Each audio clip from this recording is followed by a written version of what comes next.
It was being slow letting me in, so thank you. It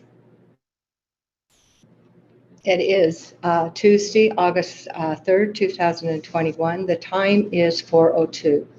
We will start this Grand County Commission regular meeting. Present are Commissioners Tricia Dean, Mary McGann, Sarah Stock, Gabriel Wojtek, Evan Clapper, Jacques Hadler, and Kevin Walker.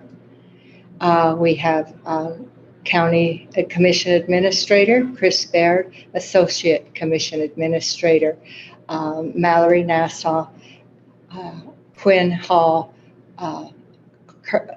County Clerk, and I don't see Christina Sloan, County Attorney, at this point. No, she has yet to arrive. We are to update from Southeastern Utah Health Department and Moab Regional Hospital on COVID-19. Brady and Jen. Hey everybody, how are you today? Okay. Good. Brady, do you want to go first? You probably have more information on community vaccine uptake. Yeah, I'll go ahead and go.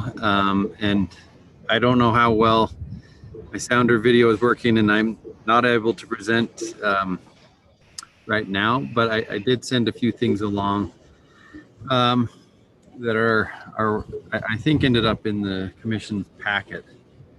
A lot of it comes from our website, just the different. Okay, well, we'll start here. So I've been asked a lot, what my message is to our communities as we move into the fall, and we consider the fact that rates around the state are rising again. And I think my message is really captured in this slide. This comes from coronavirus.utah.gov. It's from about a week ago. But we see rates of COVID in Utah in that main yellow line, and then the green line represents when vaccines were introduced and rates of disease amongst those that are fully vaccinated. And so that really is my message, is that vaccines have proven to be safe. They have proven to be effective. They are not 100%, as basically no vaccine is 100% effective, but we do recognize that they prevent serious disease even when we have a breakthrough case. And so you can see kind of that stark difference there. Brady, is it possible that the labels on that graph are switched?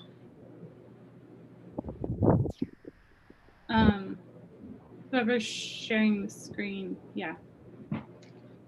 So the unvaccinated rate is a lot. So that one's labeled right. We see our unvaccinated rate is significantly higher than our fully vaccinated population. Then you combine those two for your total rate for the blue line. Does that make sense? Sarah, I think the point is that It's okay, yeah. it's the denominator is the number of vaccinated people. So if unvaccinated people have a high rate per 100,000 and vaccinated people have a low rate per 100,000, then the full state rate is going to be somewhere in between those things, not the sum of the two of them. Thanks. Yeah, thanks for jumping in there. And locally and throughout the state and nation, we've seen a transition from mass clinics, like the ones we've held locally and this hospital has held, to more of an effort of vaccines administered through private providers and pharmacies, people that want to consult with their doctor, their pharmacist that they've known for a long time and get their opinion. They want to know how their families have responded to the vaccine and what they think. So we will continue to message the importance of vaccines, but we encourage people to reach out to someone they trust to get advice if that's what they are lacking at this point. We just looking through our counties, in particular Grand County. Grand County has never seemed to follow the trend. I think you need to switch the screen, Mallory, to the next slide. Oh, so this is, so we sometimes talk doom and gloom, but there are some good elements here. This represents the number of fully vaccinated residents this is throughout the 3 counties, 4 long-term care facilities. So you can see that rate is basically as high as anywhere in the state. But then, unfortunately, as we look off there to the right, amongst fully vaccinated staff, that number dips quite a bit, down to 56%. Grand County has done better. If we parse out Grand County, which I looked at Sunday, Grand County staff is at just over 70% of staff is fully vaccinated. So they are doing better than in Carbon and Emory. But particularly given the population they work with, that certainly could be improved. We have sent a couple of messages out encouraging that communication between the facility and their employees, perhaps incentivizing that in some way. We really can't incentivize, but businesses can, and so we've encouraged that. But then again, we are very happy with our resident rate being above 90%, and that's been a very protective factor for them. We did have some positive cases in a long-term care facility up here, generally fairly mild disease, which again, pleased with. We can move on a little bit. So we won't go through this entire presentation, but there's a lot of questions about what's going to happen during the school year, considering the fact that the rates have generally increased, and a lot of focus, particularly again on elementary schools, where we have a population that has not had the option of becoming vaccinated. The Utah Department of Health has made a presentation to legislative leaders that really highlights the need of the local health department, local elected officials, and the local school board and administrators to work together to find somewhere where they are comfortable. They feel like their students are being protected and meeting the law as well. Right now, as many of you know, we cannot really implement any sort of effective mask mandate alone. That should be done in conjunction with the commission, as we've kind of, in some ways, spearheaded that effort throughout last summer and fall with the joint orders that were issued. But there is this shared goal of keeping kids in school as much as possible. So there are options for exposed individuals to be in school, perhaps wearing a mask, be tested regularly if they so choose. These are voluntary measures that they can take to be in school instead of quarantined at home. I know we had one of our nurses meeting down with the school district today.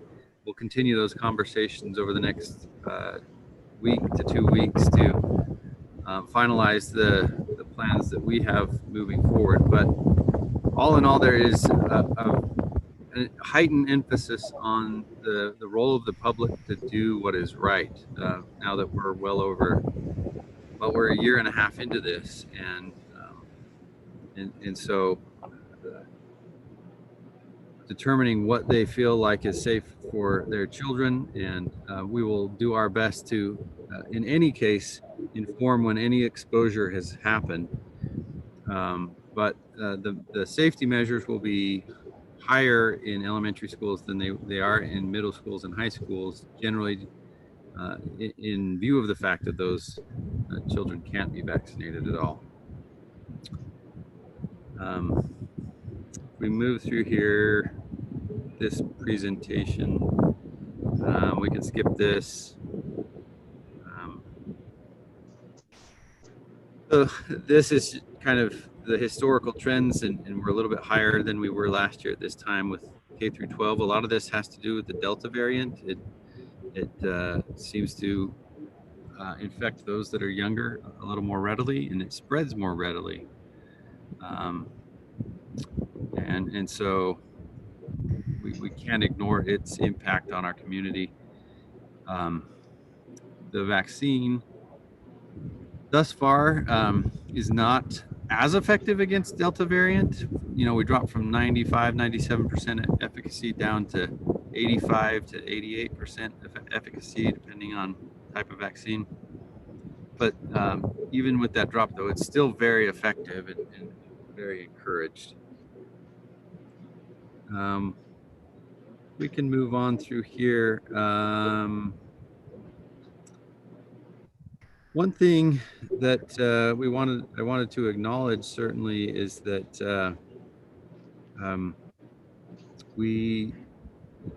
Grand County has again done very well in comparison to the rest of the state. A combination of just personal decision making and some incentivizing through businesses. But there are still a significant portion of the population that could be vaccinated.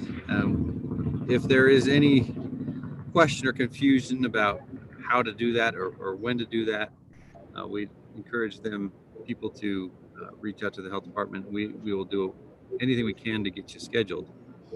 But as we look on our website, we have our COVID dashboard indicates the disease burden that we're currently experiencing. Grand County is about 1,000 cases total, and we're over 60%, well over 60% of the eligible population has been vaccinated, which is, you add those up, that's enheartening, but we know that with the tourist population, that number increased quite a bit of the number of people in town. Then we move to the vaccine page. We do now have a count of breakthrough cases, which I don't have the exact number with me. Last I checked, it was somewhere over 40, 42 cases or so out of our 16,000 plus that are fully vaccinated. So in terms of percentage, that is still extremely, it's higher than we would even expect at this point. Though we know that number will continue to grow as the disease persists. Here we see that throughout Southeast Utah, again, this is a 3-county measure. Our 12 to 18 year olds still have a long way to go to be even close to some type of group vaccine efficacy, or the term herd immunity that we've heard. Grand County, once again, is not pulled out separately from here, but is higher than Carbon and Emery counties.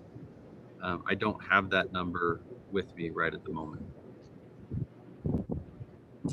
I get on here and I talk a lot. I'm interested to pass it along to Jen, and then we could maybe field questions together, or if there's anything immediately, I'm certainly happy to take that right now.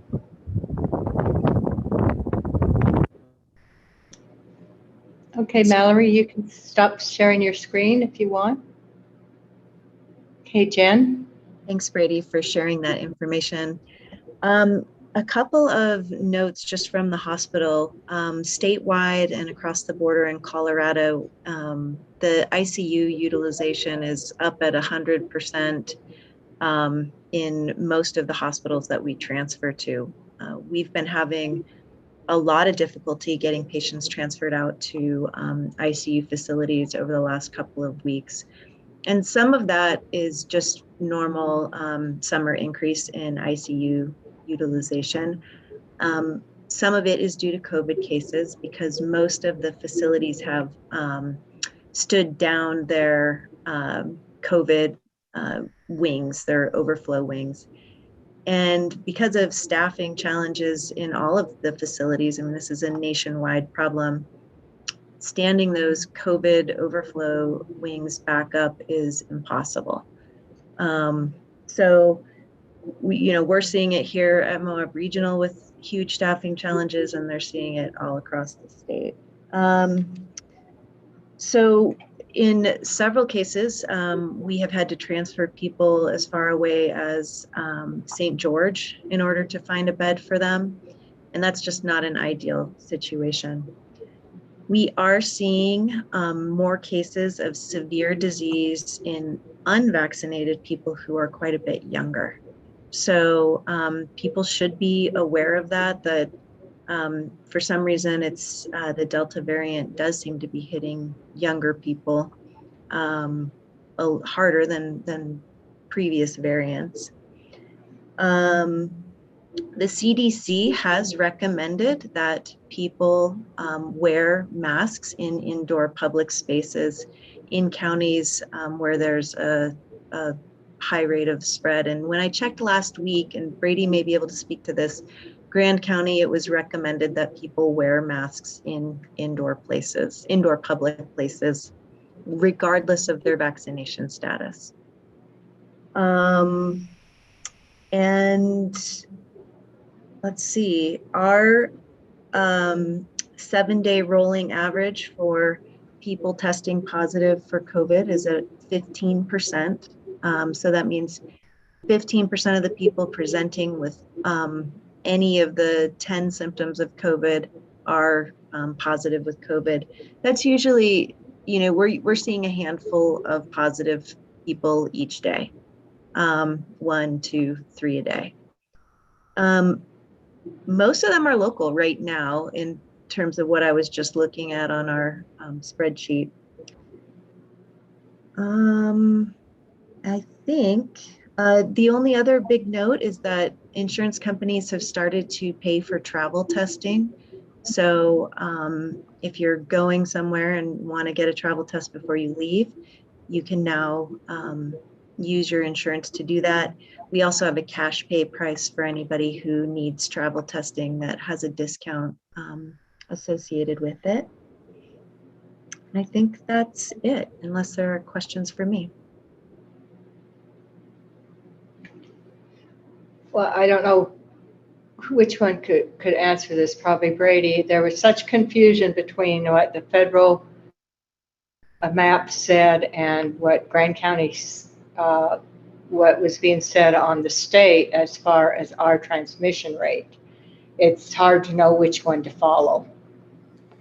Yeah, that's true. The CDC and the state have different metrics that they've followed. The metrics the state established were very early on in the COVID, and they've just stuck with them. And I've kind of pushed the message that while there is some value in knowing, if we're high, medium, or low, really because there's so much of a difference between the CDC's and ours, it's more of a where are we relative to, last week or last month. That's really what we can gain from that. We can parse out the specific numbers and look at, for example, the 15% positivity. A few weeks ago, that was down to about 4% positivity. So that has increased. But the number of cases we are seeing again, six weeks ago or so, that was significantly higher than we are now.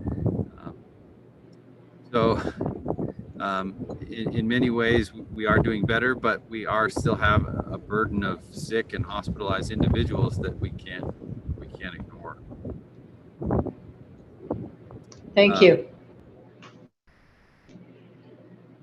So but that the federal guidelines are stricter than the counties or the states, correct? Yes, they So are certainly. The states are a lot more liberal in how they've defined high, medium, and low. Jen, did you have numbers about the people who are being admitted for new cases in terms of vaccinated versus unvaccinated? No, we haven't had any hospitalizations of vaccinated individuals. All of the individuals who we have hospitalized are unvaccinated. And so the recommendations for wearing masks indoors is mainly to prevent spread amongst unvaccinated people, or is it a threat? Okay. Yeah, I mean, a vaccinated person who's positive with COVID can spread COVID to an unvaccinated person. And so as breakthrough cases are happening, the idea of wearing a mask, and, we can say this 1,000 times and maybe somebody will hear it. It's not so much to protect yourself as to protect the other people around you. So the whole idea that, vaccinated people didn't need to wear masks in public places because they were vaccinated and wouldn't be spreading COVID has just not really panned out. And so at this point, the CDC recommends, and, healthcare settings follow the CDC's guidelines. And so the CDC recommends that people who are in a public space, regardless of their vaccination status, in those areas where they define it as a high rate of spread, wear masks. And did you say that there's still anyone who wants a vaccine can easily get one in town, right? I mean, there's no hurdles to that, is there? No, there's no hurdles. And I think, we might have the tendency to be like, well, only people who, if people choose not to get vaccinated, that's sort of their choice. But there is a whole group of individuals under the age of 12 and certain, severely immunocompromised people who can't get vaccinated. So, although people are sort of getting frustrated, I think it's just that choosing to do the right thing by people in our community. And if you go out into a public space, put a mask on.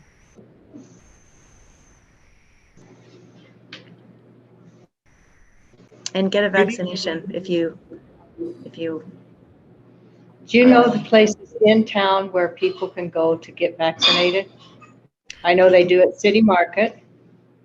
They can go to the health department. They're doing vaccines there. They did vaccines at the park on Friday night at the free concert series.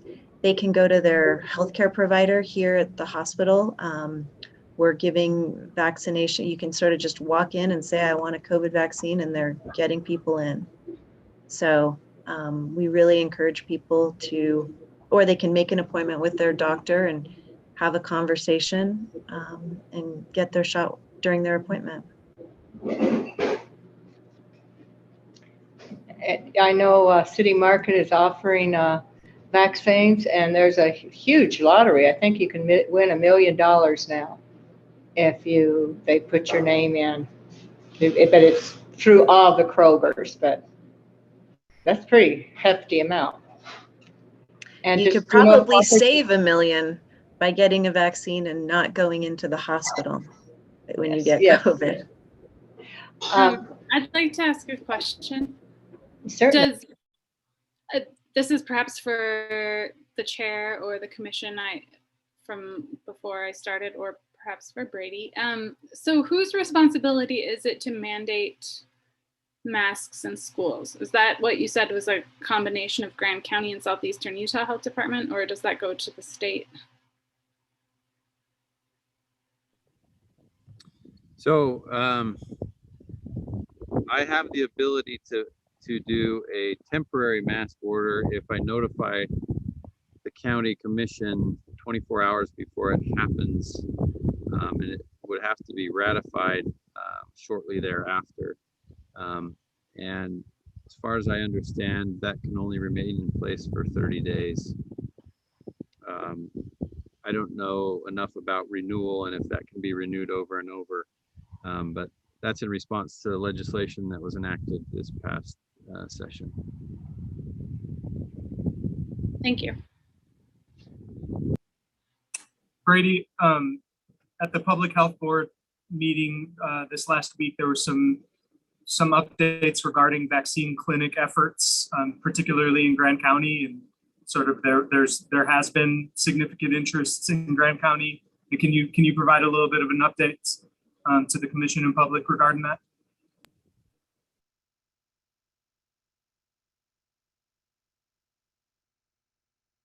Oops, you're muted. You're muted.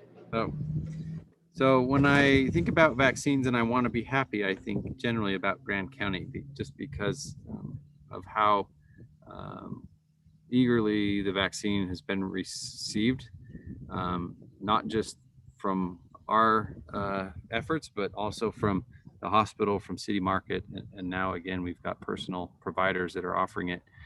I will say that early on we had some efforts kind of like this concert in the park where we were at, I'm not going to say the right name, but the arts festival on Main Street, and reaching out to some businesses and did some on-site vaccination clinics there, where early on were fairly popular. And then as we moved further on in the vaccine distribution, became significantly less popular or well attended. But we are always anxious and eager if there is a business that feels like they can even do 8 or 10 people, we'll show up and vaccinate those individuals. But all in all, we appreciate the businesses that have worked with their employees to get them vaccinated, whether it's just for economic reasons or they just feel a real responsibility to the public health. That's been effective. And just to those individuals and families that have done that research and figured out that they want to get vaccinated, the response has been awesome. And we hope that it can be as it's eventually opened up to those that are 5 to 12-year-old age group, and those that may not have had an opportunity yet. But for now, we will our efforts will be primarily focused on our just weekly vaccine distribution in the health department. But again, if you reach out to us with some proposal, then we will try to make that happen on a case-by-case basis for events that may be well attended and find a population that needs it. I had one more question. When sort of the economy came back on last year in the summer and fall, there was a lot of concern here in Grand County with regards to visitors bringing infection from outside the community, and especially for service workers and the like, people who are in contact with folks coming in from the outside. And correct me if I'm wrong, but we found largely that that's not really how the disease was being transmitted in Grand County. And again, correct me if I'm wrong. And I'm just wondering if there's any reason to think any differently about it with the Delta variant right now moving forward. From my point of view, the Delta variant will enhance, will confirm the fact that that's not really how it's worked. Certainly, once in a while, we'll have the disease introduced into the community, and once in a while, we have individuals that, for whatever reason, seem to be super spreaders. But the vast majority of cases were transmitted in groups that were together a lot, households, workplaces that were tightly, interacting in a situation that couldn't be socially distanced at all. And Delta variant will exacerbate that issue. Whereas the wild type, you could expect about 2.5 infections per infection, so to speak. So one person would infect about 2.5 others. Delta looks to be about twice that, maybe a little bit more. So those will be people in your household or in your work that you're with a lot. And certainly it can come in from the outside, but that won't be the majority of what we'll see in Grand County.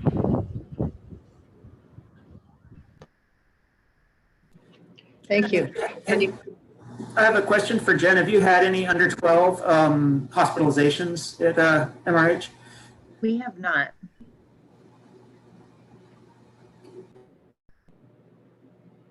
But we have had many under 40 hospitalizations. And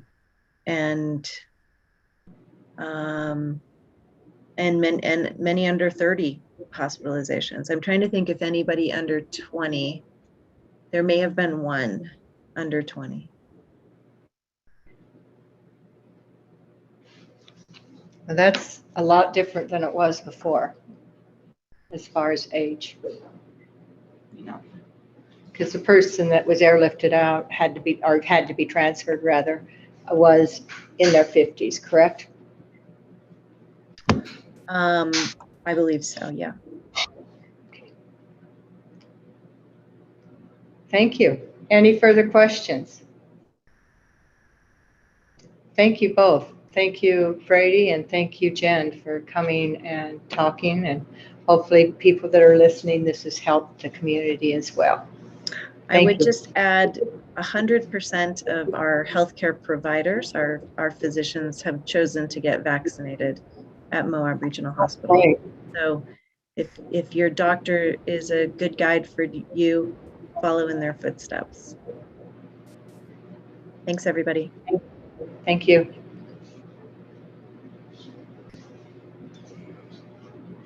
We are to the portion of citizens to be heard.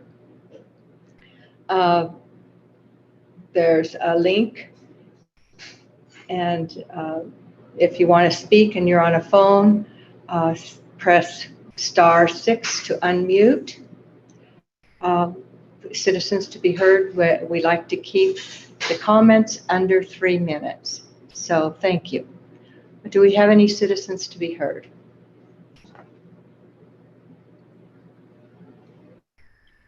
Mary, I see some folks on, but if you're on for a comment and you could turn on your camera or *6 to unmute or send me a chat, please do so.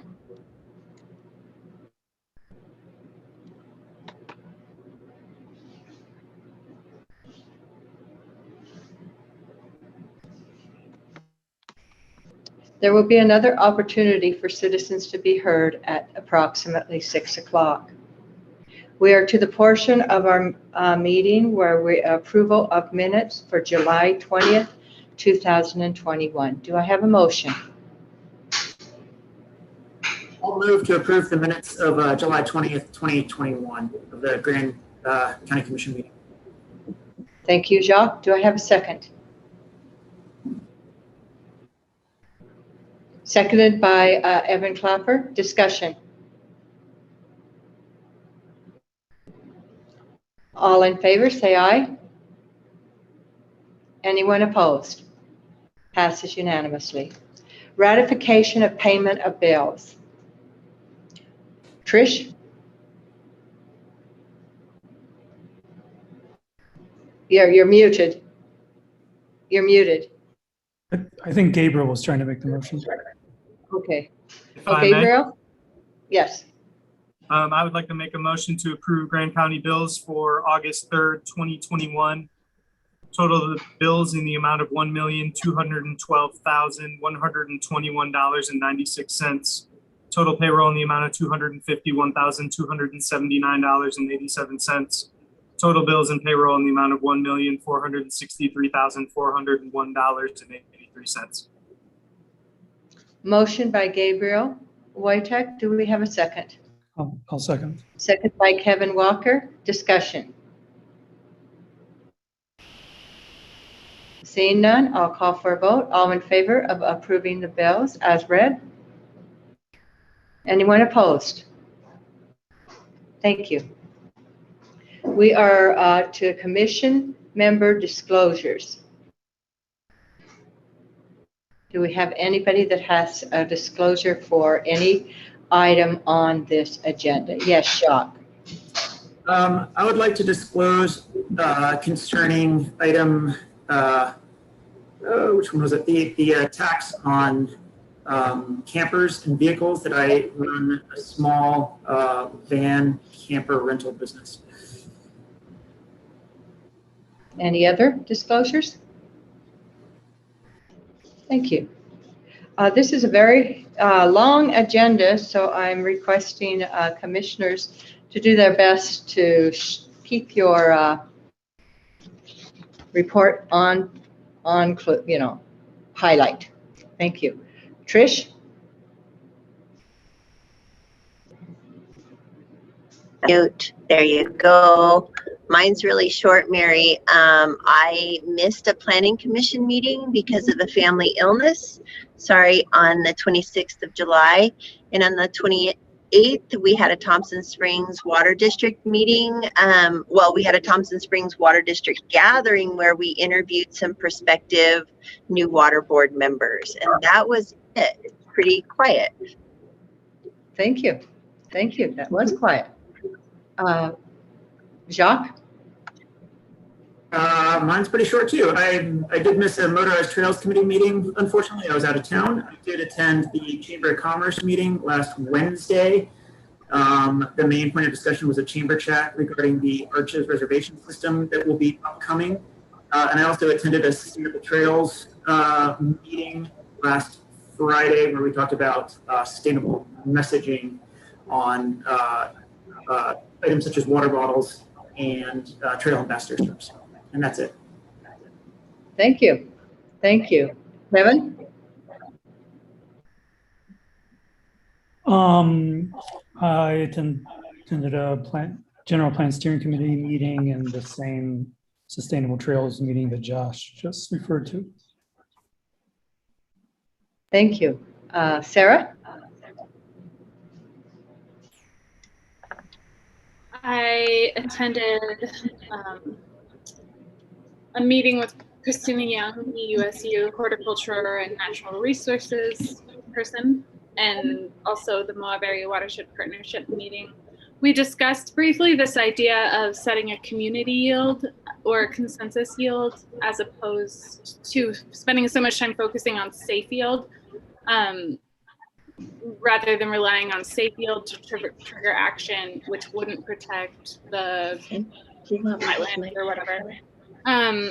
Anyway, we can talk more about that later. And then also there is a future consideration of the city is going to partner with an organization that delivers grain barrels, and perhaps the county could also be a part of that event. It might include co-sponsoring some of the cost of grain barrels and delivering them to the community, and also using it as an educational event. So I'll have more information on that later.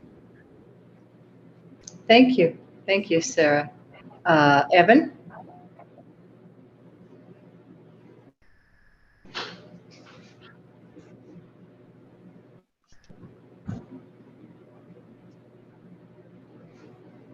The end of the month is quiet for me.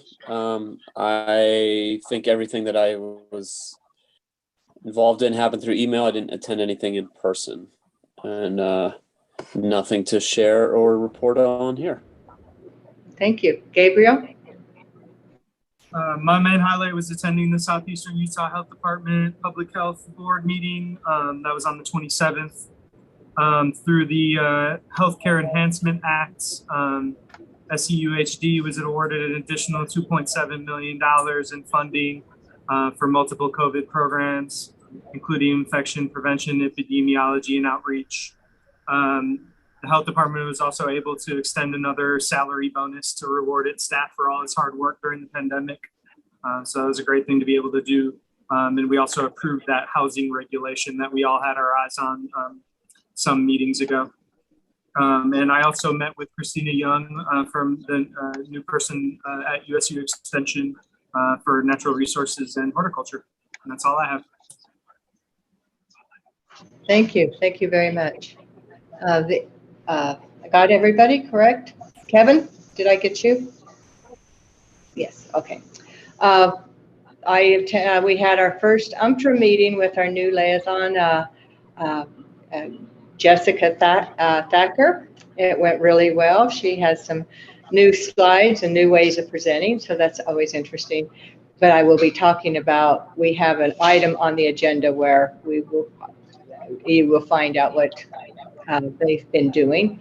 I went to the general plan update that we worked on, and I have been very busy on follow-ups for various boards I'm on, such as helping get over some of the hurdles for the Arroyo Crossing. They've had many hurdles. It's been a real process, very difficult, but it looks like the county is going to be very helpful in helping that take off.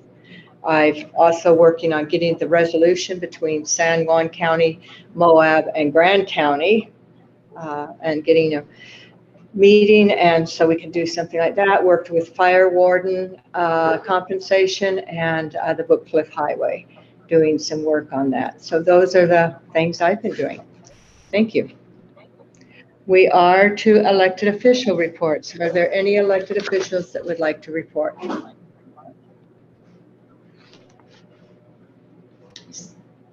Seeing none, I will move to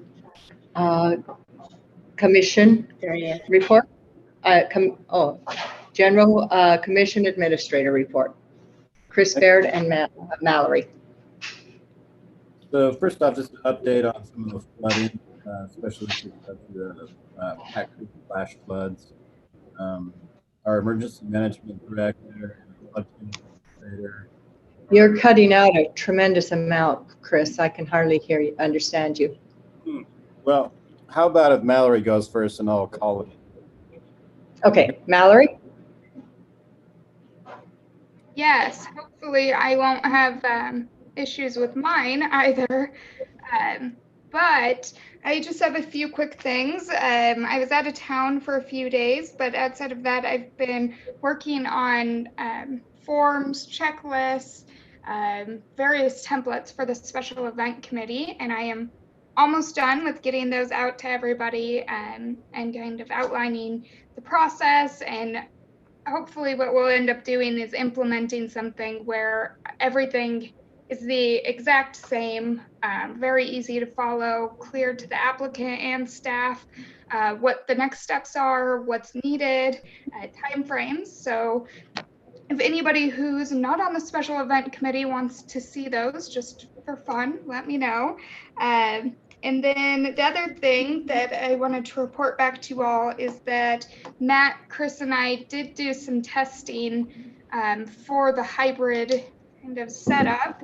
And naturally, we discovered a few challenges and we learned a little bit. So that's still in process. I know some flat screens are being ordered, and then we're just trying to figure out the sound so that we can broadcast or amplify the sound, I guess, into the hallway or where folks are sitting in the audience without that picking up on Zoom and YouTube and potentially duplicating in the other part of the chambers. So that is still in process, but we are working on it, and I think it will be pretty cool once it all comes together. So that's all that I have, unless there's any questions. No. You're back, Chris. Can you hear me better? Much better. Okay. So just to update on the flooding, especially Pack Creek, our floodplain administrator and emergency management director are working with FEMA and state emergency management on getting some assistance for cleaning up the messes and also making some improvements to infrastructure. As you see also on our agenda, we're making a joint application to Natural Resource Conservation Services for longer term, bigger money assistance, but that's going to take a little bit of time. I believe Bill Jackson, our roads and bridges supervisor, is going to, if he hasn't already, pull the culvert from Stocks Drive because it's not of sufficient size to deal with these fire flows, and probably Stocks Drive will be not a through street, at least through the monsoon season. So we're working on that. Also had a San Juan County to discuss some potential larger debris basin infrastructure in San Juan's portion of Spanish Valley, try to stop some of that debris before it gets to any private property or significant public infrastructure.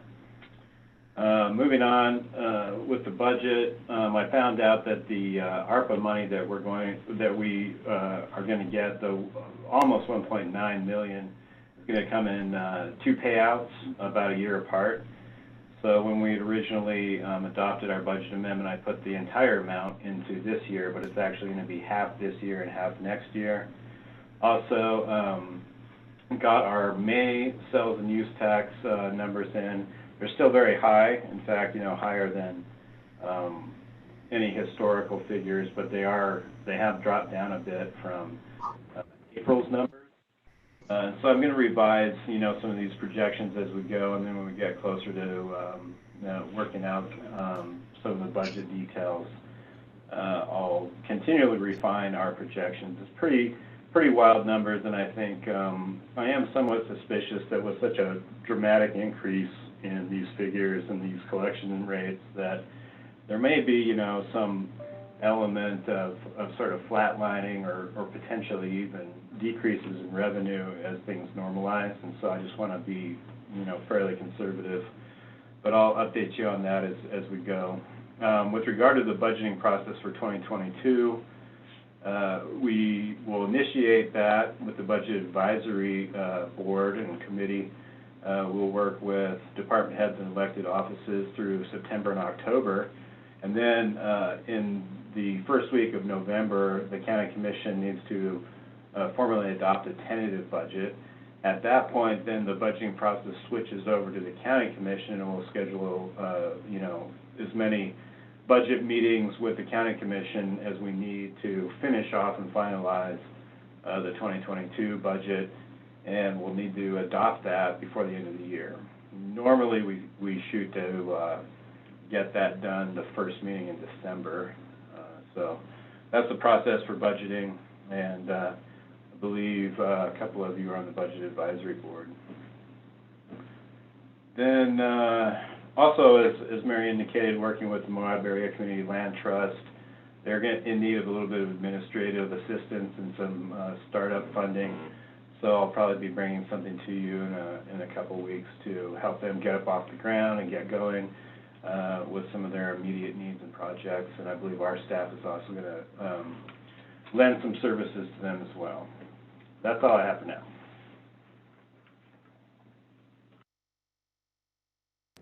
Thank you very much, Chris. We are to department reports. So we have a report on code enforcement in the planning zone department. Josh Green. Mary, if I could start off first before Josh speaks. Oh, certainly, Josh. Yeah, Josh is here. There he is, live and in person. He is our new code enforcement. If you've not met Josh, you should come and shake his hand. He is the most amazing. He's like a Cape Crusader, you might say. Thank you. So anyway, he's coordinating, I think, very closely with the sheriff's office. There's always challenges, of course, with coordination and with the county attorney. One of the major things that is important is that we do have he'll mention this too, we have a portal for registration. So we want to make sure we keep the protocol, proper complaint protocols to go through the portal. If you have any challenges, Josh is there to help. And as you know, as the commission knows, we're voluntary compliance. We seek voluntary compliance on almost every case. There's no, very rare unless something's in extreme danger. So we're always looking for that opportunity to advance these. And we work very closely with our citizens. There's 2 outreach things. Trish has started one in Thompson. We hope to follow up with another cleanup there.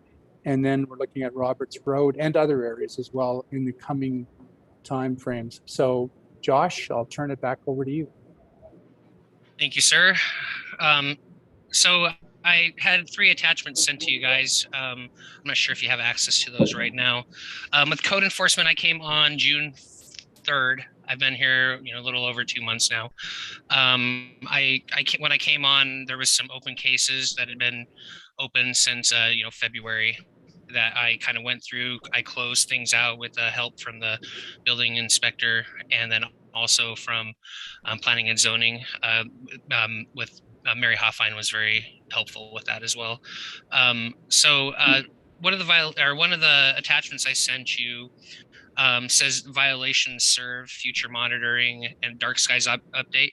So if you notice, this was from 7/20. I got pushed. Much more has happened, but this presentation got pushed back, a couple of weeks. So there is more things that have been going on. But as you can see, the number one thing that's going on, there was a lot of illegal camping / RVs on properties that I've been overseeing. A lot of people in the county that I've spoken to, citizens, they've all been very receptive into coming into compliance. I haven't really had anybody say no at this point, but we've been, working closely. My number one thing is talking to the person that I am going to. So if I have a complaint, I go to, I try to talk to them, I try to work with them, and so far it's been going pretty good. If you see, there's another attachment that we had. It's called the enforcement process flow chart, and the other one is just the enforcement process. So when I came on, we kind of had a way of doing things, but it was all jumbled. None of it made sense, and anybody could ask, how does the enforcement process work? And it wasn't very clear on how it would go. So I took everything, I took the ordinances that are in place, and ended up creating this enforcement process paper that you guys have, and it kind of gives you step by step, the way that it goes from step 1 basically to step 9, which is file closure, which basically starts with receiving a complaint, doing the research, field investigation, filing the report, written warnings. And this was kind of where we sped things up. So there used to be an option of doing 14-day notice, then which was a courtesy notice, and then a 21-day notice, which was also a courtesy notice. And the 14-day notice wasn't in our ordinance at all. And so I eliminated that, and I went straight to the 21-day courtesy notice of violation, which has a cure period on it that had been, described by in that ordinance. So, and that seems to be going pretty well. Using that courtesy notice, people don't feel like they're getting, hey, you're coming here and telling me what to do with my property. This is kind of more like a, hey, this is what's wrong. We would love for you to voluntarily come into compliance on this. And if, because the next step is we have to send you a 30-day notice of violation. And then we also inform the county attorney that this is happening, so this is kind of like an easy way of getting people to come into compliance, because voluntary compliance is what we're going for, because it has a longer lasting effect. If people come into compliance on their own because they want to, then they're gonna stay in compliance on those things. If you also look, I had that enforcement process flow chart, and this has been added to the website, and it has hyperlinks on it. So everything starts with the online citizen portal, and I'm going to work on a template to send to county that would go out to everybody with the county. So either a elected official down to road department, which they can copy and paste, that directs people to the online citizen portal. And then that way, when people have a complaint, it creates a case. It's better to do it this way than to get an email saying, hey, this person has a complaint, why don't you handle it from there? That can get lost in emails very easily. But if they go to the online citizen portal, 2 things happen. Number one is it makes it look unbiased. That way, if somebody in a position that's elected that has a problem with something and they email me and say, hey, my friend has this problem, then it looks like it's it's not happening, but it looks that way. And this way it eliminates that completely. So I'm going to have a hyperlink to help with that, and then, or a template that helps with that. And the second thing is it gives us basically a foundation to build a case off of. And so if you go to that enforcement process flow chart, you'll see it pretty much tells you, we go to the research, the investigation, is there a violation? If yes, then we go to the courtesy notice. If no, then we close the case and we let all parties know that should be involved, that the case has been closed, and we give an explanation for the reason why. And at the very end there is issuing a citation. We hope to never get to that point. Unfortunately, someday we might get to that point, but so far everybody's been really receptive to coming into compliance. And a lot of people didn't even realize that what they were doing was against the ordinance. Does anybody have any questions for me? I have a quick question. When you say that most of the stuff you've been dealing with is illegal camping, do you get a sense of whether those are people who are like living in Moab trying to find a place, or whether they're just visitors staying with friends, or what? A combination of the two. So if you see that 629, that case is actually still open. I'm working with Orion on that, and that's just kind of a zoning issue that's happening there. And I'm saying case numbers right now. I'm not going to say who the people are or anything, because it's it's still anonymous for the most part. But then there was one that they were operating on hipcamp.com, and they were renting out tent sites in their backyard. I was able to send them a notice and have them, they actually stopped everything right there. But mostly what I'm seeing is, people living here looking for a place to stay, and they're staying in RVs. So I would say it's about 50-50. Thank you. Kevin? Yeah, thanks, Josh. That all sounds great and encouraging. I'm sorry if I missed it, but just overall, how the cases you're dealing with, the violations, how do they break down in terms of, like, is it mostly complaints about junk cars, or mostly camping, or a little bit of everything?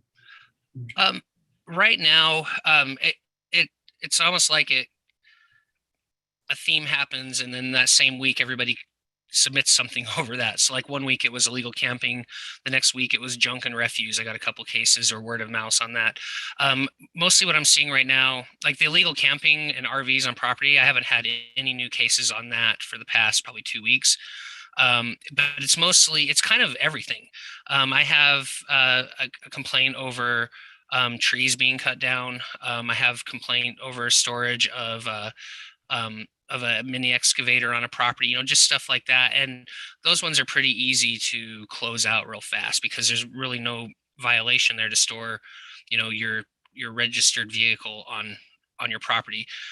That's mostly what I'm dealing with this week. But next week, it could all go back to RVs again. It's been kind of interesting seeing how it ebbs and flows towards each different violation. So I imagine in the future, now that everything's getting organized into a database, we'll just can get a report quarterly or something. Yes, I'm going to do a quarterly report. I've been working on it. It has a pie chart. You guys like the pie chart. Oh boy, I love pie charts. Yeah, but what I try to do is I try to make things more visual so people have a better understanding of it. But it'll basically break down what each, how many cases I've had of a certain ordinance violation, and then how many cases were just closed outright. There's a few that I've had that I can just close within. I try not to close the same day, because then it looks like we're not actually going out investigating it. There is a couple that I could have closed the same day, but I always like to go back and revisit the property just to make sure, that that there is no violation there. But I plan on quarterly, you guys should be getting a report of how many cases were open, how many cases were closed, and what violations were worked on. Thanks. How do you monitor sites like HipCamp? So I basically every day when I come in, I have a piece of paper that I do check marks on, and I go to websites, and then I do I do investigating. So like if I get a complaint over a nightly rental on a piece of property, I'll go to Airbnb and check that out. If I don't see the property on there, I go to HipCamp and check that out. And then I'll go to Craigslist and I'll actually type in the address to see if it pops up or the person's name. That's kind of how I monitor it, is I just go on there and I look for those things. I also can get lots of help from the travel council, helps me quite a bit. Mary Lou and Elaine helped me out quite a bit on that as well. I noticed in the document for the describing the enforcement process, there is an item that sort of explains that you do look at prior complaint history when viewing when we're reviewing any sort of complaint, and thinking specifically about folks sort of profiting through these websites and things of that nature, which I view as the main problem. Is there an avenue, or how would you respond to a repeat offense, and specifically with that type of offense? So when I have, let me think of how to word this. I apologize, my stutter's kicking in. So if I get a repeat complaint, number one is, we look at this complaint. Now, is this a valid complaint? I treat every complaint very seriously when it comes in. Some of them are, just kind of neighbors fighting with each other and they're bringing me into it. Some of them are, are just that way, and it's unfortunate, but I mean, that's kind of the ones that I have to weed out. If we have repeat complaints about the same thing, if they're in violation of it, they should have come into compliance on it. If they come into compliance, then we don't pursue it anymore. But if they re-break that, the new case is opened and we would send it to them again as well. And then more than likely, I would include the county attorney on something like that, or her office, to let them know that, say, hey, this is a repeat offender. They've already come into compliance once and now they're out of compliance again. How would what would you like to see from here? But I also would be speaking to John Gunther first on that. I guess I should have started with that. I would speak to John Gunther first on that, and then include the county attorney's office.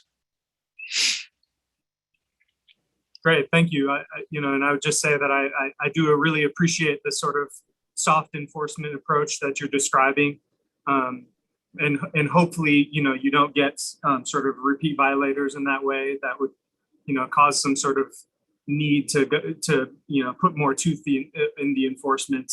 But yeah, it would seem that that type of abuse potentially could occur. So yeah, hopefully you won't have to manage that. Hopefully, yeah. So far, everybody's been pretty receptive. There are people that I would, that I want to schedule meetings with, because I have ideas on how to help bring help start mass compliance in certain neighborhoods where we have a lot of people out of compliance with the same thing, mostly refuse and debris and stuff like that. I've found that there's a few areas where I've been sent to more than others. And, so I'm wanting to work with people, and maybe with some of the nonprofits here in town, to see if we can get some of that stuff hauled off, because some of the people have been kind of receptive to having, some of their things hauled off, which has been kind of nice to hear. And a lot of people too are like, this is my property. This is the way it is, so it's just walking that fine line to, getting compliance, respectfully getting compliance from somebody. I think the chair is getting back on. She's having some technical difficulties. Are there any, so I'm going to just take over for a minute here. Are there any other commissioners that have any questions for Josh? I don't necessarily have questions, just a couple comments. I mean, I think, one of the things that really brought up, for example, Thompson cleanup, was that amount of debris and how close that those houses were packed was really a fire issue. And so, and I know that that's how Josh approaches people. It's not in this harsh manner. It's like, hey, I mean, in that community, and you guys saw Gabe's been out there, if one house went up, it was just going to take down a fairly large swath of that community. So I think that that's, one of the ways that we need to look at it. Like, I'm all about personal freedoms and private property, but when it bleeds over into another property, that's when it becomes an issue. And I have been into the portal and I was super impressed. It's really clean and easy and just this awesome process. So Josh, I really appreciate that. And I know that you're going to do a great job. You're one of those people that, can approach people in a manner that they're going to be receptive to what you're laying out. So thank you so much. Oh, you're welcome. I got yelled at by hotel guests for the past 8 years, so this is nothing. I'm actually willing to work with people and talk to them, and everybody just wants to be heard, and I can hear them, and then we can work on fixing the problem. Anyone else? Any questions or comments for Josh?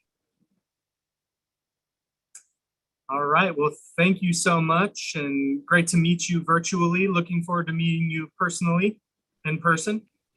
And yeah, thanks for taking the time today. Thank you, appreciate it. All right, so we will move forward to item D. We have a report from the Solid Waste Special Service District. And I believe we have Evan Tyrrell on board here with us. I think I got that name right. I thought I was always saying Tyrell before, but I think it's Tyrrell. Is he here? Is Evan with us? Yes, I am, and that was perfect. I usually don't correct people, but I'm used to my name being mispronounced. But I appreciate that. So I was hoping to do a screen share, if that's possible, and try to go through my PowerPoint here relatively quickly. But I do have a lot to share, and it's a rather lengthy presentation. But if that's possible, I will try to do a screen share and try to actually do a PowerPoint presentation, and hopefully that works on here. So I am sharing screen. We can see it. So is this okay, so can you see the full PowerPoint slides? Yeah, looks good. Perfect. So we've gone through a lot over the past couple of years, and I wanted to present some more background and history for some of the newer commissioners.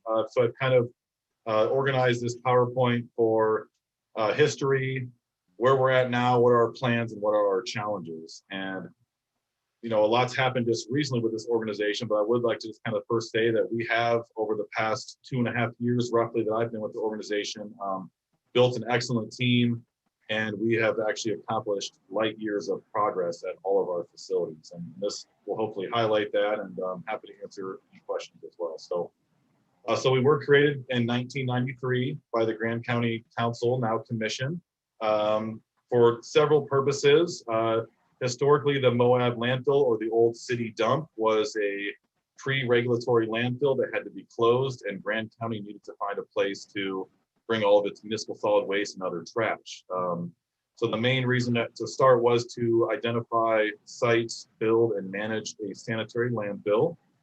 Subsequent to that, the old city dump did undergo partial closure, and now that landfill operates as a construction demolition debris landfill, but also has a lot of waste diversion activities that we're actively advancing. So in addition to that first item, we were also created to operate a recycling program and otherwise just manage waste in general in Grand County. And our mission, which I'm hoping that we can update in the near future, is basically to manage waste in Grand County to ensure public health, safety, and welfare in a manner that promotes zero waste or waste diversion and keeping things from the landfill and keeping our community clean and safe. So up until just May of 2021, we managed the 2 landfills and the local recycling center on Sand Flats Road. And now we've just recently added a major component where we acquired Monument Waste in May of 2021 and are now managing the collections, hauling, and the solid waste transfer station. And I'll kind of detail some of these items as this PowerPoint progresses. And another thing just to point out is that we do not currently receive any sort of property tax. We operate solely under an enterprise fund, meaning that we operate through the revenues for the services that we provide. However, Grand County has and does provide a lot of support to this organization, mainly to offset the impacts of tourism in the form of transient room tax, mineral lease funds, and we've had a little bit of PILT monies allocated to us in the past.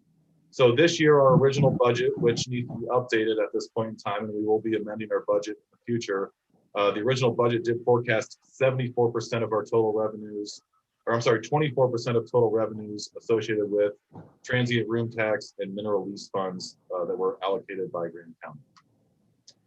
So just each facility, and I'll try to get through these quickly as I mentioned. So the recycling center, there's a lot of history there.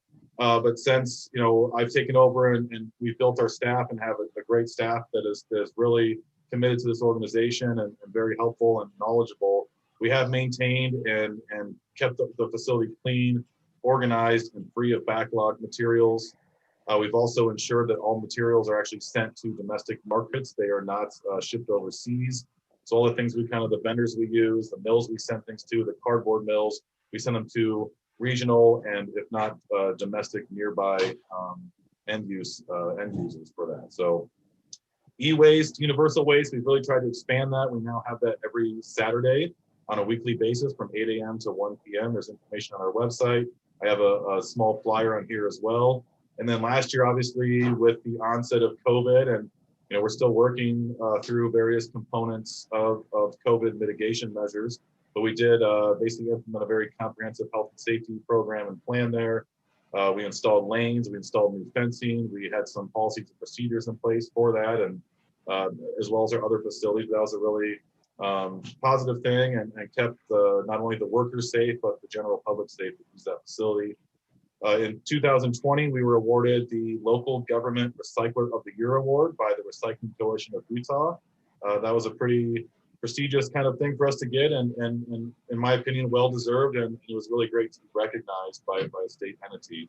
And then just this year in February, we've actually introduced a sponsorship program that is 100% voluntary. Residents, commercial businesses, nonprofit entities can actually provide funds to sponsor the recycling center, and then there's a varying degree of benefits and perks that come with that that's also listed on our website in more detail. So a few before and after pictures. And so I started with the organization in January of 2019, and I think the recycling center struggled for quite some time in the past on, I think, one, staffing issues, and two, just being organized and keeping it clear of backlog materials. So this photo in July of 2018 is kind of one of the more illustrative pictures that I found in some of our records that kind of show that there was quite a lot of work that was backlogged, and the facility was not necessarily the most organized or well kept. Moving forward, about a year later, 2019, we had basically cleaned up the facility, reorganized the drop-off area, and cleared the lot primarily of backlogged materials. We stored cardboard, which is in the bottom kind of center left-hand portion of this picture, because the prices were so poor in 2019.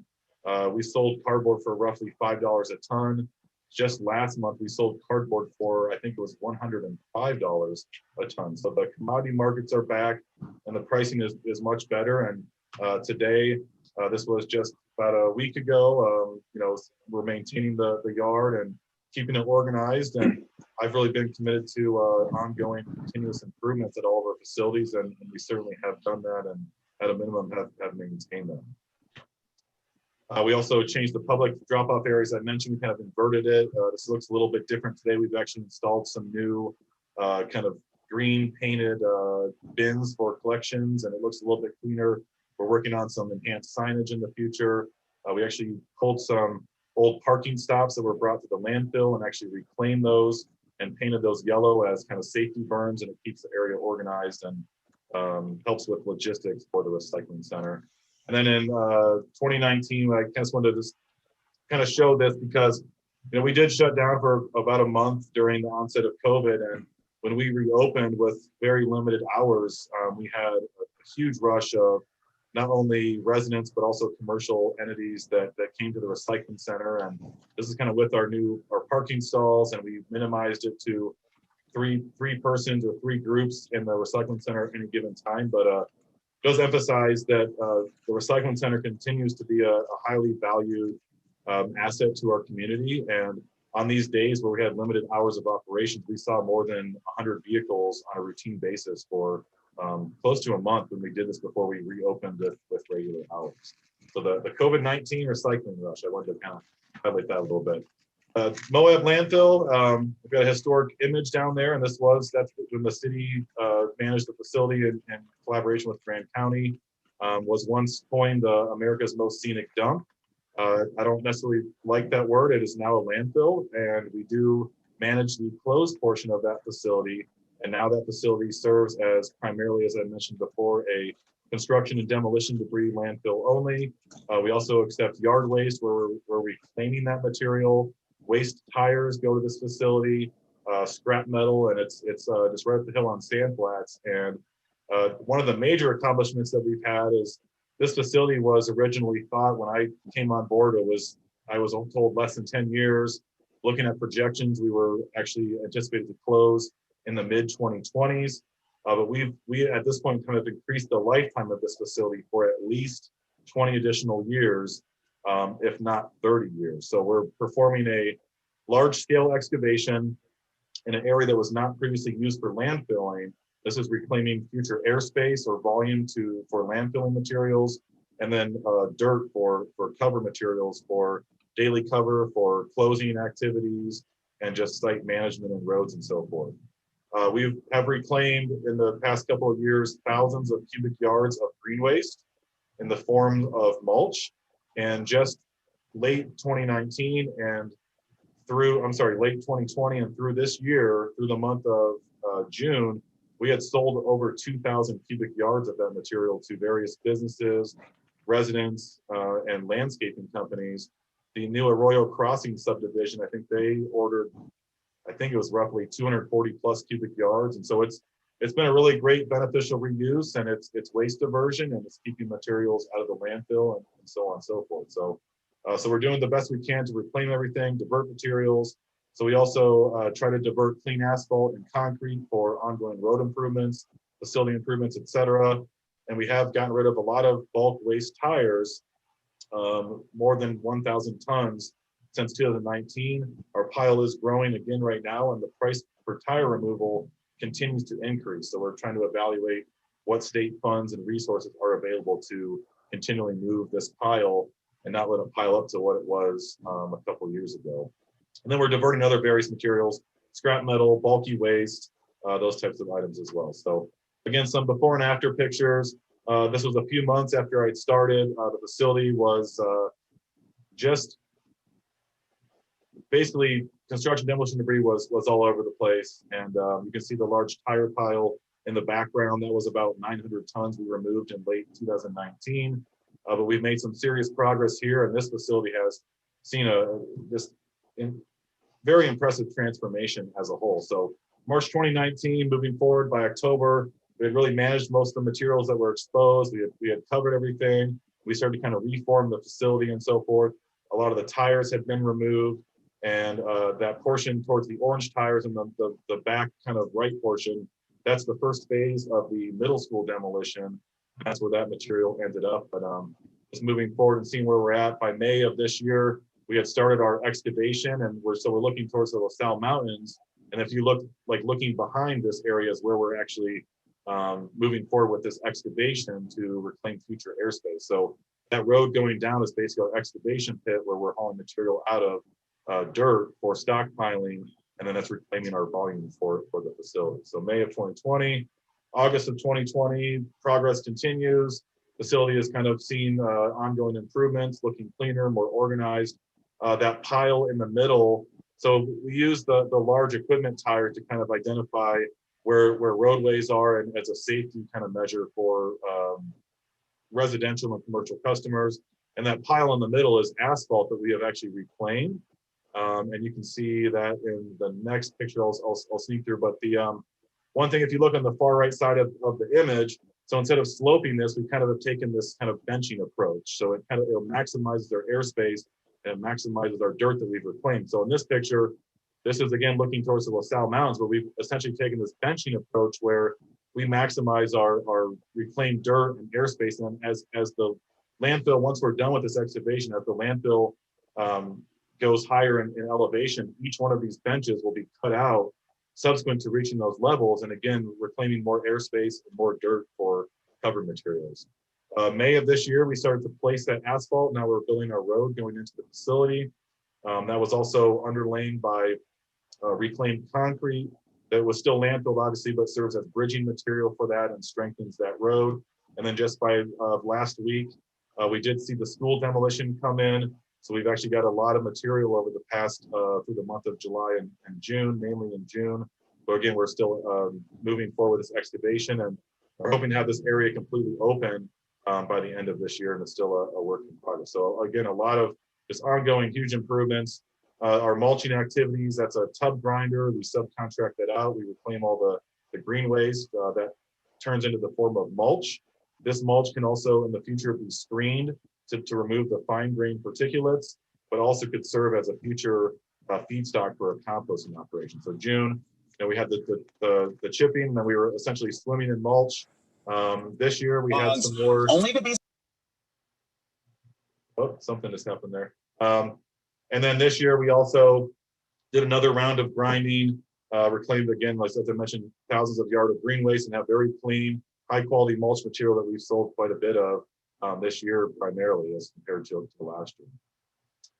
Klondike landfill, number one accomplishment, we have buried a lot of trash, and we'll kind of get to that where our volumes are, and we get a lot of material up there, and volumes are continuing to grow.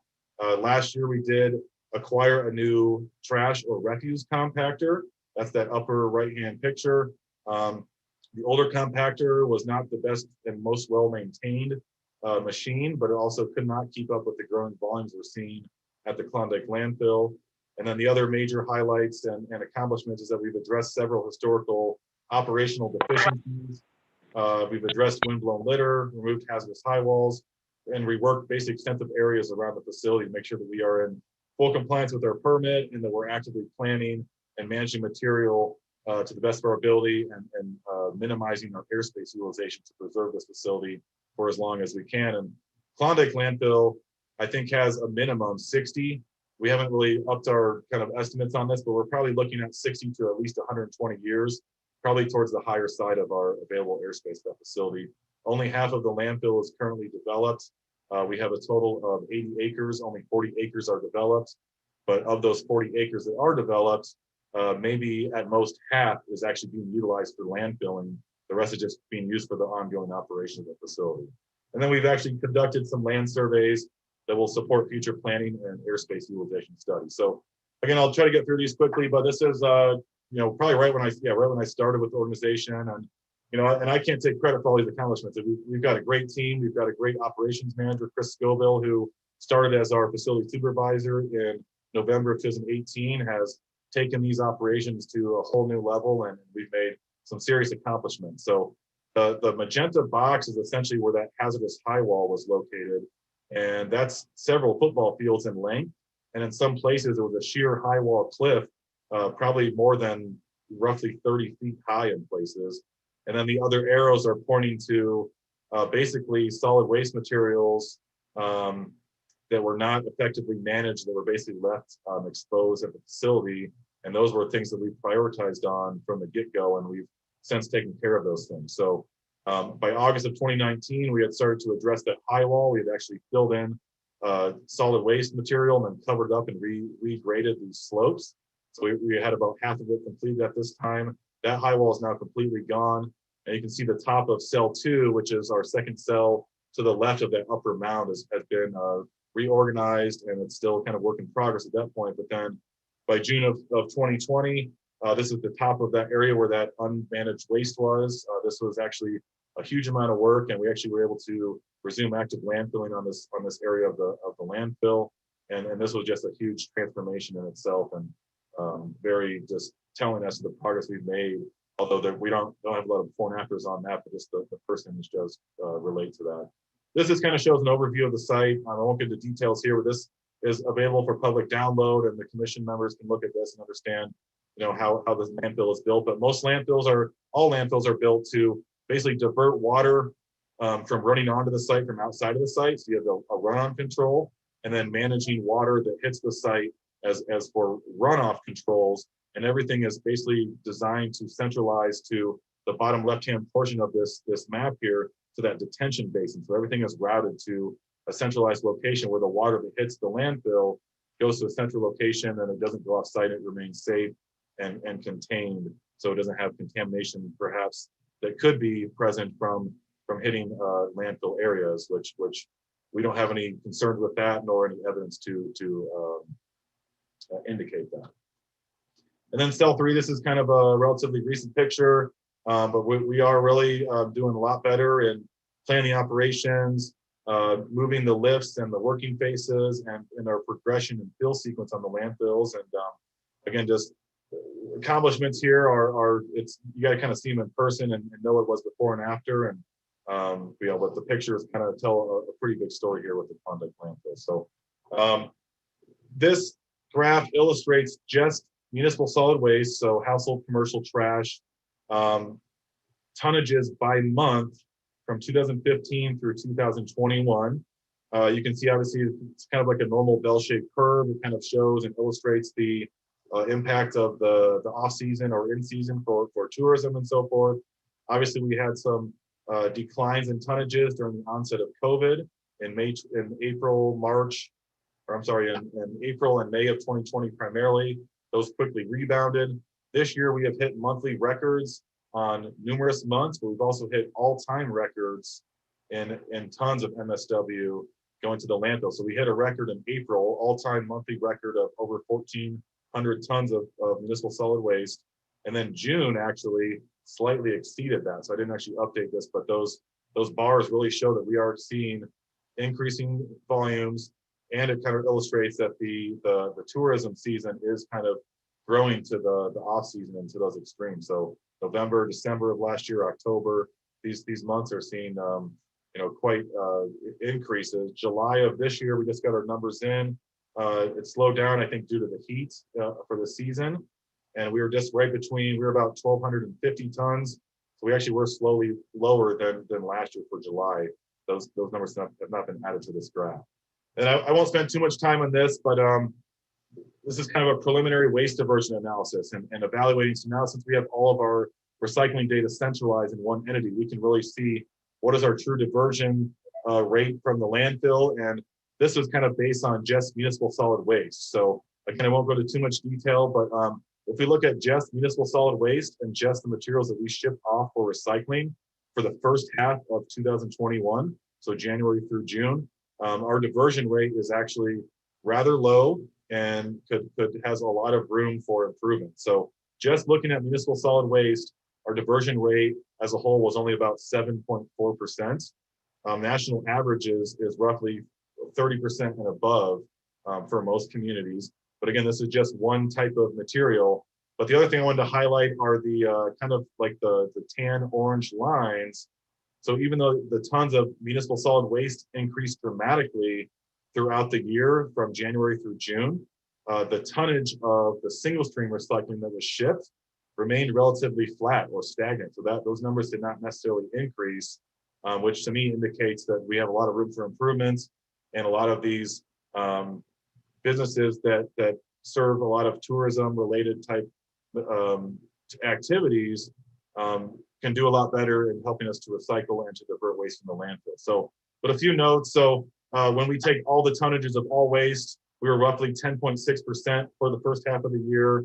But I also subtracted out the middle school demolition. So middle school demolition was a large amount of material. It was about 7,400 tons that went to the Moab landfill. Those are conversion ratios. But if we take out the middle school tonnages and look at a comprehensive holistic diversion rate, we're at 11.4% for the first half of the year. And I think the big news, and so we obviously did acquire Monument Waste as of May 1st in 2021. We did retain all of the Monument Waste staff with the exception of management that left and went back to Grand Junction. So we did keep all the staff, and they've been great, and we've actually been, it's been a very smooth transition for the most part. Just a few highlights. So the acquisition cost was roughly $11.4 million. We acquired both real and personal property, 4 acres of the transfer station building, the office and shop, and other land improvements, all local contracts and customer accounts. We're now managing the city franchise agreement for trash and recycling services.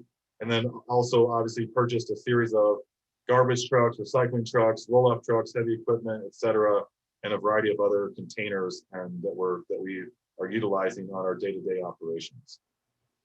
So for that transition, as I mentioned, it's gone very smooth. There have not been any major issues in trash or recycling collections. There's always minor mishaps, and hit my trash and get picked up, and those things we resolve as soon as we can. And sometimes it's just people forget to put their trash receptacle out to the curb or at the right location of the curb. But so things have gone overall very, very well, but we are very busy, and we've had a lot going on and a lot of major projects that are occurring in our community. Just to point out, the single-stream recyclables are shipped in a semi-truck to a MRF, or materials recovery facility, where those recyclables are reclaimed. That's going to a facility in Salt Lake City that's operated by Waste Management. That facility only opened last year, so it's a relatively new MRF and more modern technology, but there's still manual labor and sorting, obviously, but there's still a lot of robotics, artificial intelligence, and other kind of computer sorting systems that are used there. So minor changes that we've actually done to date for part of these operations is we're reclaiming e-waste at the transfer station. We actually do get a lot of e-waste that comes in here that was historically probably just getting landfilled. It wasn't necessarily getting recycled like we are at the recycling center. So we're actually capturing that material. We've added a cardboard-only recycling container at the transfer station yard, which mitigates our trips to Salt Lake for this MRF, and it goes to our local recycling center. As I mentioned, the commodity rates are up and things are doing well. So those actually help us and help the community and actually offset fuel consumption and carbon emissions as well. We've ordered new poly carts or totes with our logo and name. And something I actually forgot to mention is that even though our legal name is still Solid Waste Special Service District Number 1, we filed with the state Division of Commerce and Commercial Code for a DBA, or doing business as. We're now operating as under the DBA Canyonlands Solid Waste Authority. So that's kind of like our DBA, although it's not our formal legal name at this point. We'll be transitioning to that in the future. Immediate and short-term plans for the new acquisition stuff is, number one, maintain a smooth transition. Get through the heat. It's been very, very hot out. It's cooled down a little bit, but it's certainly very humid out.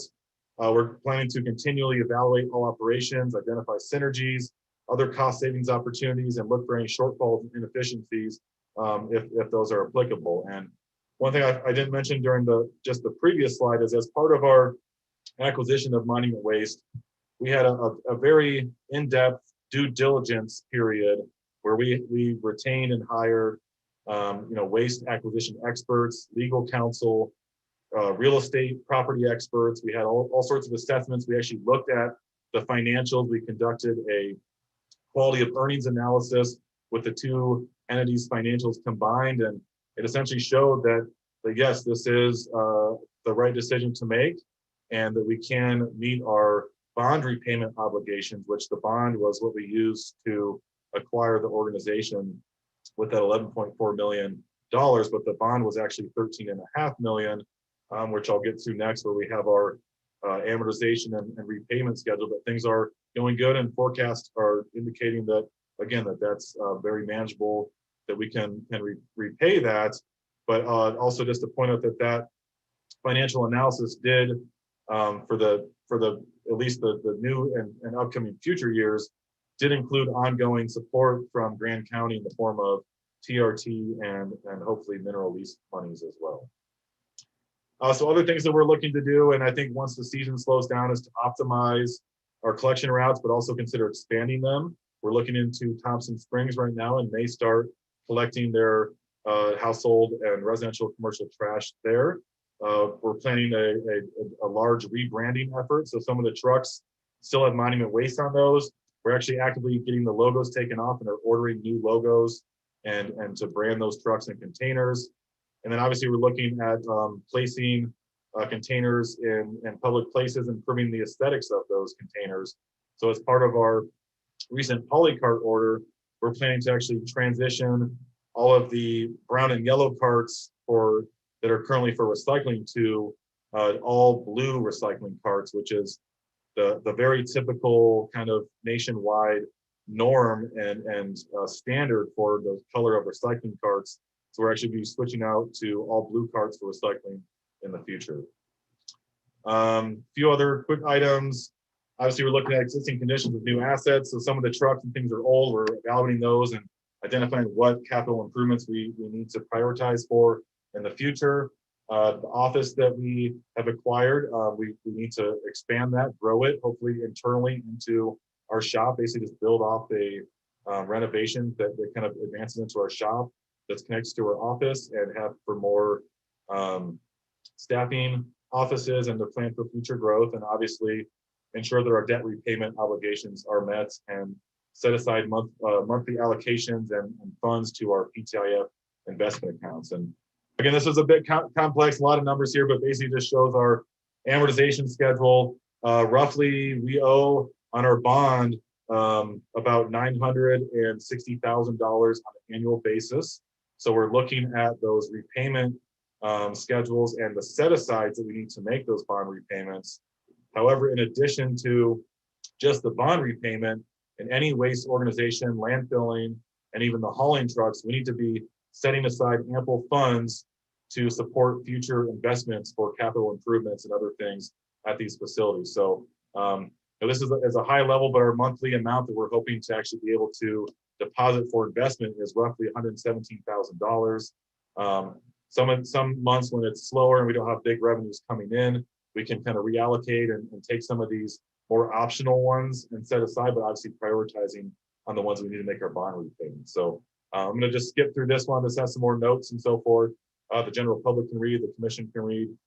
And if he has any questions, please let me know, and I can certainly respond email or during this discussion as well. So we've had a series of community events, and I'll just kind of highlight these, but obviously COVID slowed some things down and we had to cancel some for last year, but we've continued to hold Earth Day and America Recycle Day events at the Recycling Center.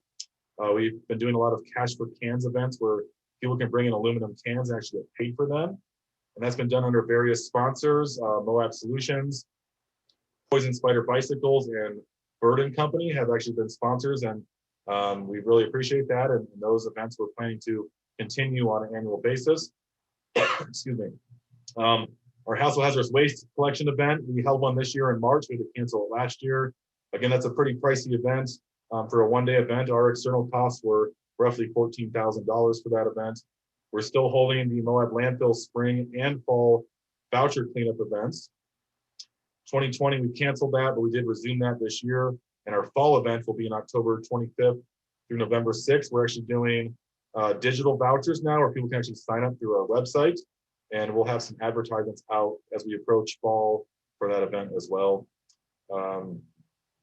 Castle Valley cleanup, those have continued. They did a late one last year due to COVID. And this year, as Tricia has mentioned on a few occasions, the Thompson Springs cleanup event that was very successful. We moved 150 cubic yards of scrap steel and 210 yards of mixed waste that was disposed and removed from that community. And I think it was very well received. All the residents really appreciated it. And everyone did a really good job of keeping things separate and segregated for how we needed it to go to our facilities. I'm almost done, and I appreciate everyone's attention to this. So administrative plans in the future.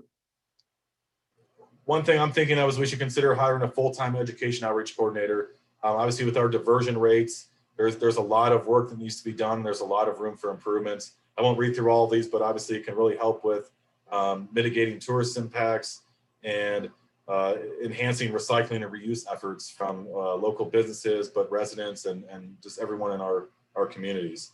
We will be looking to hire a consultant to do a waste stream analysis to look at waste diversion opportunities, primarily with a focus on organics, food waste, and composting.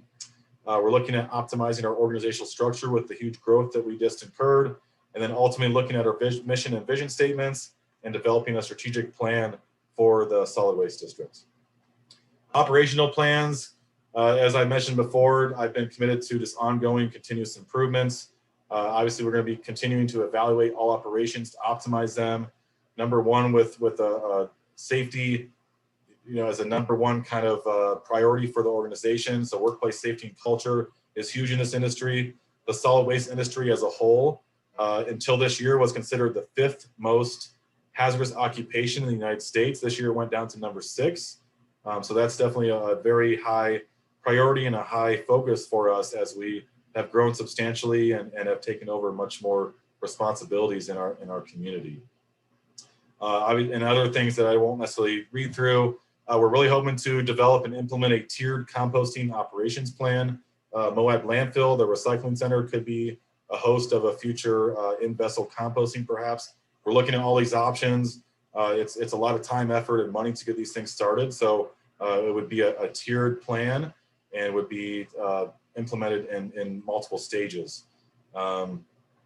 And then obviously we need to look at our future improvements, capital needs, facility, fleet, equipment, et cetera, and make sure we're taking adequate care of all of our equipment, facilities, and vehicles as well. Challenges, I won't go too much into this, but we have had challenges with staff recruitment, especially this time of year. Everyone's hiring, it's very hot out, it's hard to get people to help in this industry. But I think people that we have on our team now are very dedicated. A lot of them take a lot of pride in what they do, and what we do is incredibly important and is an essential service for any well-functioning society. But what's really not helping us is what I've kind of termed as the Moab wage wars. And we are competing with a lot of tourism-related businesses that have been continually offering higher wages for unskilled and semi-skilled labor positions, housekeeping, breakfast attendants, and a lot of these businesses are offering $21 an hour. That's made it very difficult for us to bring staff in at our current kind of wage structures. And we are ultimately researching and comparing regional, local wages in our industry for our positions, drivers, CDL drivers, equipment operators, and ultimately evaluating, can we increase wages without having to raise service rates or our landfill tipping fees? And that's something that we need to take a really serious look into. And with everything that's grown in this community and the volumes and things that are happening here, we really need to make sure that we can effectively staff and retain staff. And we've done a great job in that over the past 2.5 years, but we've had a lot of challenges ahead of us with what's happened just, I think, this year alone. And obviously the workforce in Moab is undersaturated, and there's more jobs in our community that can actually be staffed by residents. So. And then, as I mentioned before, our volumes of materials continue to increase. So we may need to look at a new style of collection trucks in the future, nothing anytime soon. And the transfer station floor may need to be expanded as if volumes continue to grow that we've seen. And that would be a rather large capital investment. And as I think I've reported before, but as a whole, we are faced with, I think as many other entities are, and this infrastructure in general is aged. We did acquire new equipment. We have upgraded our equipment, but we still have a lot of equipment upgrades that are needed and that will be needed in the future. Right now, we're doing pretty good, and we are setting aside as much money as we can for our future investment and capital improvements for all of our facilities. So just kind of point out a couple other things that we need to do. Obviously, the larger volumes, route expansions. We need to look at landfill design and engineering. We'll need to actually upgrade and update our permits in the future for the 2 landfills, including our operations plans, which are backdated to about the 90s, and a lot has changed since then, and our volumes have increased. And then there's other, obviously, infrastructure improvements. But ultimately, all of these items will require very large capital investments. And kind of as a final kind of thing here is, obviously, in addition to the solid waste district meeting its long-term debt obligations, we need to maintain a robust planning and investment strategy for future capital improvements, and just staying up with our facilities so we can effectively manage everything that we are tasked with managing. And today we are essentially a holistic solid waste management provider, and we've got a lot that we do manage in this community, and it's a very important role. So that's really all I have. I'd be happy to answer any questions. I appreciate everyone's time, and I appreciate the opportunity to come speak with the commission, and hopefully the general public can see this and review this. And if there's any questions, I'm always reachable via cell phone, email, and just our general office number as well. Thank you. Do you want to stop sharing your screen? Yes. That would be helpful. Thank you. Thank you. Very thorough. Very thorough. I would have never known how scientific and involved solid waste was when I took the role as being the county person on that. And we're very fortunate to have Evan. Very fortunate. Questions? I just have a comment, Mary. I just have a comment. Just wow, wow, and wow. Evan, you're killing it. It's amazing. Thank you so much. Thank you. And as somebody who is at the recycling center at least once a week for the last 15 years, taking my personal recycling and that of my business, the changes are so noticeable, and it's so much more pleasant to drop recycling off there. It's a great job you guys have done.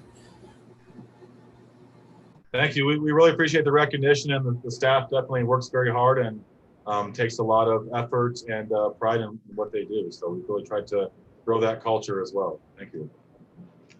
And I want to stress that Evan is very big on safety. That is his number one priority, and he's found some challenges with the acquisition because of his culture of safety first. We should be very happy about that. Any further questions? Thank you. Thank you. Thank you. Thank you. I appreciate it. Okay, we are to the presentation on Utah Department of Transportation Economic Impact Study for Canyonlands Regional Airport. Andy. Good evening, everybody, commission, staff, and public. Andy Solzvig, Airport Director. I'm going to see if I can share the screen real quick. Okay, bear with me a moment. I'm going to go through this relatively quickly. Why did it do that? Okay, here we go. Every 5 years, most states will do what's called an economic impact study for airports. Unfortunately, Utah had not done one in the last 15 years, so the previous version was in 2005, but they did initiate a study which just came out this year, but it's based on 2018 data when they started collecting the information. And I'm just going to reduce this real quick so you can see it a little bit better. These are the first page here are the highlights. I know that looks like a lot of jobs. When you look at annual payroll, the spending, annual economic activity to the Moab area, as well as state and local tax revenue, and then the 10-year development costs, which is actually already outdated. So I want to jump to the last page real quick and talk about what the data, where they get the data, and how they collect it. So it's really through direct and indirect costs, which then creates a multiplier effect into the community.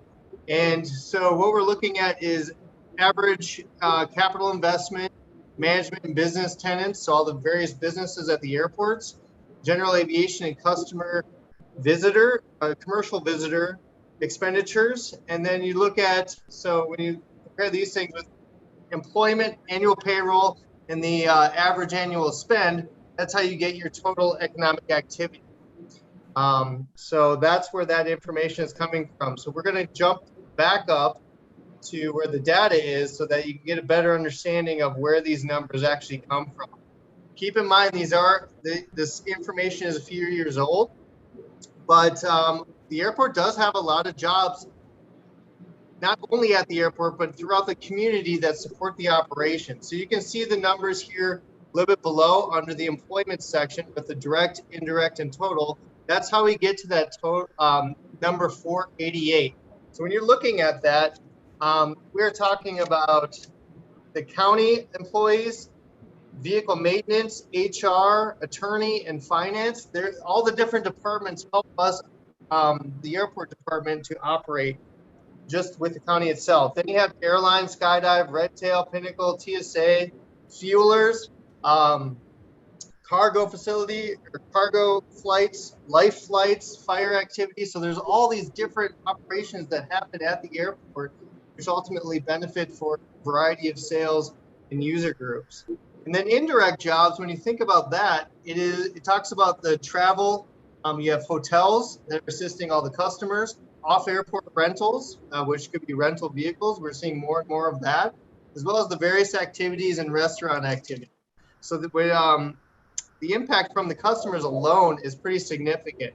And so when you look at this chart, you're seeing the employment, the payroll for the various jobs that they've studied, the amount of spending. So as people work, they obviously go and buy groceries, they may pay rent or mortgage, you not only have taxes from your wages, but you also are paying into the tax system overall through what you're purchasing. And then you have your spending. This also includes your customer spending and then your annual economic activity. That's where this 45.9 million number comes in. It's right down here at the bottom right. So as we look at some of the benefits, again, I touched on them. It's just the airport. There's also construction activity. Whenever we have a large construction project, those workers are involved spending money in the community. And then you look at the visitor industry and the variety, and that's how we get our 2.1 million in sales and income tax revenue to our community. Where are people coming from? Now, again, this is a lot of general aviation flights as well as commercial. You can see they're coming from all over the nation. In fact, we're probably busier than we were a few years ago. Actually, I know so. Our employments are peaking or it's high level, as well as sales from our car rentals, which is a great indicator of business. So our system role, again, this is through the UDOT Aeronautics Department, and they look at all of the airports throughout the entire state, and that's what this is showing, not only just for Moab or Canyonlands Regional, but the other airports throughout the state. So the rest of the report is really more about the state itself and the general impact. What's really significant here is that they separate Salt Lake City and then they include it. And you can see up at the top here, when you combine all of the other airports and then separate Salt Lake City, what an impact Salt Lake City has, not only to that community, but to the state, is pretty significant. Although Canyonlands may be small, a 2.1 million to the overall 635, we are still making an impact and growing each year. That's really all I had. I wanted to make it short and sweet, but provide you the information. I'm opening it up to any questions. You want to stop sharing your screen? Yes, hold on. There we go. Okay. Thank you, Andy. Questions? Doesn't look like anybody has any questions. Looks good. Thanks for your time. Just a remark, thanks for keeping it concise. So, good job. Presentation by Transportation Master Plan. Consultant Kimberly Horn. Okay, thank you, Mary. We're going to try to keep this to 10 minutes. I know the information overload's a bit much here. I'm amazed at how you can keep on track here, guys.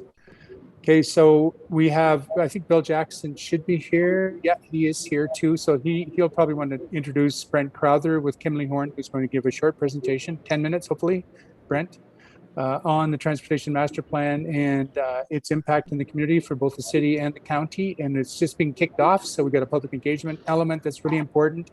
We have a technical advisory committee, which is really important. And of course, the commission is really important to be involved in this thing. So it's a big step for us. So I'm going to pass it over to Bill for any comments that he might have. Bill, can you all hear me? Yeah. Yes. All right, great.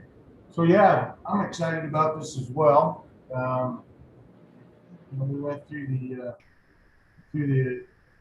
RFP, and Kimberly Horn was selected to be the vendor. Now this is a unified plan with the city, and so I think that's really going to work out well for us. And I appreciate Brent for being here this evening and giving us a rundown on the unified plan.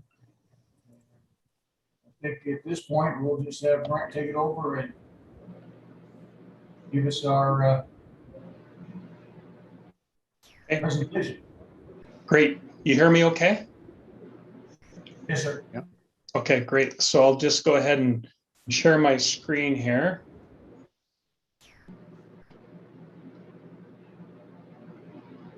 Okay. Thank you for the opportunity to present to you the. You're not sharing yet, Brent. No. No. No. There you go. How's that? That's better. Okay, great. Thanks for the opportunity to be here this evening. What we wanted to do was give you a little overview of the transportation master plan that we've just initiated, with a particular focus on the opportunities for stakeholder and public outreach. As is identified here on the slide, that the end result of our project is to identify specific strategies, projects that will improve mobility and connectivity for all modes. It is multimodal, not just focused on cars, but focused on bicycles, pedestrians, and other modes of travel.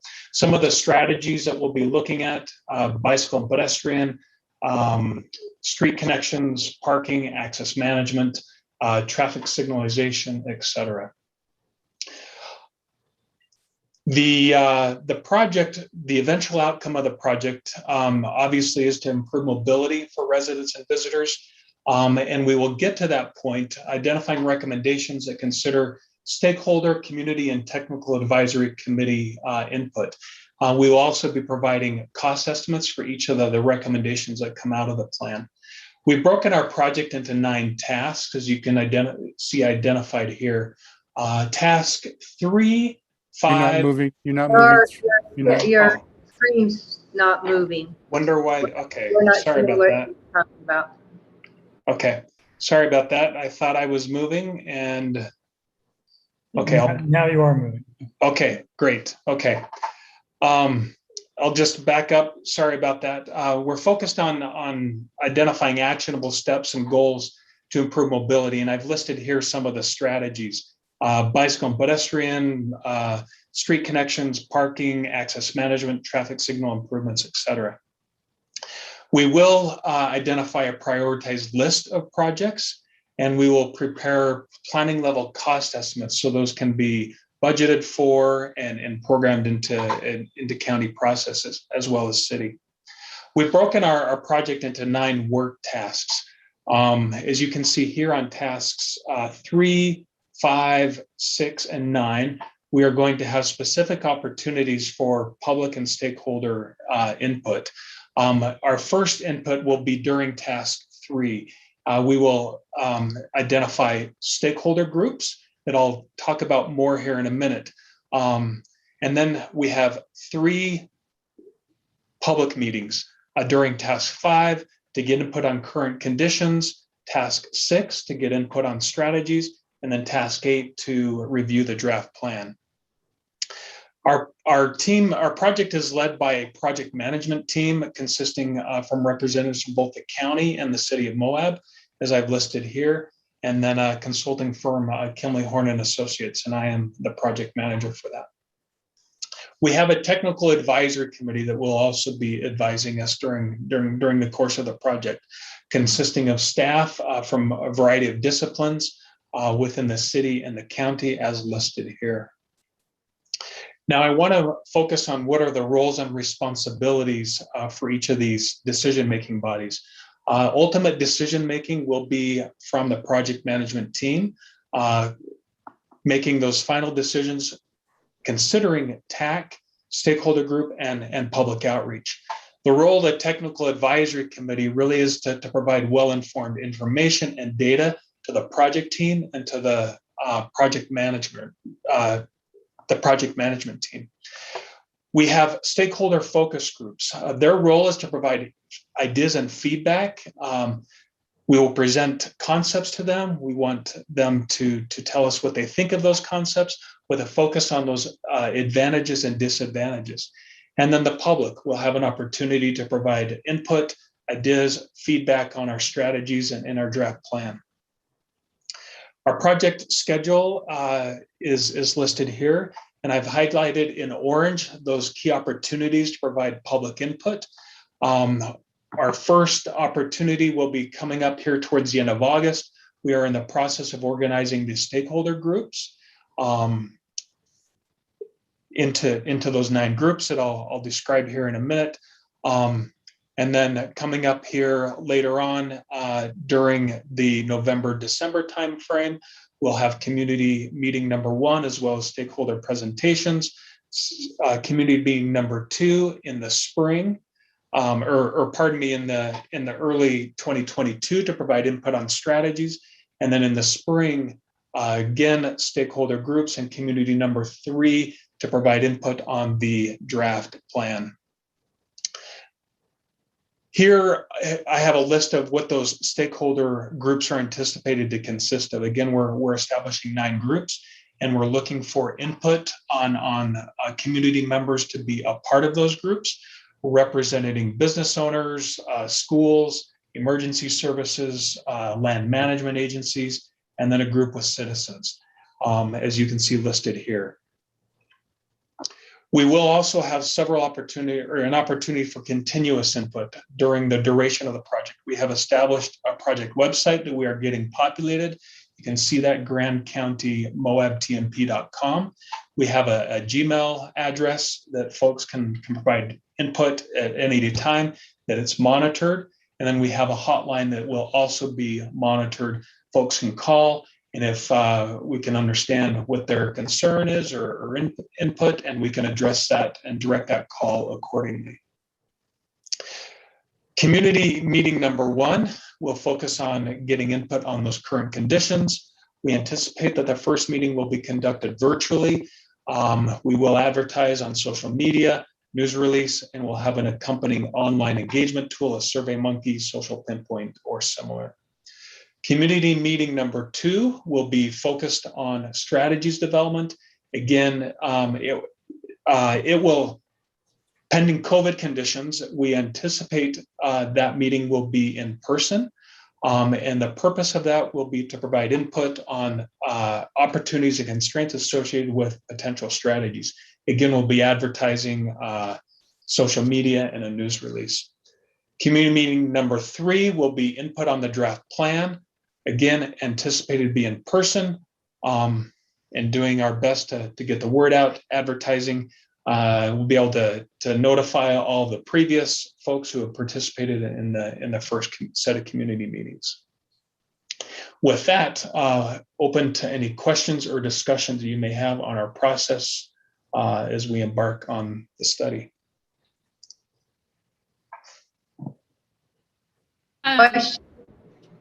Sarah? I was just looking briefly at the list of potential stakeholders, and I just wanted to point out that it does bias car traffic quite a lot, and I know that you have those at-large positions, and I just want to make sure that it's on your mind that the bicycle commuter community should be very represented in those at-large places. Great, thank you.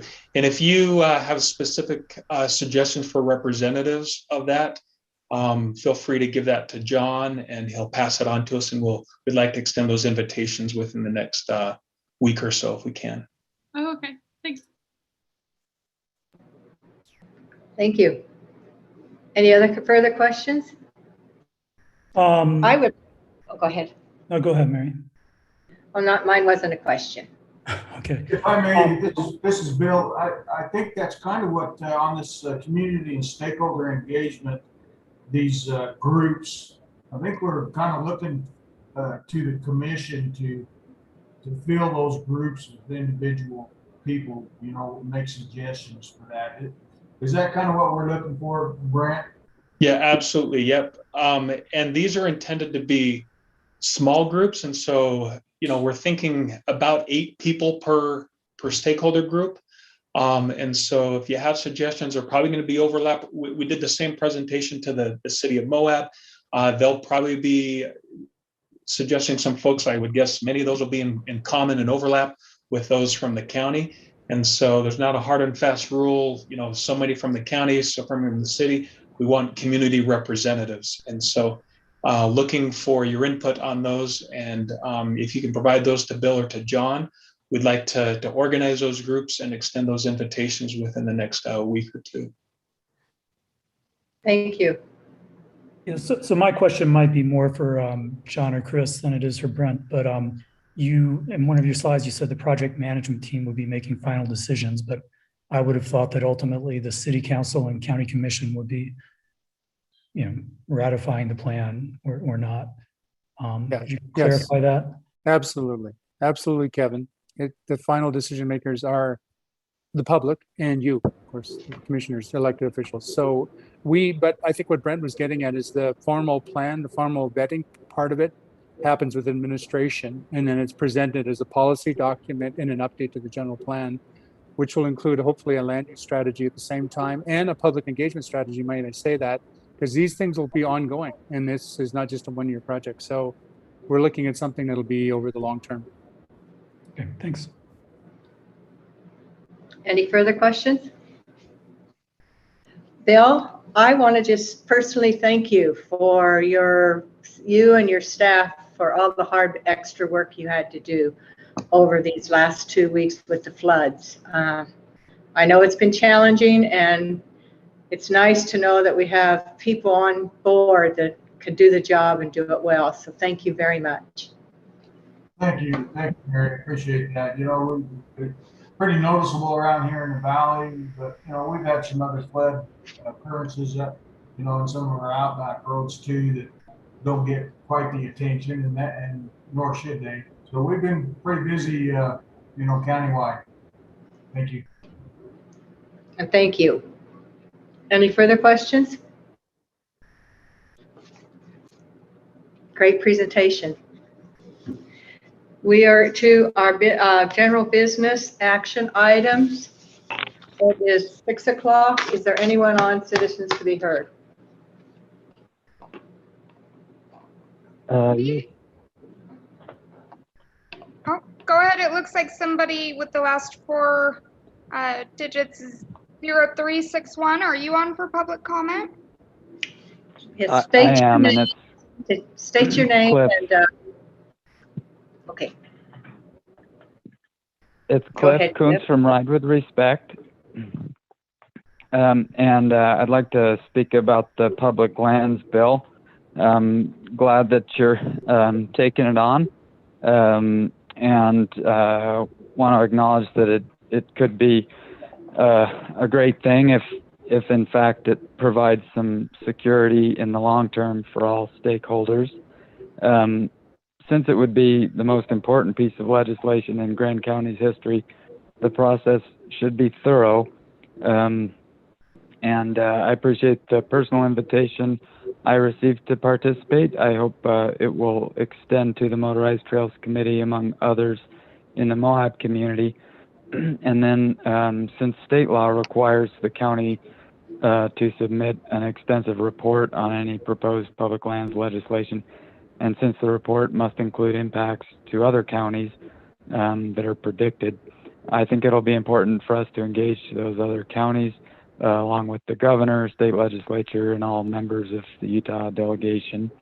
In terms of the content of the thing, you know, I think it was 6 years ago that I had spent hundreds of hours helping to develop the Utah Public Lands Initiative, as did others in Moab.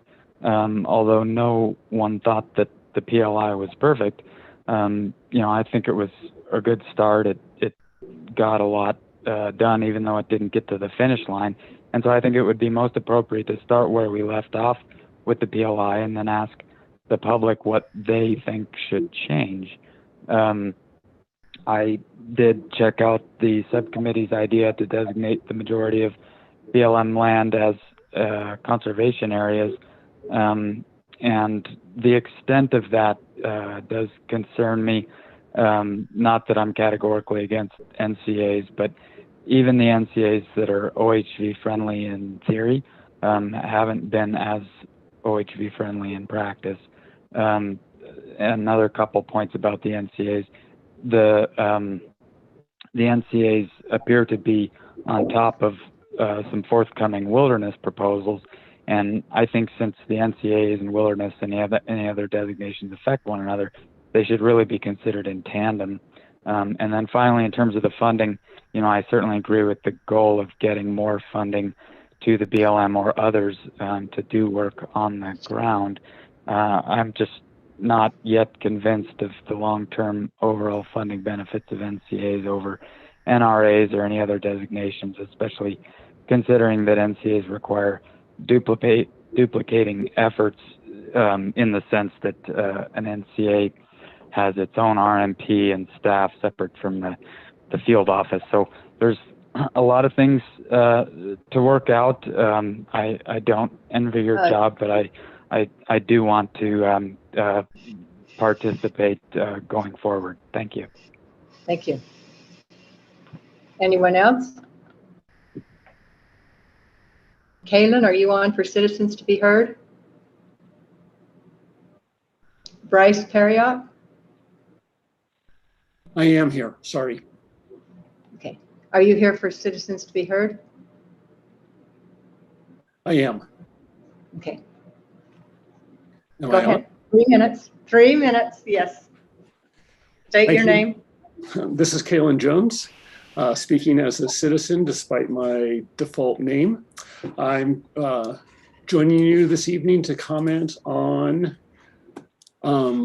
sorry, 1 second, your updated masking policy consideration. I appreciate that you want to use the state metrics for determining risk level, but I'd just like to point out that the current policy is based on the assumption that the unvaccinated will wear masks. And in my observation, that hasn't been what's happening, just based on the statistics of how many are unvaccinated and what I've observed in public spaces that have signs posted requiring unvaccinated people to wear masks. We have about 39% of our population that are unvaccinated, according to the Southeastern Utah Health Department. And going into major local retailers requiring masks, it appears that about 1% of people wear masks. So even though the state metrics may be more accurate, I think it is worth considering erring on the side of caution and using the CDC metrics for establishing risk level, given what I've observed in terms of people's behavior. Thank you. Thank you. Jason, are you on for public comment? I mean, Bryson. Unmute if you are. Anyone else on for public comment? Mary, we have a few people on, but I don't see anyone unmuting or turning on their cameras. Okay, so we'll move on. Yes. The first order of business is approving Moab Uranium Mill Tailings Remedial Action Project 2021 Annual Statement of Continued Compliance. So this is a long meeting. We've had lots of presentations. I request of all of our commissioners that they read this compliance. It's very, the DOE is doing an excellent job right now, and hopefully this project will be, the pile will be moved by end of 2025 to the end of 2026, and they're doing an exceptional job. So I will trust you to read it. I will entertain a motion. Madam Chair, I'll make a motion. Thank you. I move to approve the Grand County Annual Statement of Continued Compliance with the Uranium Mill Tailings Removal Action Project, UMTRA, from July 19th, 2020 to July 18th, 2021. Thank you, Trish. Do I have a second by Jacques? Discussion? All in favor? Anyone opposed? Passes unanimously. We are to approving road maintenance agreement with the Moab Area Community Land Trust for Phase 1 Arroyo Crossing. Christina Sloan. I'll try to make it quick. There's a lot of information in the packet. You guys are very familiar with Arroyo Crossing. They have utilized 2 different sources of federal funding that's creating a matrix of interesting issues for them. One piece of federal funding requires they own the roads in the subdivision for 5 years, even though they built it to county standards and they intend to dedicate it to the county. after that 5-year period is over. And another piece of federal funding requires that the local governmental unit help maintain the road. So this is a maintenance agreement. We did meet with MALCLT and Chris and of course Bill Jackson. And we all feel comfortable with this agreement. We are working out some tiny little tweaks, and so the recommended motion is to approve, subject to final approval by the county attorney and road supervisor. Let me know if you have questions. Thank you. Thank you for doing this. I know this was a big deal to the Right, people. Mary was at that meeting too. Sorry, Mary. Go ahead. So thank you. Do I have a motion? I will move to approve the road maintenance with MACLT for Phase 1 Arroyo Crossing, subject to final approval by Christina, the county attorney, and the road supervisor. Thank you. Jacques, seconded by Kevin.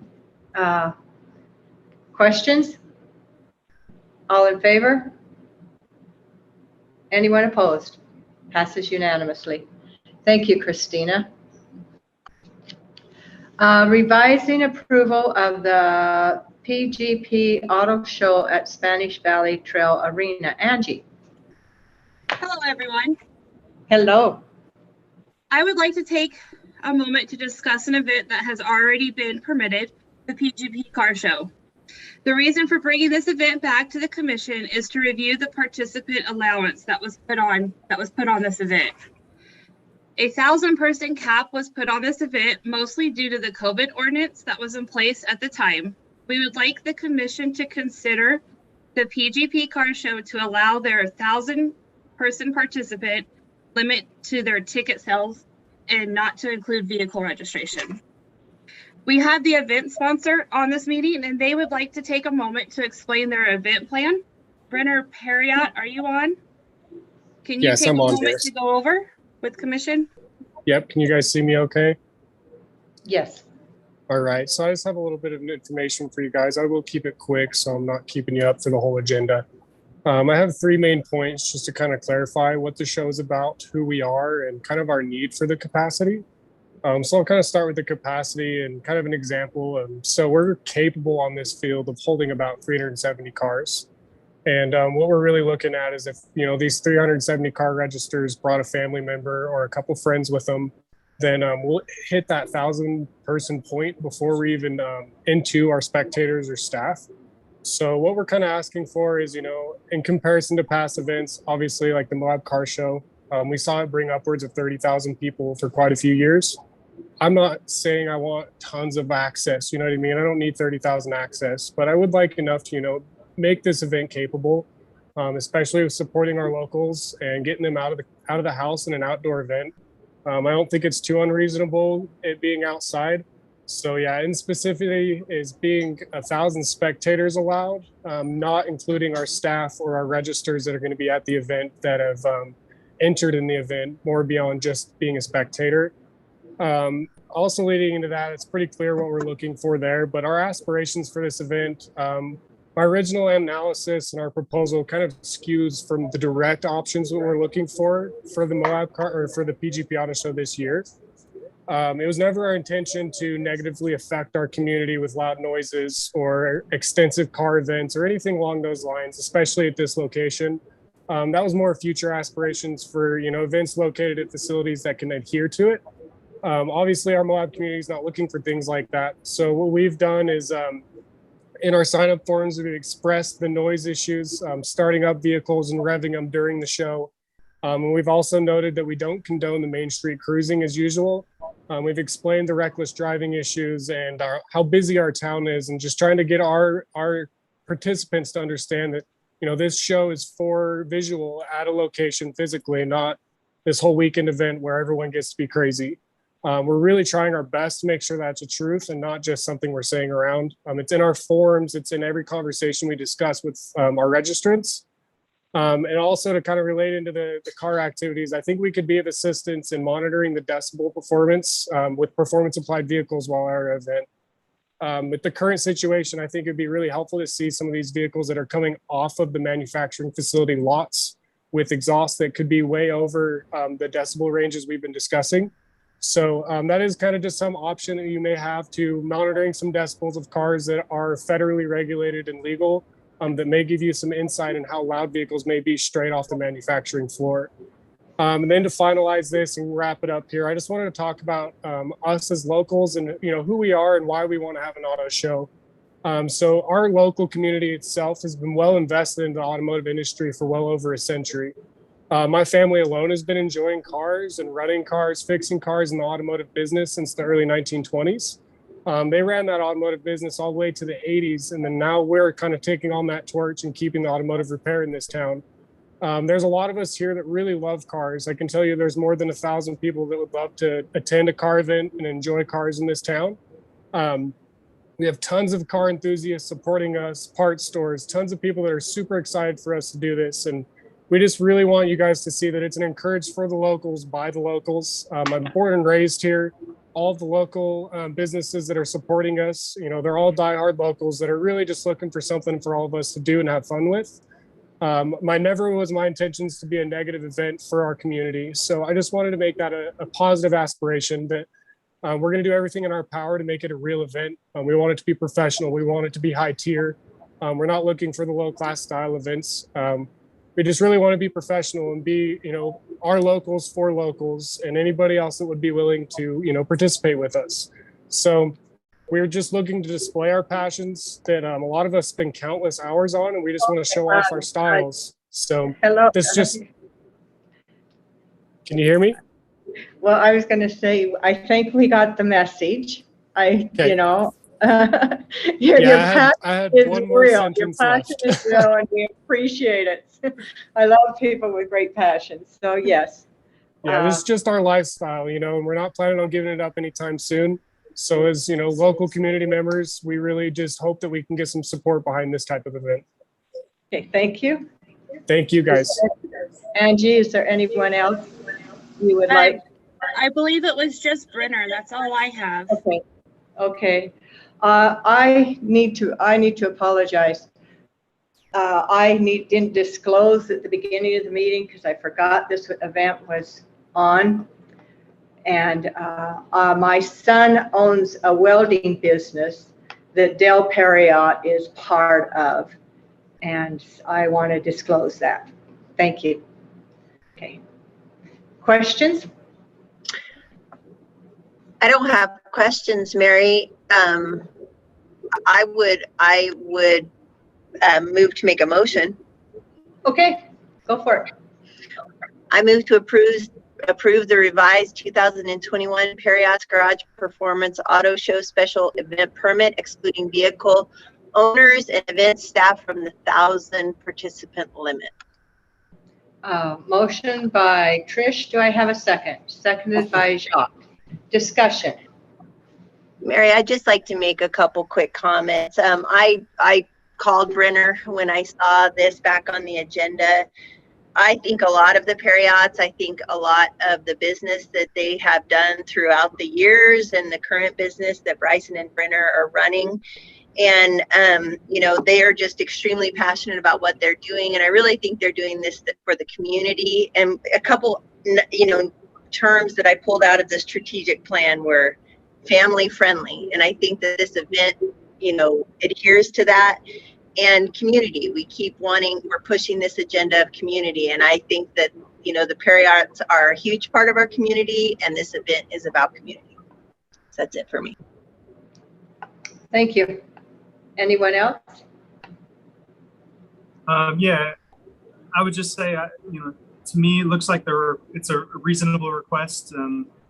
I appreciate the tone of Mr. Perriott, and I think that this event does represent an opportunity for a really sort of positive community event, as he describes. And I do believe when we were discussing this event before, it was sort of brought up that this might, this is the first, it's the first year that this event would be put on, and we as a commission could assess if there were any if there were any big problems or any adjustments that would need to be made. And, I don't mean to bring that up to hold it over the head of Mr. Perriott in terms of, because it seems like he understands what's at stake. And we do want to, I as a commissioner do want to support this event, and especially being an outdoor event as well.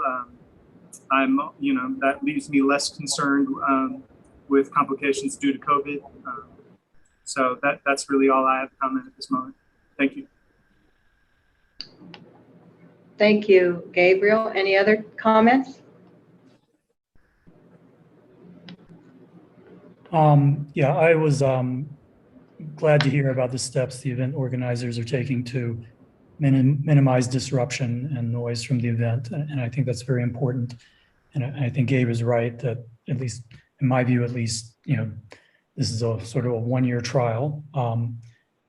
We do want to encourage locally organized events. I guess the other comment, I mean, but this is in some ways more about COVID than it is the noise. And I think elsewhere on our agenda, we have proposals to sort of strengthen the anti-COVID rules. Here we would be loosening them. I don't think there was anything magical about that original 1,000 number. No one knows what the exact right balancing point on COVID is. But I just do hope that we're consistent as we decide about our COVID caution level moving forward. Thank you, Kevin, and good point. Anyone else? I guess I'll just say, Dale, thanks for coming on, and I appreciate, like Gabe said, your tone and everything about your intent in this. And also just want to say I voted against the proposal when it came up, not because of any personal stake that I have against this particular event, but just because we are tasked with our community in coming up with a balanced approach, and one of the major issues is the problems that we have with off-road vehicles and noise in the community, and it seemed irresponsible at the time to permit another new motorized focused event. And so I'm going to maintain my vote tonight, but I do appreciate the effort that you've put into trying to organize something that you see the community benefiting from. But I just want to say that I'm hearing from a huge part of the community that is overwhelmed by off-road enthusiasm. And I just have to stay true to representing those folks as well. Anyone else? Christina, I have a question for you real quick. Christina Sloan, is she still on? Chris Baird, you might be able to answer it. Am I able to vote on this with my sons? You can vote on it. Thank you. I just wanted to make sure. Okay. Any further discussion? All in favor of the motion? All opposed? Motion passes 5-2 with Sarah and Stock and Evan Clapper voting in opposition. Thank you. Thank you. Approving airport water feasibility study with Armstrong Consultants. Andy. Good afternoon, everybody. Andy Solzweg, Airport Director. Wanted to bring this to your attention. The current water system at the airport is through a well system, which was actually dug in the early 80s. I'm not sure when the water rights were conducted, but as we all know, there's been a lot of growth over the last 5 years. And we just need to take a look at our current situation in water use, as well as the well system itself. Since it was installed in the 80s, we think an upgrade is probably due.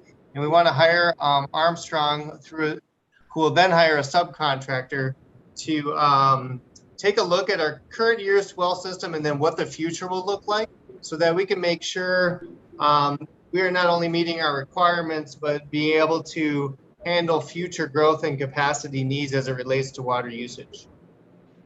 Any questions?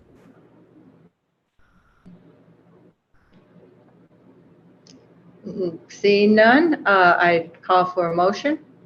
Yeah, I'm sorry, I did have a question. Okay. don't know if Chris Baird is on, but I mean, or Andy, or whoever, but does this seem like a reasonable number just to study a well? Or do we not care because this cares money?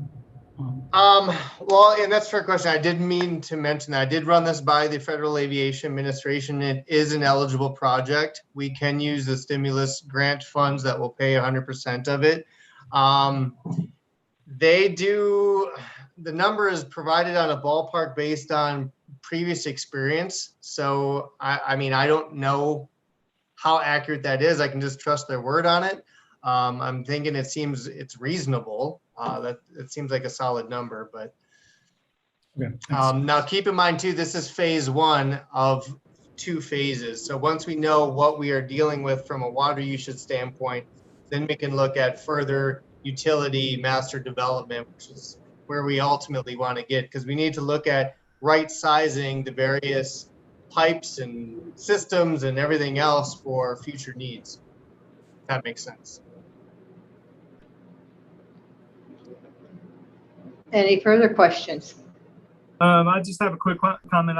I noticed some of the items that would be a future potential use would be a car rental wash bay, and it just brings to mind to me in terms of, you know, no matter what the capacity that is determined out there, that, you know, when we look at something like a car rental wash bay, that we, you know, look at whatever technology is available out there to be as efficient as possible with something like that, whether it's recycling the water appropriately or so on and so forth. You know, it's you know, time that we looked at all measures possible to conserve water. And I'm sure you would be doing that. So thank you. Absolutely. We want to be as environmentally friendly as possible. Our current situation is we have one small bay where their only access is going through the airside gate. So they have to drive around all the aircraft not all the aircraft, but some aircraft, just to get to wash their vehicles in and out. So it would be more efficient and effective, environmentally friendly by doing something like that. Plus, when we think of fire suppression, if anybody wanted to build a larger hangar over 12,000 square feet, and for firefighting reasons, we have our own storage and issues with the ability to fill our fire truck quickly. And so that's something else that we want to look into as part of the entire project. Thank you. Kevin? So I will make a motion. Thank you. I move to approve a professional services agreement for task order O in an amount of $24,200 to Armstrong Consultants for the purpose of a wastewater feasibility study. Thank you. Seconded by Evan Clapper. More discussion? All in favor? Anyone opposed? Passes unanimously. Thank you. We are to K, approving 2-year lease with Moab Express for kiosk placement in the airport terminal for taxi and shuttle services. Andy. Okay, thank you again. Moab Express has actually been a provider of the airport for a few years now, and they're interested in just some 16 square footage of space inside the terminal for a kiosk, kind of as a welcome booth more than anything. And it's a pretty cut and dry leasehold. So we'll do a 2-year and then 1-year extensions thereafter, which allowed flexibility for the airport and for them if we need to relocate them or anything. And it's revenue. So, Kevin? I move to approve a 2-year terminal lease agreement with Moab Express at the Canyonlands Regional Airport and authorize the chair to sign all associated documents. We haven't had that for a while. Yeah, I think we have. Kevin? Nostalgic. Motion by Kevin. Do I have a second? Seconded by Jacques. Discussion? All in favor? Oh, I'm sorry. I'm so sorry. I was just gonna express some kudos for this, you know, especially seeing the impact study related to the airport. It's really refreshing to see a local entrepreneur business not only being able to benefit by those services that the county's invested in developing the airport, but also to be paying back in and contributing revenue to the airport. So the Moab Express relationship here with the airport is really the most ideal thing that I see coming out of this. So I'm glad to see this evolving. It's exciting. Thank you, Evan. Any further discussion? All in favor? Anyone opposed? Passes unanimously. Thank you. We are to approving advertisement agreement with Emory Telecom to air video segments on sustainable trail practices chosen by the Sustainable Trail Promotional Committee in the amount of $6,150. Jacques and Andrea. I'll start out. This came up as an agenda item on our last meeting, and it was moved out of the consent agenda, and we talked about it. I think because it was in the consent agenda that it didn't get proper representation from Andrea and or Elaine or the Sustainable Trails Committee. They weren't on the meeting and weren't able to speak to this. I personally, I'm on the Sustainable Trails Committee. I'm for airing the videos for the next, until the end of the year. I can talk about that more, but I'll let Andrea. Okay, well, thank you, Jacques, for bringing this back before the commission. And so thank you last time for passing the 4 videos that you did pass, but we're back to see if we can get the other 2 considered. So just as a little background, the 5 Tips for an Awesome Moab Adventure was created with Sam Platts and our partner, the Bureau of Land Management and the Travel Council and Canyonlands National History Association, all funded that back in 2019. It also was shown on Channel 6 in 2019 and in many local businesses and off-road rental shops. And the goal of the video was to reach the UTV users. That was a group that we wanted to educate. And some of the things, of course, that are in that video that we're trying to educate folks on is stay on the trail messaging, courtesy on the trail, trail etiquette, safety, pack it in, pack it out, and also driving with courtesy in the front country and the back country, in the front country, including town, of course. So we wanted to reach that user group. We have a lot of competition out there on the internet with wrong messaging. And so these videos were an attempt to get the right messaging out there before they come to town, and then also when they're in town, in the hotels, before they get on the trail. And the other video is the What Makes the UTV Street Legal, which is a new video that Elaine worked on with the city. Let me just back up one thing and say that not only do we work with the BLM for the 5 tips, we also had to get approval from the state office of the BLM before those videos could be shown, before that video 5 tips could be shown. And so the UTV Street Legal video is recently made with Mark Finley again, with the Travel Council. And I don't know if Elaine is on, but she said that she received an email from Mayor Niehaus that was very happy about that video. It's a 1-minute video that explains how the viewer can help with the issues of UTVs driving through town. And Elaine, would you like to speak about that video? Yes, we created that video out of a major need, because this office, the Travel Council office, receives hundreds of calls every year, people asking, what is street legal? What do you need to be street legal? And rather than having them come here and just think they can unload their UTV off of their trailer and just start riding, which could be dangerous, which could be dangerous for citizens or the people operating the vehicle, we felt it necessary to really provide a video that explained everything that you needed to be street legal, that you can't just drive here in town. So we worked with, the Moab City Police Department.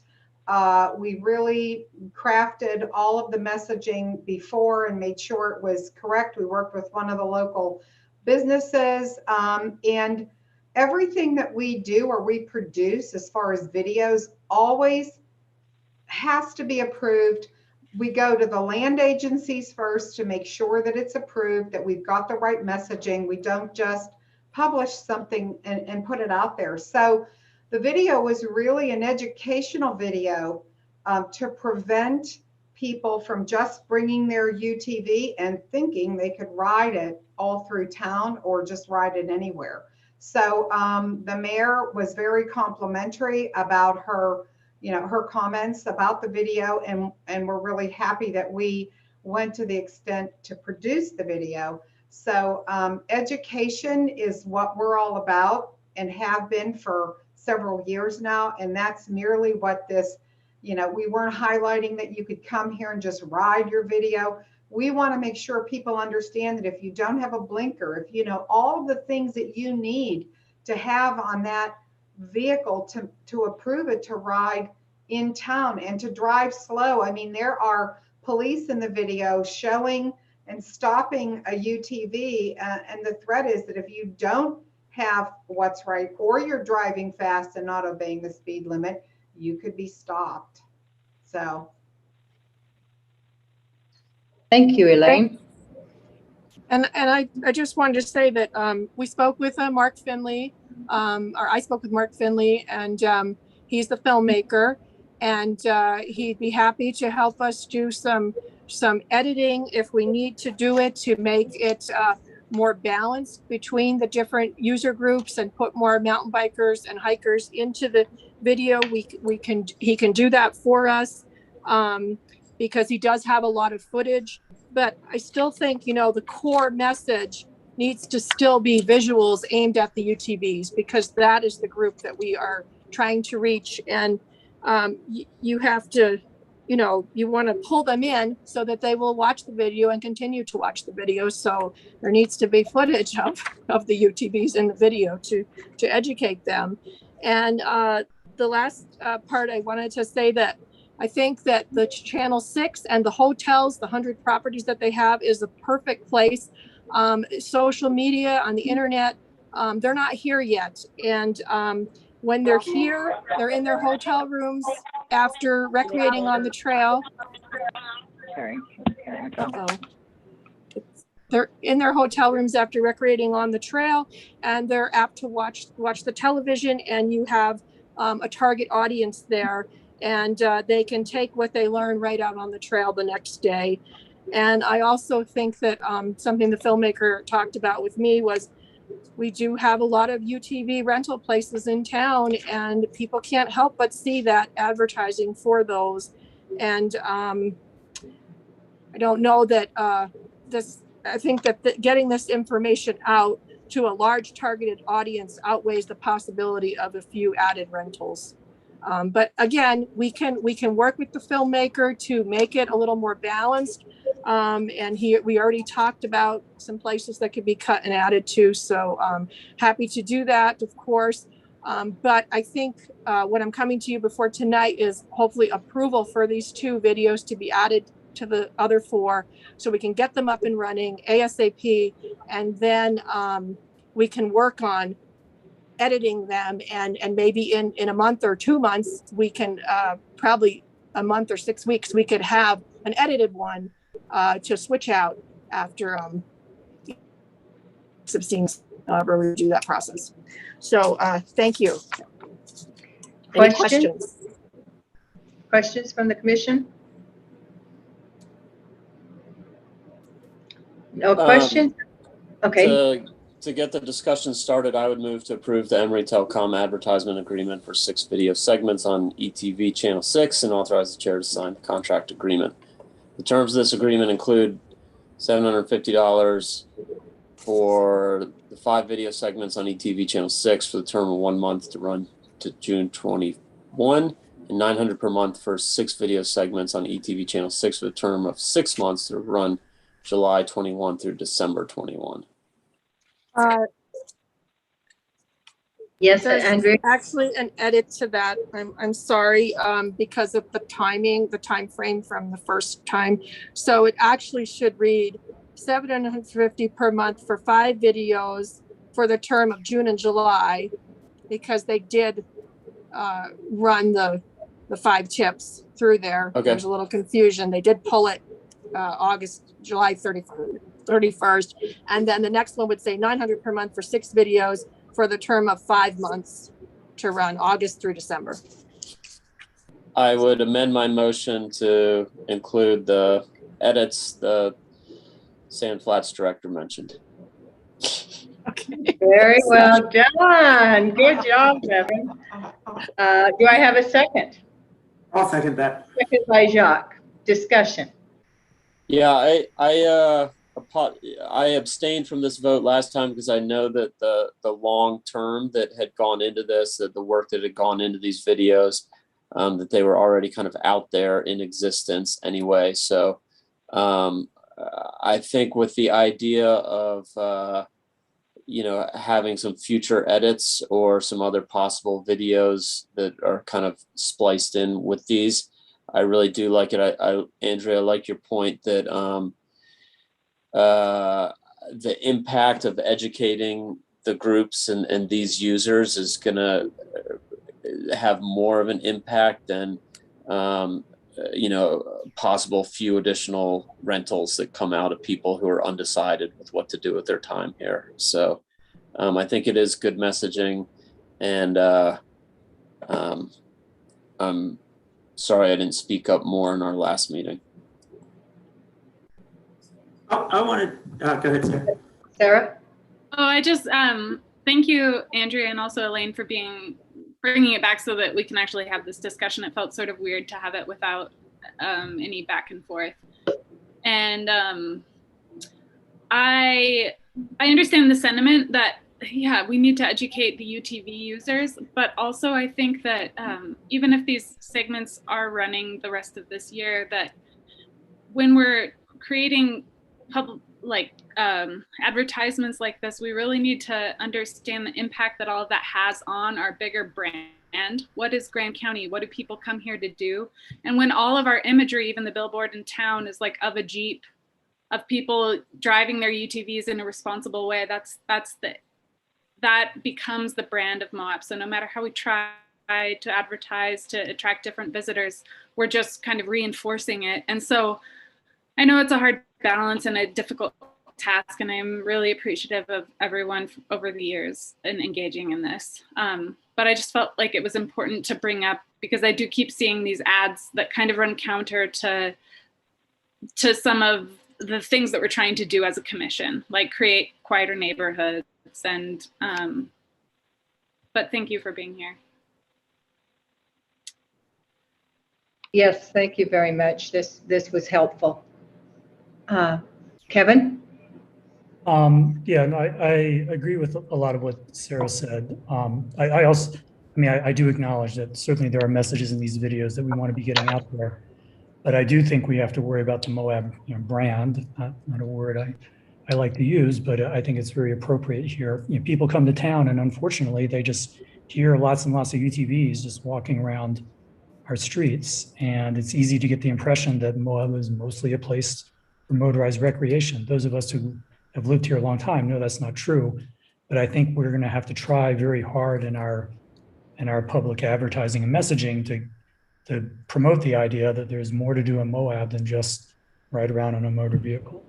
And so I hope that in the future, we can think more about these issues, not just the direct messaging we're giving, but just, whether we're showing mostly UTVs or mostly something else in videos. And I actually wonder whether Jacques might be, since he brought this up, might be willing to work with me and Elaine to come up with a plan for reviewing all our messaging, not just these videos, just to make sure we're on track trying to do that.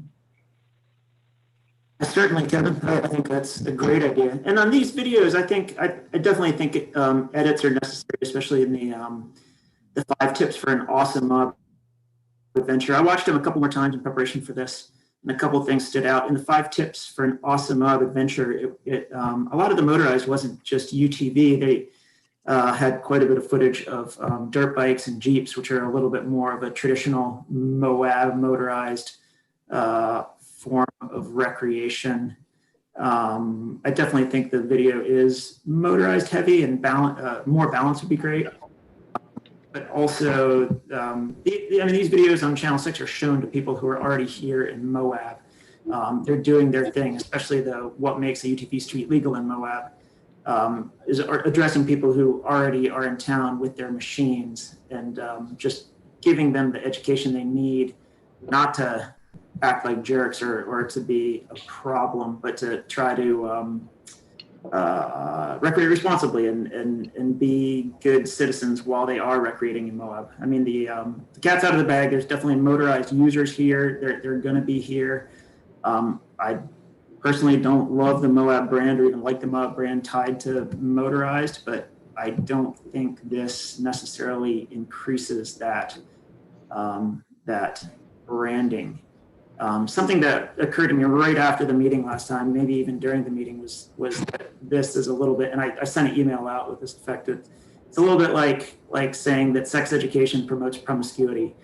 Just the act of talking about it is advertising for that, and brings it up. And Evan and I were talking a little bit, and Evan mentioned that we're not talking about abstinence here either. So definitely talk about that as well. But that was something that occurred to me last time, and I'm glad to bring this back up and discuss it. And I am in favor of airing these videos at least at the end of the year before we can do some edits. I do just want to say that our statistics out of Sandflats show that over 60% of the UTVs, at least on the east side of town, are either tours or rentals. And so most of the UTVs on our streets are not people who came there with a machine. There may be tourists who came there and made the decision to do it after they arrived. So I think this kind of advertising in town is very significant. So. Thank you. It's interesting. It's made me think that, I think the UTVs and ATVs really changed the whole idea towards motorized vehicles in the backcountry, because in truth, Jeeps have been part of Moab from the onset. I mean, it was Bates Wilson that created Canyonlands National Park. That's what he did. He Jeeped all through that park. He took interior secretaries through it on Jeeps. I'm just sad that UTVs were invented. I think they have changed, because we were not complaining about motorized vehicles in the backcountry until UTVs arrived and became so popular. I wish people would just go back to Jeeps. I just wanted to say real quick that I support making any necessary edits to create a little bit more balance in the 5 tips video. And I feel comfortable sort of with this, without including that in the motion. There didn't seem to be any resistance to such edits. So just wanted to say that for the record.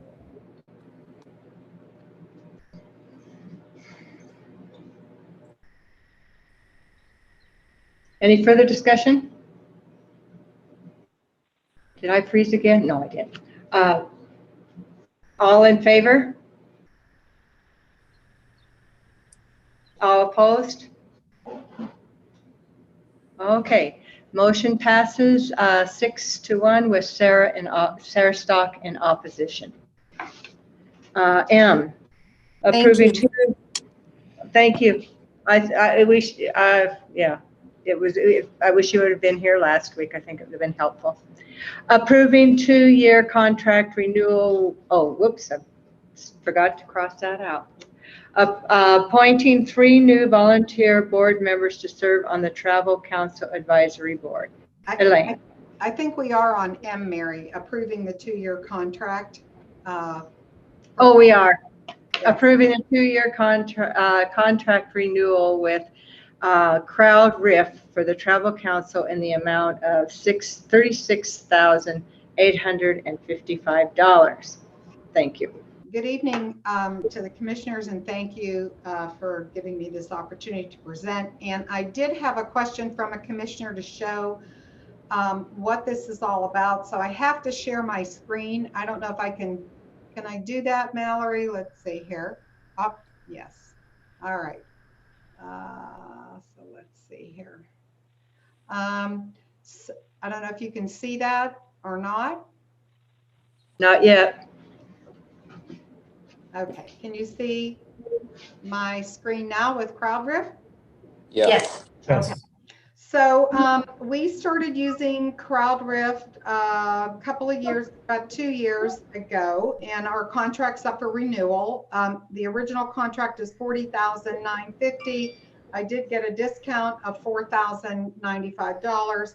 So the net total is $36,855 for a 2-year contract. And what CrowdRiff does is they go out and once we select what sectors we're looking to target for photography, they upload this photography to what we're looking for, and then we can peruse all of the hundreds or thousands of pictures through this company. So what happens is we'll select if we're looking for accessibility or people or diversity, whatever it is that we want to select. So I'm just going to go through here. Most of the, you can see here, the images are, they're put up there by individuals who take pictures and post them.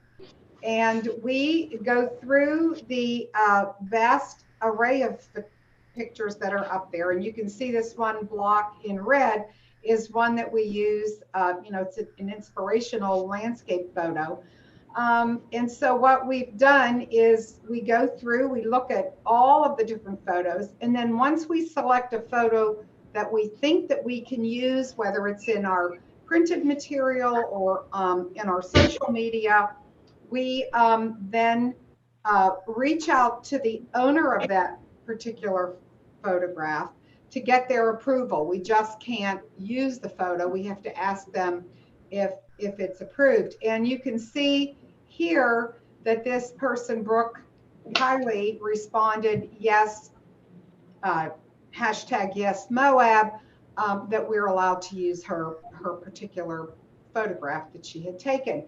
So we've selected photos of families, of pets, just different photos that we find. Accessibility, as you can see here. What it boils down to, we're using over 500 photos, which is about $36.85 a photo. If we had to, well, first of all, we could not pay a photographer to go out and take all of these different pictures. The cost would be astronomical. Early on here at the Travel Council, I did purchase photos from individuals, and sometimes they would run $100 to $200, depending on who took the photo. So we really select different categories. We go out, we look at the pictures, and then we try to post these photos on on our website. Here's one of masks. We had that up last year quite a bit.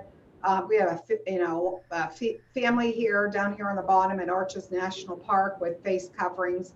So even how to camp. We've done photos on how what's responsible camping, what's responsible recreation. So the fact that we can go out there and look at thousands of pictures and then select the ones that we think we want to use, that's the benefit of using this this particular service. And there are many other counties around Utah and within the country or around the world that use this particular CrowdRiff is the name of the company. So what this is, it's approving the 2-year licensed renewal contract with CrowdRiff for $36,855 from the TRT Travel Council budget. And here we have rafting. So we're pretty selective in what couples, we're really reaching out to find some really inspiring photos to, you know, whether it's winter because we're trying to promote shoulder season visitation versus everybody coming when it's nice out. So we've got some great winter photography that we use. So, and pets, a lot of people, you know, we've done posts on pets and how to visit with your pet, where you're allowed to take your pet. So we really try to utilize, you know, all of these amazing photos to inspire people to talk about education, even talk about horseback riding. Yes, we have that available. So that is what we are doing with the CrowdRiff photos, and why we find that this service really fits a need for us, whether we're educating, you know, messaging out there to the visitors before they get here of what you can do, how we need you to act when you're here. And the cost is much more reasonable over a 2-year span than if we had to hire someone to go out and have someone on staff or contract with a photographer. We would never be able to capture all of these individual photographs. Thank you, Elaine. Questions? Could you take that on your screen, please? Questions? Entertain a motion? Oh, I have a question. Okay. I know that you guys are working really hard on economic diversification, and also TRT money is some of the only, or it's a big chunk of money that we're only allowed to spend in certain ways. And I guess I just wonder how you've come to balance. I understand that like hiring a local photographer would cost way more. Do you have a sense of like how much more, or how you came to the decision that we should just be paying the bot to generate AI selected photos? Well, I think because you're always posting on social media several times a week, and we're constantly trying to, you know, whether we're doing educational messaging and posting on all the sites, or even using it as a gallery on our websites, putting a gallery at the bottom of our websites. We found that this, and we're able to change out the photography, because you can't keep the same photos, you know, month after month after month. You do have to switch things up a bit. So we find that this contract with CrowdRiff really affords us more flexibility. You know, there are times when we just wouldn't be able to have someone out there with the right weather, with the right messaging, with the right, you know, whether it's accessibility, we're trying to show someone in a wheelchair, or a diversity, a family, you know, an African-American family. So this provides us with that availability to talk about those things and feature these individuals, or, you know, how to travel with your pet. Do you have horseback riding? Yes, we do. And, you know, talk about the different. So you have your, did you get your answer, Sarah? Yes, it seems very encourage you, Elaine, and the department to think about ways in which we can give more of this TRT money to local producers, local artists, even for ad creation or stuff like that. So I don't know. I just wanted to bring up the bigger. We do. We actually are paying contracts to 2 local companies for the billboards that it's thousands of dollars to rent the billboards, and those are local companies. We actually have used Tom Till and local photographers if we find a photograph. We're actually working with Lynn Dinesti to redo the logo for the Canyonlands Business Summit. So we really try to look for local and to support the local entrepreneurs that we have here. And actually $1.2 million is going from TRT over to the economic development budget. So we're drafting, and I'm going to be working with Chris to sort of map out the final budget for economic development diversification.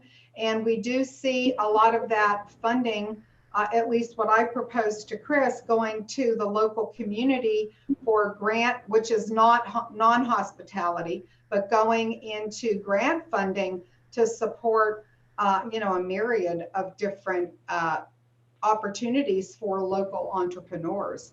So we've always tried to buy local, be local when possible. Kevin, you had your hand raised. Yeah, so I mean, I plan on voting for this motion, but I think Sarah does raise a good point. We just had in the discussion about special events that we prefer the ones that are run by locals. And I think we should have a similar attitude in our, in spending the TRT promotion budget.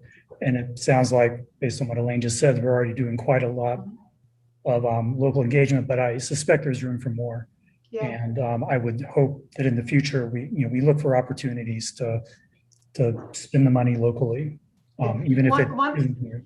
One of the things we have reached out for years to the local outfitters for photography, and we would not get a lot of response from them. And of course, you need a high quality photograph. You have to show something that has the right, the right content and is visually something you can put out there. But we have had very little response from the local outfitters to provide. I mean, we want to do that, but the fact is that we've had little response back as far as photography, or we get photographs and they can't be utilized because they're not the right pixels. They're just not something that we can utilize for, fine photography, or if you're putting it into print, it just it won't look right. So we would want more of that, and we hope, especially from the economic development side, to when we're sitting down scheduling meetings with all of the local businesses, that we can talk to them again about and bring that subject up. So I agree with you. We should be, we want to do as much as we can locally.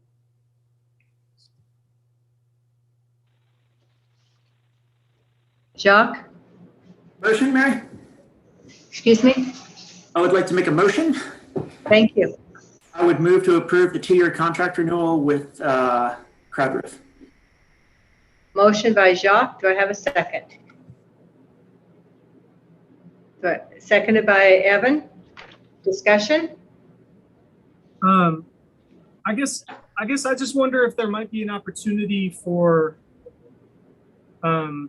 here for, maybe there could be a staff position created that could, sort of deliver the volume of photographs that were needed, and also provide sort of a boots on the ground presence, just as the Trail Ambassador program that's just starting.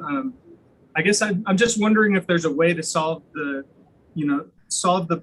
problem of needing more content for social media, while also sort of stacking functions and sort of potentially meeting another goal that we have in terms of promoting responsible recreation. And in general, I guess I'm just really strongly wanting to advocate for quality over quantity.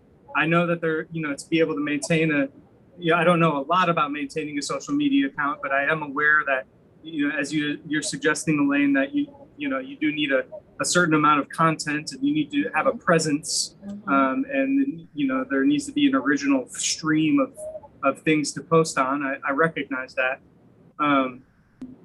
But I guess I would just rather see those dollars going to a local artist and there being fewer posts. So that's just where I stand on this item. Okay. Any further discussion?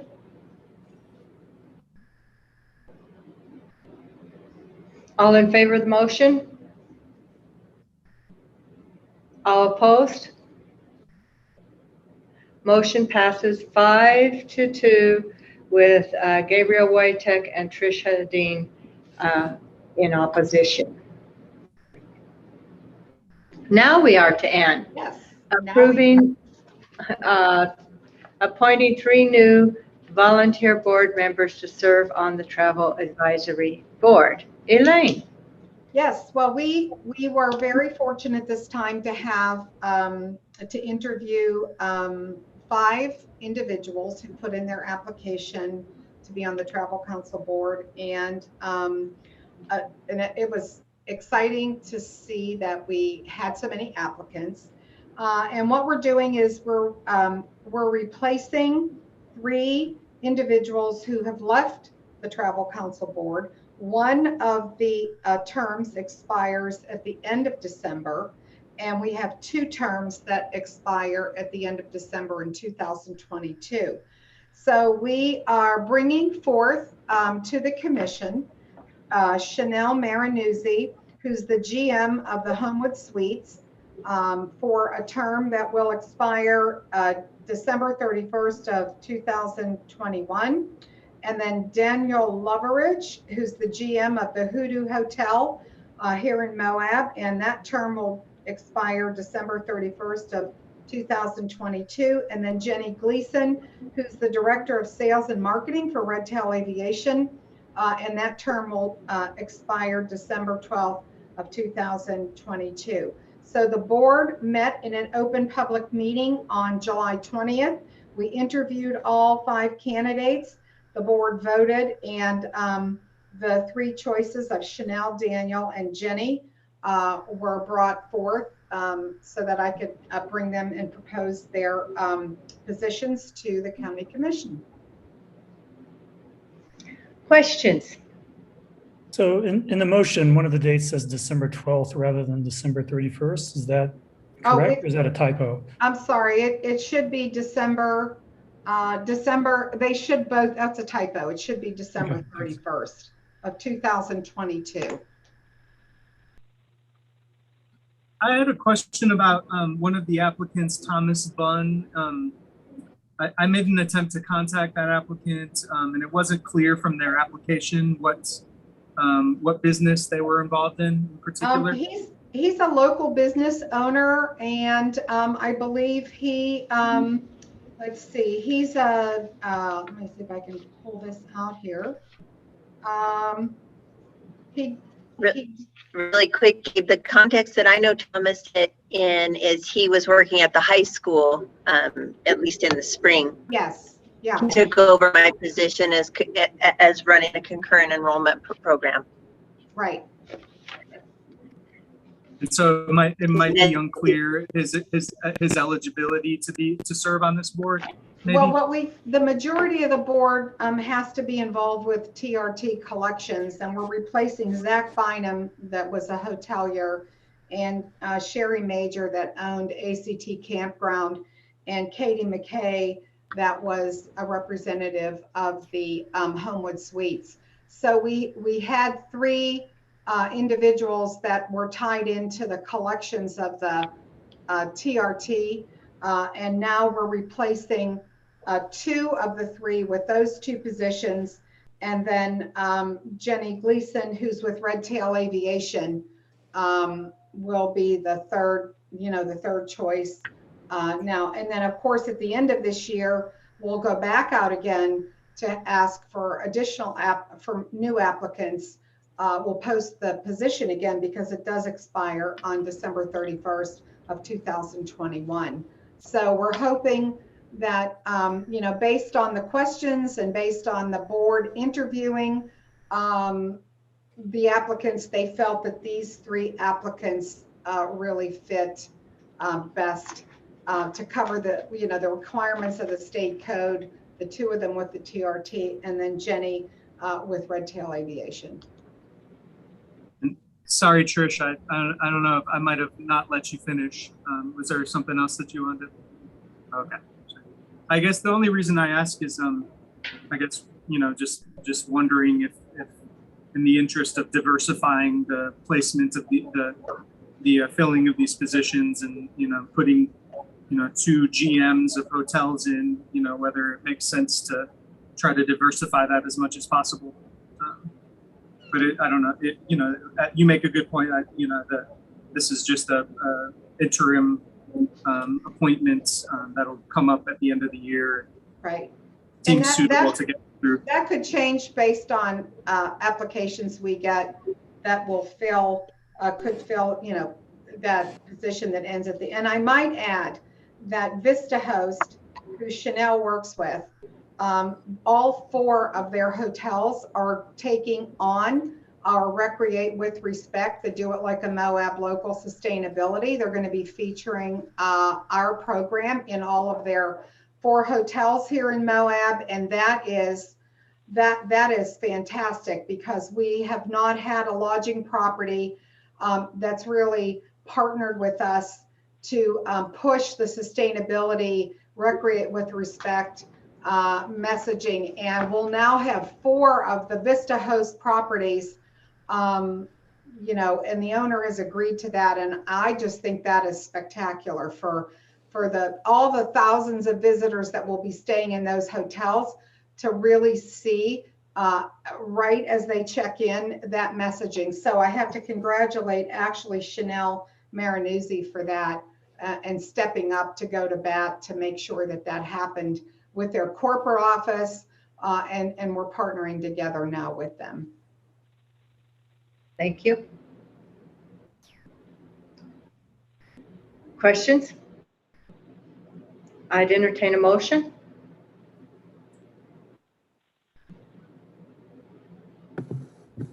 I'll move to approve the appointment of Chanel Marinuzzi, Daniel Loveridge, and Jenny Wilson for the position of board member of the Moab Area Travel Council. Do we need to have in the records when their terms are going to end? Yes, that would be great. Okay. So you have to read the whole thing. Okay, I will move to approve the appointment of Chanel Marinuzzi, the GM of Homewood Suites, to the Moab Area Travel Council with the term expiring on December 31st, 2021. Daniel Loveridge, the general manager of the Hoodoo Hotel, to the Moab Area Travel Council, term expiring December 31st, 2022. And Jenny Gleason, director of marketing for Redtail Aviation, to the Moab Area Travel Council with the term expiring on December 31st, 2022. Motion by Jacques. Do I have a second? Seconded by Tricia Dean. Further discussion? I will call for a vote. All in favor? All opposed? Passes unanimously. We are to item O, adopting ordinance repealing and replacing Article 9, Administration and Procedures, and amending 10 definitions of the County Land Use Code. John Gunther.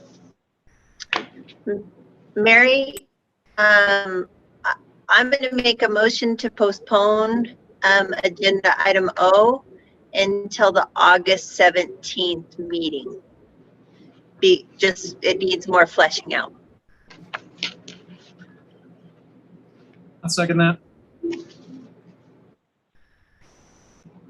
Motion by Tricia Dean to postpone item O until the second meeting in August. Seconded by Gabriel Wojtek. Discussion. I'm just. Hey, Mary, I sent an email a little earlier, and I think internally with staff, we just want to research more simply regarding the approval authority and looking at final plats and subdivisions, and you know, if it's approved by resolution. We just want to do it. I've been just doing county business all day long, so I'm surprised I missed that. So I apologize. Okay, so we have a motion. Okay, I have a motion and a second. Discussion. Do you think I was messing with you, Mary? Well, I thought, well, I did. I missed something. I missed something. I missed an email. So I'm going, oh, okay. All in favor? Anyone opposed? Passes unanimously. Item P, adopting ordinance approving the Dalton Bird commercial rezone application, a proposed rezone of parcel number 0200070 00003, from rural residential and highway commercial to highway commercial. John. Thank you, Madam Chair, and good to bring this back again. So we weighed in on this, the Planning and Zoning Department did. We took a look at the general plan provisions. This is a rezoning. We did receive a couple of comments. Some of them were testimony last time, verbal testimony during the commission meeting. And during the public hearing, it was open until Wednesday last week and closed. We got another comment too. Most of the comments to me are not substantive to general plan amendment, which is a rezoning to match the land use that's currently there. Most of the concerns that were raised were more around zoning, which is a subdivision question and a use question, but more of a zoning land use code question and not a general plan point. So staff do recommend a favorable approach to this. This is a split zone, commercial zone and a residential zone. It has fairly low impact. The future land use map supports this. It's in a mixed use corridor. It has provisions within the land use code for commercial development. Obviously, that's a secondary question. But as far as the general plan is concerned, it's supported. And so the question about the general plan is really what are the impacts as far as the policies are concerned, both from a long range land use perspective and transportation perspective. Any other policy areas as far as environmental impacts are concerned are part of that support. So with that and with the comments that we've received, we would recommend a favorable approach. You have two motions in front of you, Madam Chair, one to rezone and one to not. So I'll leave that with you and prepared to answer any questions. Can you give us the planning commission recommendation, John? The planning commission recommendation was, I think, 3-2 unfavorable. Isn't that what it was? Yeah, it was unfavorable. It was unfavorable, but there was reasons for that. Yeah, that's what it says on the. And I want to say that I was at that meeting and there was a lot of public opposition to this. And so I've talked to a couple of those people yesterday, and one individual was on a fire in Oregon and unable to call in.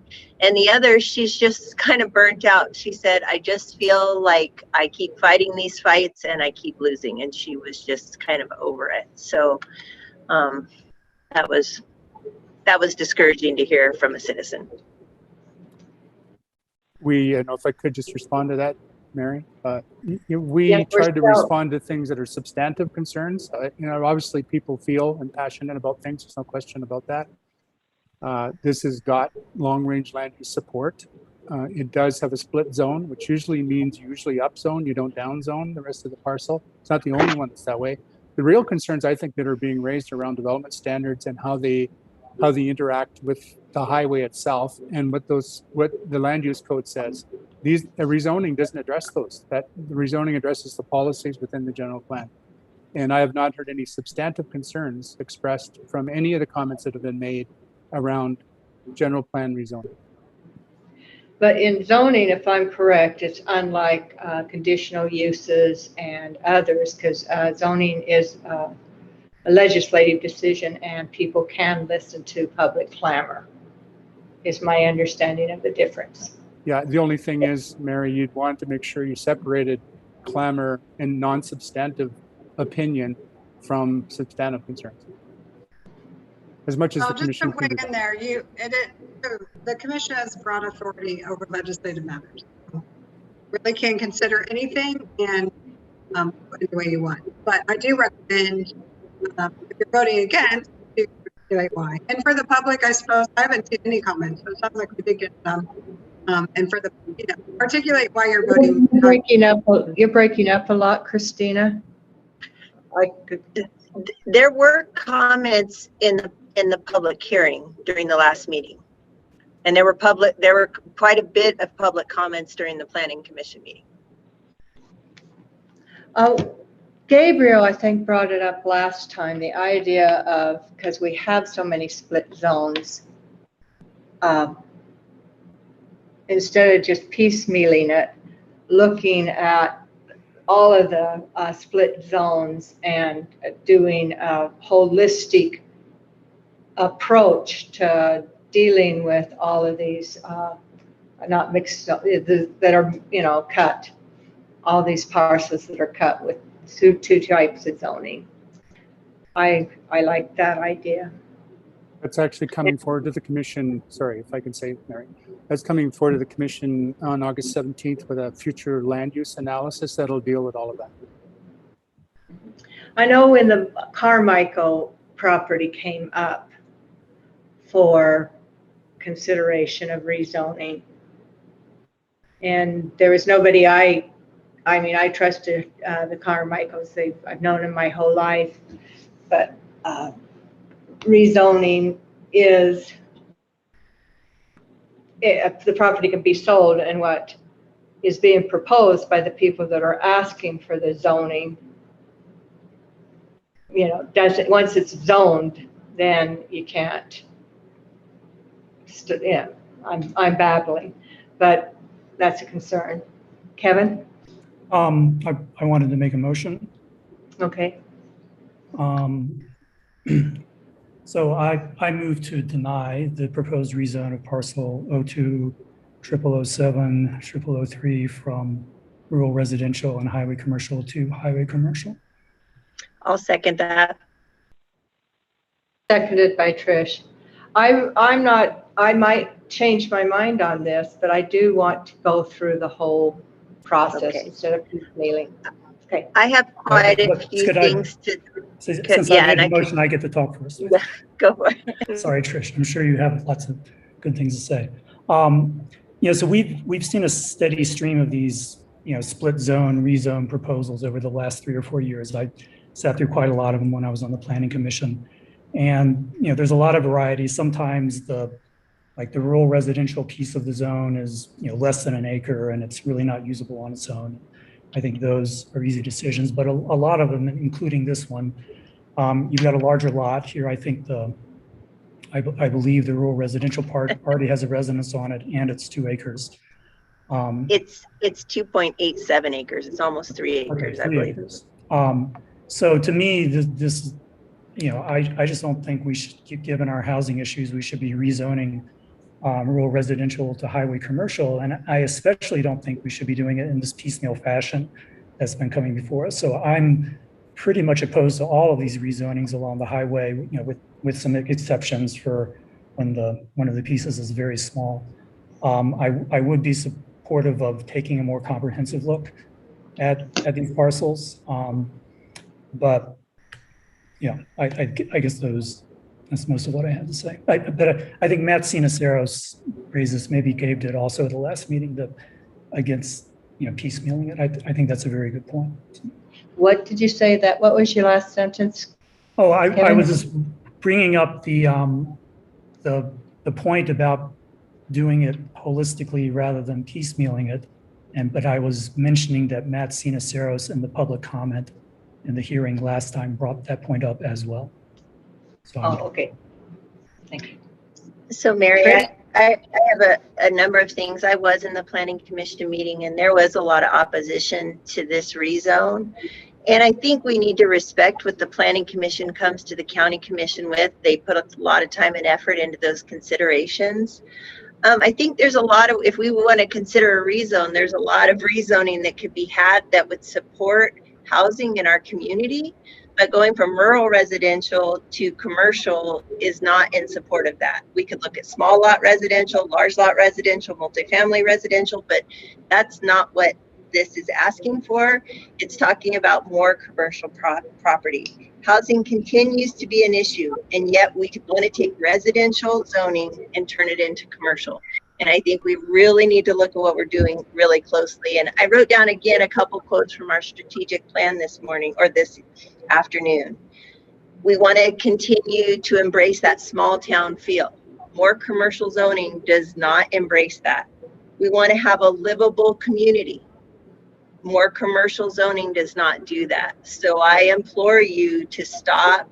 And I understand that I keep beating this drum about, rezoning rural residential, but I implore you to stop doing it. And I do not think this parcel should be considered. It is way too large.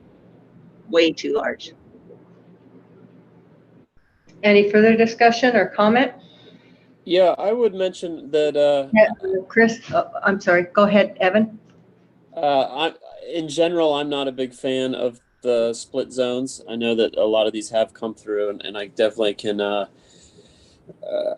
don't like the piecemeal approach of addressing them each time either, but I do feel that this is an appropriate area for commercial development. I think that with the future of the university coming in, I think there's a lot of options there. I think that by removing overnight accommodations as a use by right, we're hoping to create more opportunity for essential businesses. I know a lot of businesses that were displaced from the downtown area that don't have anywhere to go. I know of small businesses that are trying to start up that don't have a space.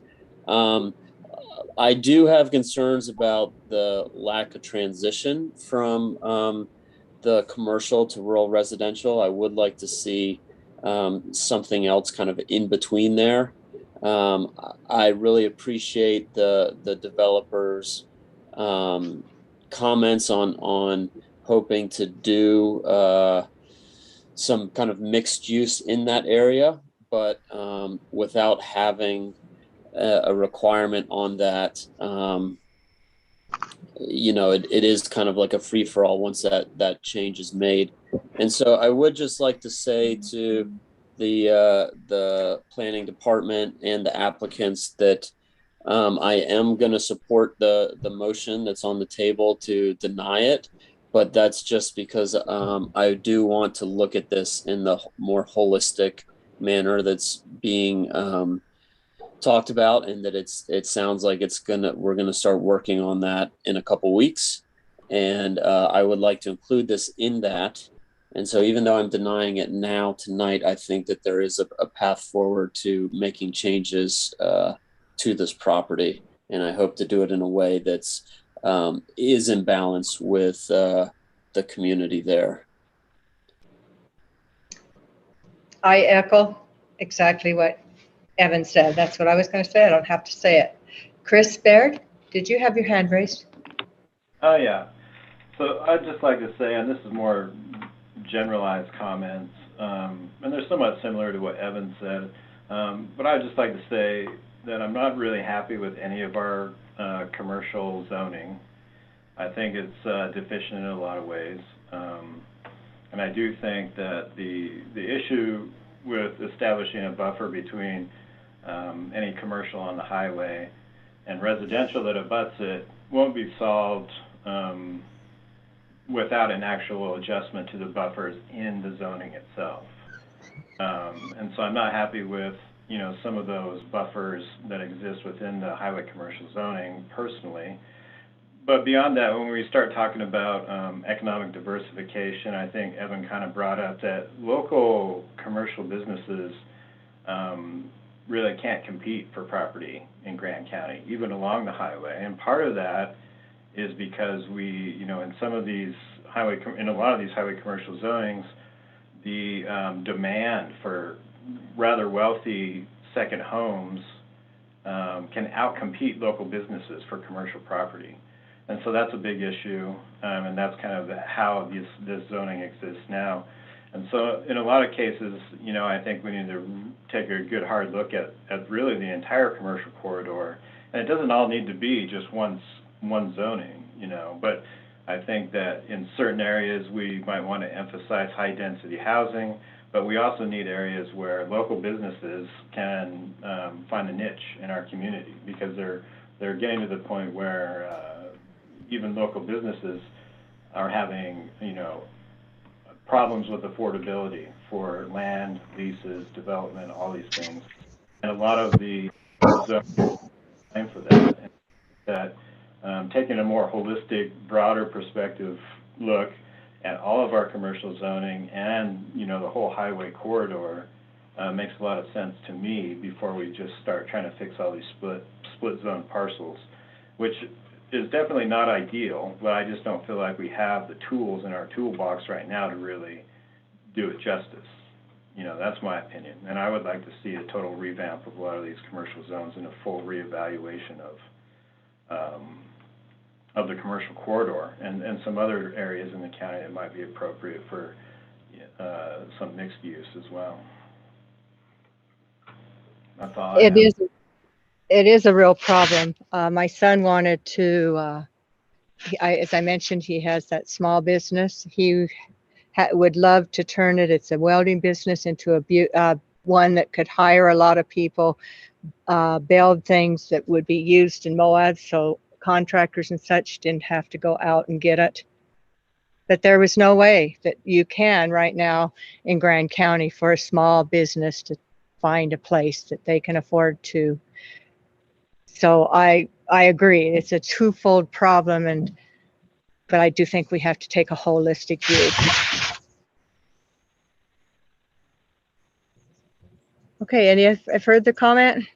I just want to offer that I agree that you know, a more comprehensive approach to this issue needs to go through. I'm also compelled by the sheer size of the rural residential section of this particular parcel, and just sort of the use of that as residential and sort of the conversion of that amount, that size of a lot. So yeah, that's where I'm. Okay. Any further discussion? Seeing none, I'll call a vote. All in favor of the motion, raise your hand and say aye. All opposed? Anyone abstaining? Sarah, are you frozen? I think Sarah's frozen. Oh, there she is. I voted for the motion to deny it. Okay, I didn't see your hand or hear you. Okay, so Sorry, my internet's stable. motion fails. I mean, motion passes unanimously. I moved. Gabe, would you introduce the next agenda item? I have to go get my agenda, another computer. Okay. Sure. We're moving on now to item Q, adopting a resolution approving a final plat of Puesta del Sol planned unit PUD phase 13. And presenting is Mr. Gunther. Thank you, Gabe. I'm going to pass this over to Mary because Mary's here and she's more, and Christina, they're more familiar with this.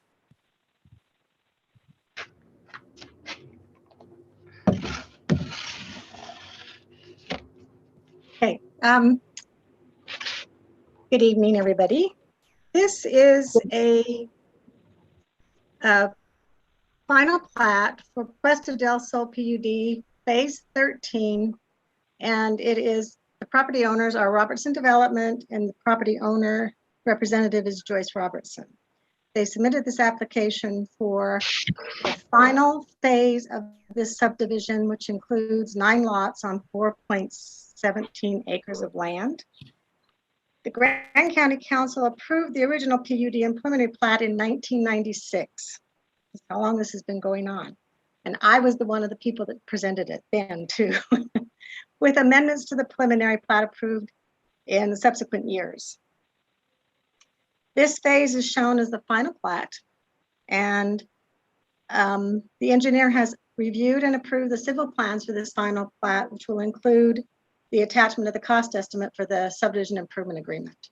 Subdivision improvement agreement, as I'm sure you know, is to make sure that the infrastructure is built to county standards and approved that way.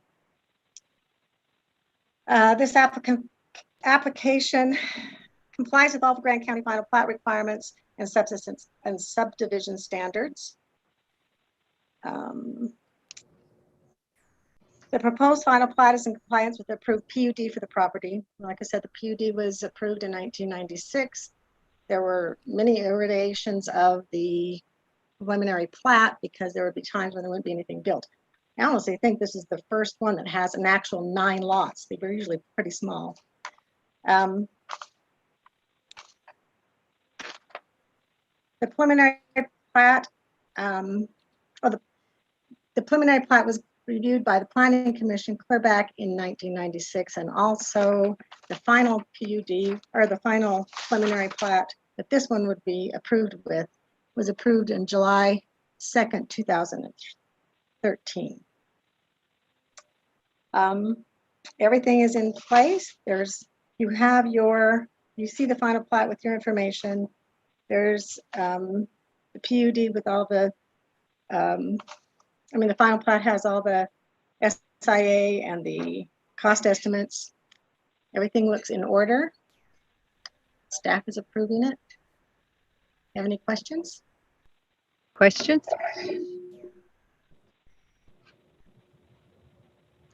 Seeing none, I'd call for a motion. Chair? Yes. If I may? I move to adopt the resolution approving the final plat of Phase 13 of the Puesta del Sol PUD and the related subdivision improvements agreement, infrastructure improvement bond, and deed restriction affecting lots 22, 23, and 24. Thank you, Gabriel. Motion by Gabriel. Do I have a second? Jacques. Seconded by Jacques.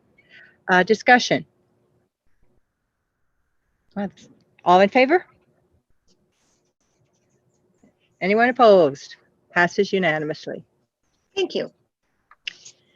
Okay, we are to item R, adopting an ordinance initiating a temporary land use regulation within the boundaries of the Thompson Springs Special Service District. John. Thank you, Mary. Chris will want to weigh in on this one too. We worked with the county attorney and together came up with this. Primarily, it's driven by applications that the commission probably is aware of that are sitting on the doorstep. A couple of rezonings, and there have been some permits, building permits that would be water related. This temporary land use regulation is basically a moratorium on any land use action or any building action that could involve water usage. I won't read through it, but it's in front of you. And Chris will want to add some things to this.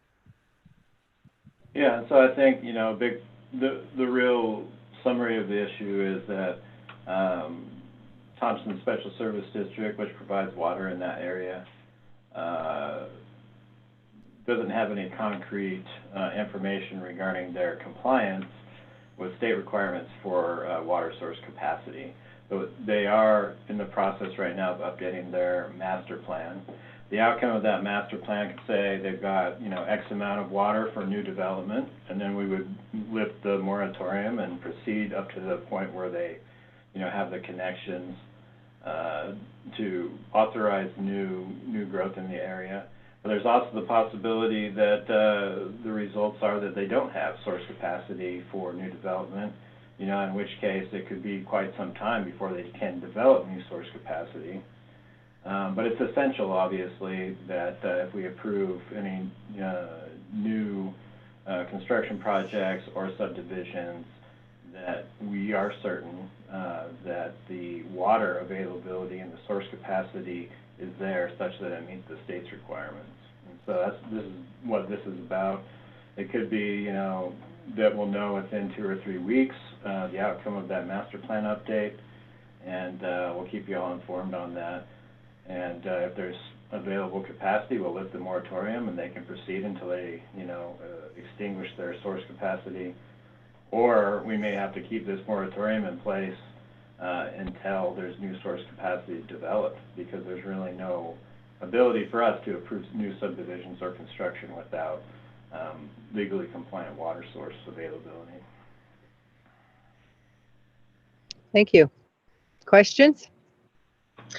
Chris and John, I noticed in the verbiage of the document near the bottom, it said, or any other type of development requiring new water connections. And I'm just wondering, and you can tell me no, if we could consider placing in there, and you could totally tell me no, I'm just wondering, stating and or reinstating dormant water connections. And I state that because I think we're kind of at a DEFCON 5 phase out there. And anyways, that's just a thought. and let me know what you think about that. Well, I guess one thing that I would say is that part of the issue out there is that they do have a lot of dormant connections that are approved and not being used or may have never been used. And I don't really understand entirely what the process that the district would have to go through to reclaim unused connections and provide them to somebody else. And that may be, you know, some part of the process they have to go through. But at this phase, I don't really know what that process looks like, and would probably have to consult with an attorney to figure out if they can even do that. But they clearly have some water availability. They're not using up all the water that's coming from the springs.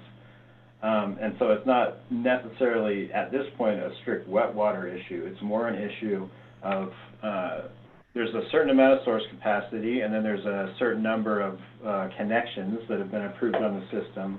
And the state requires that per connection, that the district has a certain amount of source capacity. So if all these dormant connections all of a sudden came into use because they were approved and they have the right to, would the district be able to supply water to them all? And so that's the question that's being asked right now and reviewed and evaluated in the updated master plan. And so at this point, I would just say, you know, leave it the way it is. And, you know, it's debatable right now whether or not it would be legal to turn down an existing approved connection. Yeah, I'd like to weigh in on that just quickly. We haven't analyzed whether they're, you know, the vested rights component to old connections, but the district, before we swapped up the board, approved 60 to 70 new connections this spring. And that's really our big concern. No, it was, no, it wasn't that many. That was how many were being, you know, that's how many people wanted. But I think in the end it was 7, 8, and I think it was like 13 altogether.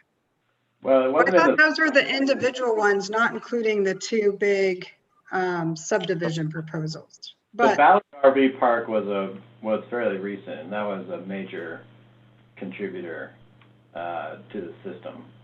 And so, and, you know, the Ballard RV Park, in association with these other ones that were approved. I mean, technically, I don't think that the land use applications that have come in recently would be could be denied under this temporary land use regulation, because if they were certified as complete applications, we may have to consider those separately from anything that comes in after this passes. And I'd have to talk with Christina more about that. that's true, but we can still deny for lack of water, which I've already done. So that's already happening in Thompson Springs. And this at least gives people out there more notice of what's happening. Yeah. Okay, thank you. Yeah, in this case, I would say we should take the conservative route and probably leave it the way it's written. But as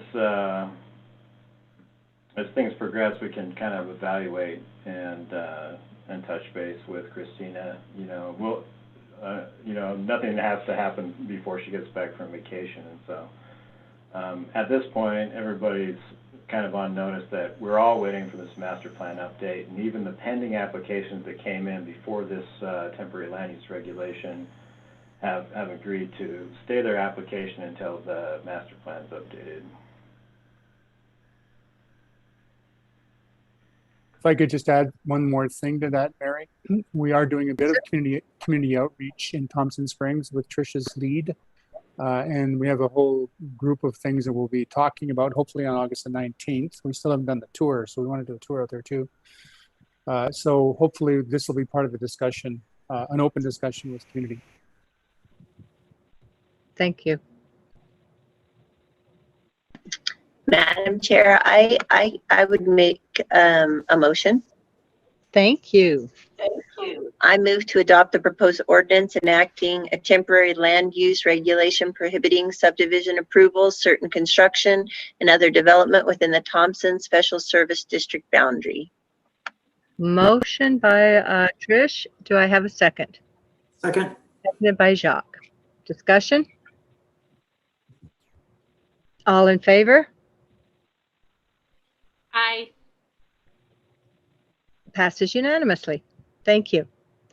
We are to item S, adopting ordinance amending ordinance 286 and ordinance 570 to impose tourism, recreational, cultural, convention, and airport facility tax and collection. Chris Baird, Commission Administrator. Okay, so thanks for Kevin Kevin Walker for letting me know about this amendment to our TRCC taxes. The TRCC is composed of a tax on motor vehicle rentals and restaurants, and so this Senate Bill 216, which passed last year, makes some what I consider to be somewhat minor amendments, at least relative to how I interpreted the original TRCC, which is to say, the original TRCC just said anything that's a motor vehicle that's rented for 30 days or less is subject to a 3% and a 4% tax, which add up to 7%.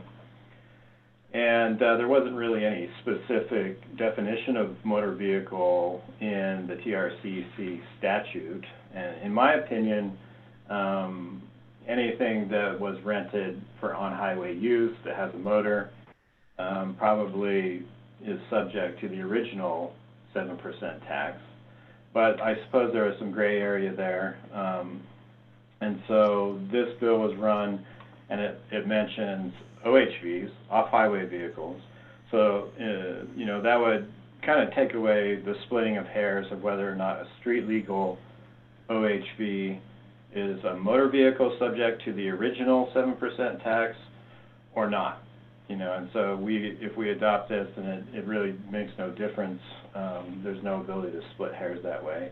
It does include a couple other things, you know, legit OHVs that are not street legal as well, motorcycles, snowmobiles, and then also includes towed RVs.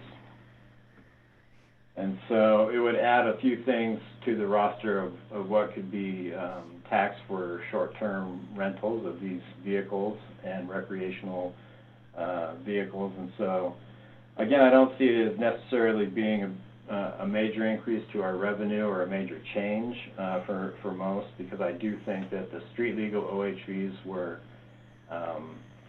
in my opinion, subject to the previous tax. So, and again, another point to make is that this is not a tax on top of the other tax. And so, you know, these folks that are renting vehicles are going to have to decide, are they a motor vehicle rental, or are they an OHV rental or a recreational rental? And they don't pay 14%. They'll only pay 7%, but you know, it depends on how they're defined. And I would have to work with the tax commission a little bit, because there is some difference in what Grand County collects, because one of the original motor vehicle taxes, the 4% one, kind of goes into a pool with other counties that also collect the tax, and then it's redistributed based on population. And so there is some minor difference, but long story short, all these vehicles, regardless of how they're defined, are going to be paying a 7% tax. Chris, I had a couple questions. So if an OHV is classified under the new 7% tax, then presumably we would get a little bit more money because of that 4% that you mentioned that's distributed differently. I think so. I mean, I've never really tried to crunch the numbers of the 4% tax because it all, like I say, it goes into a pool and then gets redistributed back out. And I don't know if we lose or gain in that process. I've never actually crunched the numbers, and so I can't say for sure. But I would suspect that if they're classified as an OHV as opposed to a motor vehicle, that we probably, I would guess that we'd probably get more. Okay, thanks. I can't. And the other question, you mentioned to me earlier that some of the UTV tour businesses are saying that they're not renting, the UTV is part of the tour. I know you had put in an inquiry to the state about that interpretation. Did you ever get an answer? I did get a short answer, and I should verify it, but the answer that I got from an individual from the tax commission is that if a tour involves a UTV that the customer is going to be driving themselves, that they should part out the cost of that UTV and apply the tax to that portion of it. That was, and it was just a short response in the email. I should follow up on it to be sure, but that was the response that we did get. Okay, thanks.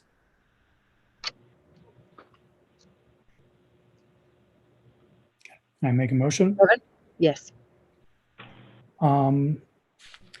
I move to adopt the ordinance amending Ordinance 286 and Ordinance 570 to impose tourism, recreation, cultural, convention, and airport facilities taxes on off-highway and recreational vehicles at a rate of 7%. Motion by Kevin. Do we have a second? Seconded by Evan. Discussion? I think Chris, I think Chris summed it up really well. There might be a few classes of vehicles that we weren't previously collecting taxes on that this would pick up, but this isn't going to make, correct me if I'm wrong, Chris, I don't think this is going to make a big difference in our revenue, just maybe a small increase.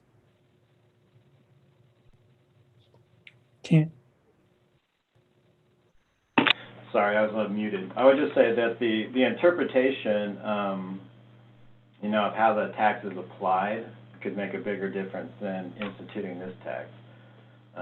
Because like I say, I think that street legal OHVs would qualify as motor vehicles and should have been taxed 7% all along. And so we're really talking about if there are really true bona fide off-highway vehicles that are not street legal being rented, like motorcycles, four-wheelers, anything that's not street legal, and or tow-along RVs, then we would get additional revenue from that. So I don't think it'll be huge, but it does avoid the problem of somebody trying to split hairs about how their vehicles that they're renting are defined.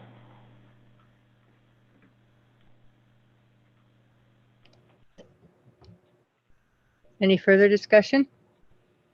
I just wanted to thank Kevin and Chris for their work on this. Thank you. All in favor? Anyone opposed? Passes unanimously. Approving updates to the Grand County face covering policy, McGann and Baird. I just felt we needed to relook at our face covering policy when the Delta variant was, and with the new CCD guidelines. I'll let you take it from there, Chris. So, as we discussed at the beginning of the meeting, the CDC's metrics for high community transmission and the states are considerably different. I believe that the metric from the CDC is that if the positivity rate is 8% or more, that you're high community transmission, and if your number of cases per 100,000 over 7 days is 50 or more, then you're in high transmission. And so that puts us in high risk category or high transmission rate category according to the CDC. Of course, right now, the state has this as low community transmission. And so, we kind of made a compromise in what we drafted, which is to say that if Grand County hits the moderate, once again, that we would institute face covering requirement in county facilities. But I guess, that's the debate is, for one, do you want to institute a face covering mandate at all? And two, if you do, what metrics do you want to go by? How do you want that mandate to be triggered? at this point, we can only require it in county facilities. We're not talking about a face covering requirement for the private sector. So since this is just county facilities, I would be inclined to defer to people who work within those county facilities. Is there a consensus in the courthouse and other places, or is there a split opinion about what should be done? Well, I would guess that probably most of the employees don't want a mask mandate. But some, I think, do also. But I would, my inclination is to say it's going to be difficult to enforce. I mean, in part because quite a bit of the county is under the control of a variety of independently elected officials, and I can't go around and order them around, and I don't know how we would enforce it, but we can do it anyway. And I am somewhat concerned about the D variant and the rise in cases, and we saw in the last update from the health department that we bumped back up again a little bit in our new case counts to 10 3 days. That's a little alarming. But for some places like the library, Old Spanish Trail Arena, doing a face covering requirement right now is going to be very, very difficult. But it may be worth it. It's just, and as you've seen, we kind of bounce back and forth between low and moderate on a somewhat regular basis. So the continuity could be difficult too, where, 1 week we're in low, the next we're in moderate, and then we go back to low. It's going to be really difficult. I think the library may end up going back to by appointment only if we institute a face covering requirement, because it's just too difficult for them to make sure everybody's wearing masks when the whole place is just, open as normal. And if I can add, it's a difficult decision, but I do see a bit of a nightmare with planning in terms of, signage. If we go from low to moderate, requiring that, versus if we go to high, it would give a little more clarity than the potential of changing quite often. And when do folks know? How does the public know? It's just depended on all of us posting signs and enforcing that, which we can do, but it just seems very challenging with the moderate and high. And I'm glad I don't have to make this decision. I've been the one that's pushed from the very beginning to be very strict and following and, putting face masks, champion this. This is harder because it's just not face masks. We're going to have them no matter what, like it was before. And plus, it's harder to get people to go back to something they didn't care to do in the first place. They didn't like doing it before, but they did it. And then then people stopped. And it's just that human nature. You didn't like it before. And I don't know. It's going to be hard. I'm the one that brought this up. I just don't know how it's going to work unless. I'd like to weigh in too, because I also advocated for the mask at moderate and high, and that's because that is what the Utah courts are doing. The thinking being that you hopefully don't get to high if more and more businesses and governmental entities are requiring masks at moderate, and we should be the leaders there. So that's the court's theory. And so I encouraged Chris and Mallory to at least add the language for y'all's consideration, but I agree it's a really hard issue. And in terms of the sheriff and the county attorney's office, we're requiring masks of the public anyway, and our space is so small, it's easy to enforce. But I absolutely agree that for the library and for OSTA, even the courthouse, it's a whole different issue with enforcement. Well, yeah. Christina, did you say the courts were requiring masks? Yeah, the Utah Supreme Court is requiring all courts in the whole state. So the courts don't get to decide. Utah Supreme Court decide. Yeah. Because my main concern here with what Grant County is deciding would be places where there isn't that much decision about whether you show up, like court, and also the library is a public place which children enjoy. I think it should be a safe place for children to go. So I would want the mask mandate to be in place there. But then honestly, like, I don't care if people that work in the county building who share an office all don't want to wear a mask. But I'm not sure if we can get specific here. But I do feel like it's important for us to take action where people are forced to show up in public and maybe can't take a vaccine for whatever reason or are too young to have a vaccine. I think if we start splicing things up, it's going to get real confusing for the public. I like that idea, or it sounds like what the county attorney's office and the county or the sheriff's department already has in place of just flat out requiring the public to wear masks. That might be unpleasant, but that would certainly help with like the library scenario. I don't know at what point that becomes staff versus the public, but if you guys are doing it with success, maybe it's worth trying across the board. I mean, the thing is, we've got people in and out the doors over here all day. That's true. So, just so you realize, like, somebody would literally have to do this full time, like stand at the door and turn people away. I mean, there's no other alternative. I think that people are going to walk through the door without a mask. It doesn't matter how many signs we put up. I don't know who I would task to do that, but we didn't task anybody before, right? Oh, but we were closed. Never mind. That was different because our offices were closed. Never mind. We did do by appointment only for a while, but really, quite honestly, at the end of the mask mandate, right before we discontinued it, nobody was wearing masks. Nobody was walking through the courthouse doors with a mask on, very few anyway.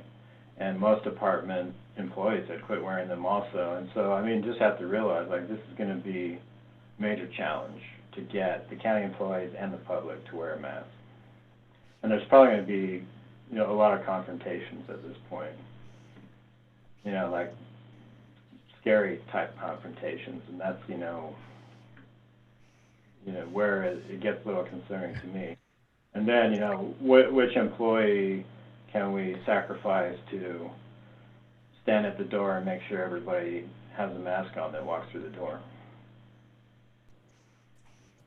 And for me, there's this public confidence issue thing too, where, around the time that you're referring to, Chris, I had the experience myself of walking up to some place that had a sign on it that said, face coverings required. And so I put on a mask and I go inside and no one's wearing a mask.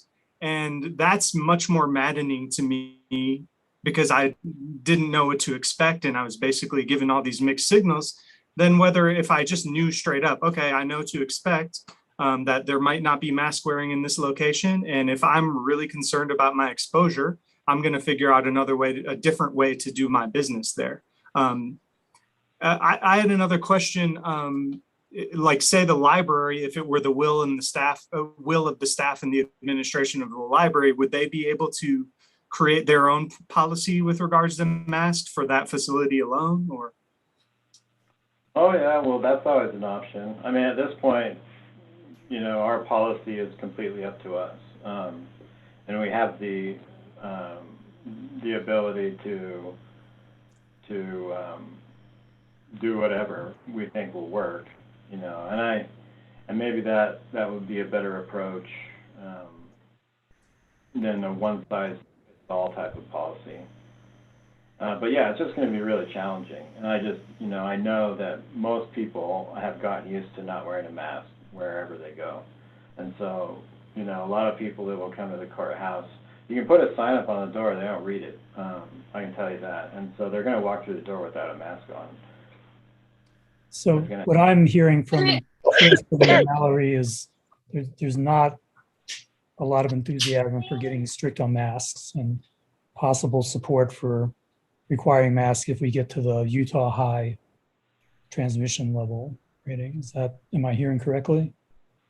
Yeah, I mean, well, my original recommendation was to use our local metrics, and that if we hit high again, that we'll institute the requirement for everybody to wear masks, you know, if they can't social distance.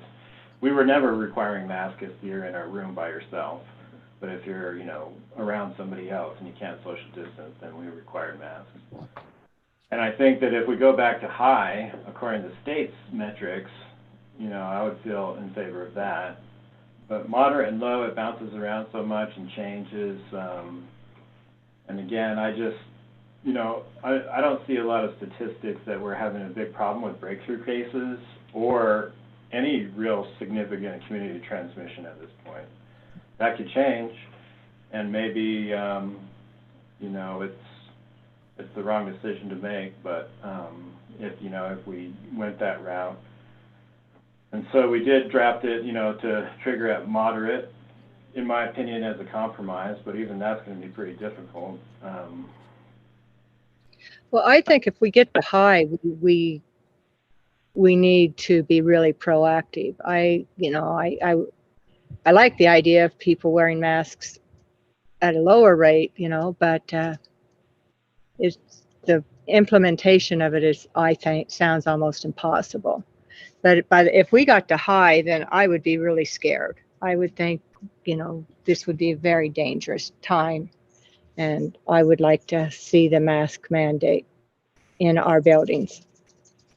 Kevin? Are you ready for a motion? Yes, I am. For discussion. So there is no motion. Back up. I moved to approve repealing and replacing the Grand County face covering policy effective August 4th, 2021, with the following amendment to the version that's in the packet, that all occurrences of moderate or high just be changed to high. So the mask would kick in at high, not moderate. Motion by Kevin. Do I have a second? I'll second that, Mary. Thank you, Trish. And as I said before, I just want to defer to what most people, you know, working in the county facilities want to do. Based on what I've heard at this meeting, that's what I just outlined in the motion. But, you know, I'm just trying to follow that. My personal, you know, if I were working at the courthouse, I kind of feel that, you know, people who want the vaccine have had a chance to get it, and COVID's significantly less serious for people who have been vaccinated. And, you know, this has been going on a year and a half, and at some point, you know, we just have to let people make their own choices about risk, and evaluating risk is really difficult and complicated. So we're not going to get everybody to agree on that. So.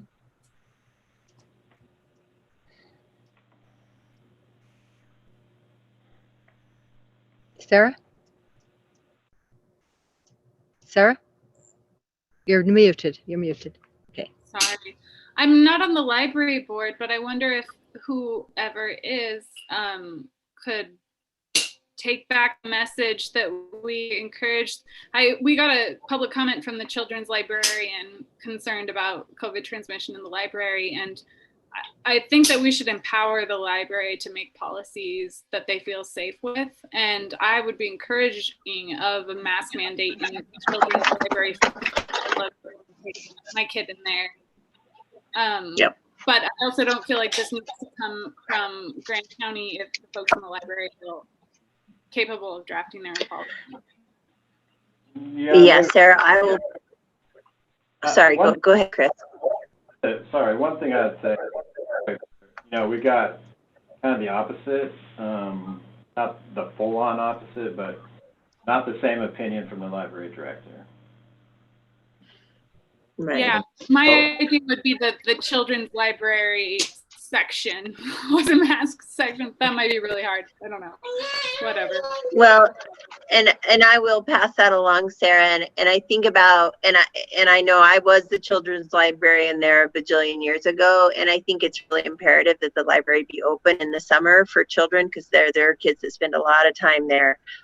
But I also want those kids to be safe, so I will pass that along.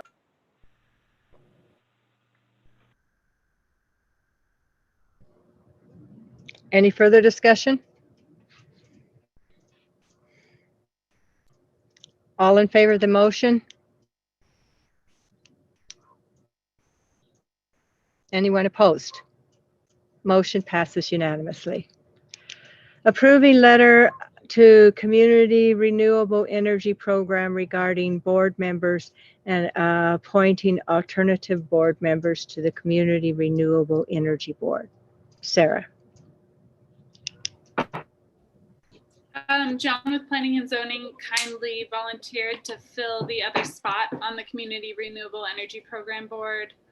I think he's a great, obvious pick, and I hadn't heard from anyone else in the staff that wanted to take that, besides Mallory also offered, but it made sense with Planning and Zoning to pick John. So I proposed this letter. It solidifies things.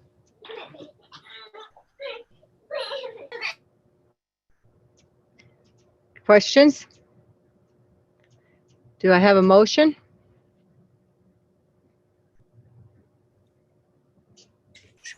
Sure.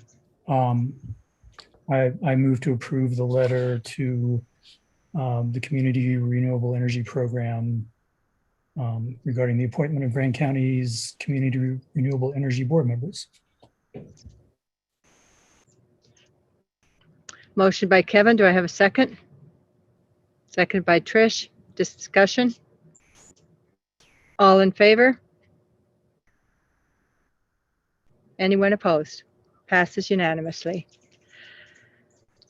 Adopting ordinance changing the name of Johnson's Drive to Peak View Subdivision to Johnson's Peak View. Wait a Christina. minute, did we skip V? Are we on V or W? Oh, we skipped V. I saw letter there and I thought, oh, I forgot to mark it off. V, you're right. Approving letter of appreciation to state legislators for support during the 2021 session. I think this is a real important thing to do. I move to approve the letter that the chair just described. Okay. Motion by Kevin. Do I have a second? Second. Seconded by Jacques. All discussion? All in favor? Oh, sorry. Go ahead and vote. I'll just speak after. All in favor? Passes unanimously. Chris? Yeah, I just wanted to say a public thank you to our state legislators. They really helped us out a lot this year. Albrecht carried the TRT bill that made a big difference for us. And then David Hinkins sponsored the Utah Raptor State Park. And Christine Watkins supported both of those bills, among several others that were meaningful to us. And so just wanted to say thanks to these folks for really supporting us this year, and we appreciate it. And David Hinkins sponsored the resolution to get the UMTRA project finished as well. And it passed unanimously and signed by the governor. So it's on to adopting ordinance changing the name of Johnson Drive to the Peak View in the Peak View subdivision to Johnson's Peak Drive. Christina Sloan. I'll keep my video off since my audio isn't great tonight. But so you guys are familiar with Peak View, the final plat of which was approved in 2020, the fall of 2020. At the time, so the way our addressing works is that an applicant proposes addresses on the final plat. John Cortez checks our addresses. He has not, by policy in the past, checked addresses in Spanish Valley. So what happened here was there's another Johnson Drive that's very close by, I think less than half a mile away, that's in San Juan County, that's been existing since 2014. And there are only a couple of homes on the San Juan County Johnson Drive, but that owner did contact us, let us know he'd been approved way back in the day and asked us to change the name. We did talk with John Cortez. He's changed his addressing policy. He now confers with San Juan County directly, so this doesn't happen again. Obviously, we have some other conflicts like this in the county as well, but I did speak with emergency services, so that's dispatch, EMS, and fire, and they all said, yes, it is confusing, and yes, we prefer these addresses to be changed. So we worked with them and they said it would be helpful. Hey, instead of changing the entire name, you could just add a third word to it, and that would be helpful enough for us. And they actually do not use GPS in emergency response situations. They use the address still. And so we explained all this. By statute, we can change a street name by ordinance with or without the owner's permission. We don't need to update the plat because the plat amendment does require the owner to consent. We explained all this to the Johnsons. They did not openly object, but they also didn't engage with us fully on the issue. They did say they were going to speak to their attorneys about it. They never got back to us. We provided them with many 3-word options, and they did not pick one. We asked them to pick one. They did not. So I'm proposing Johnston Peak Drive. EMS or emergency services is okay with keeping Johnson Drive in there, and we're doing that because there are about 7 building permits that are already linked to this address. So, you know, there are more people impacted on the Grand County side than San Juan County, so I do want you to be aware of that. Bill Holst does not think Grand County should change it. They think San Juan County should change it. But since we came 7 years later, I do think it's Grand County's responsibility, especially since all of these addresses are brand new. We have, I think, 2 certificate of occupancies on that road. And I'm open for questions.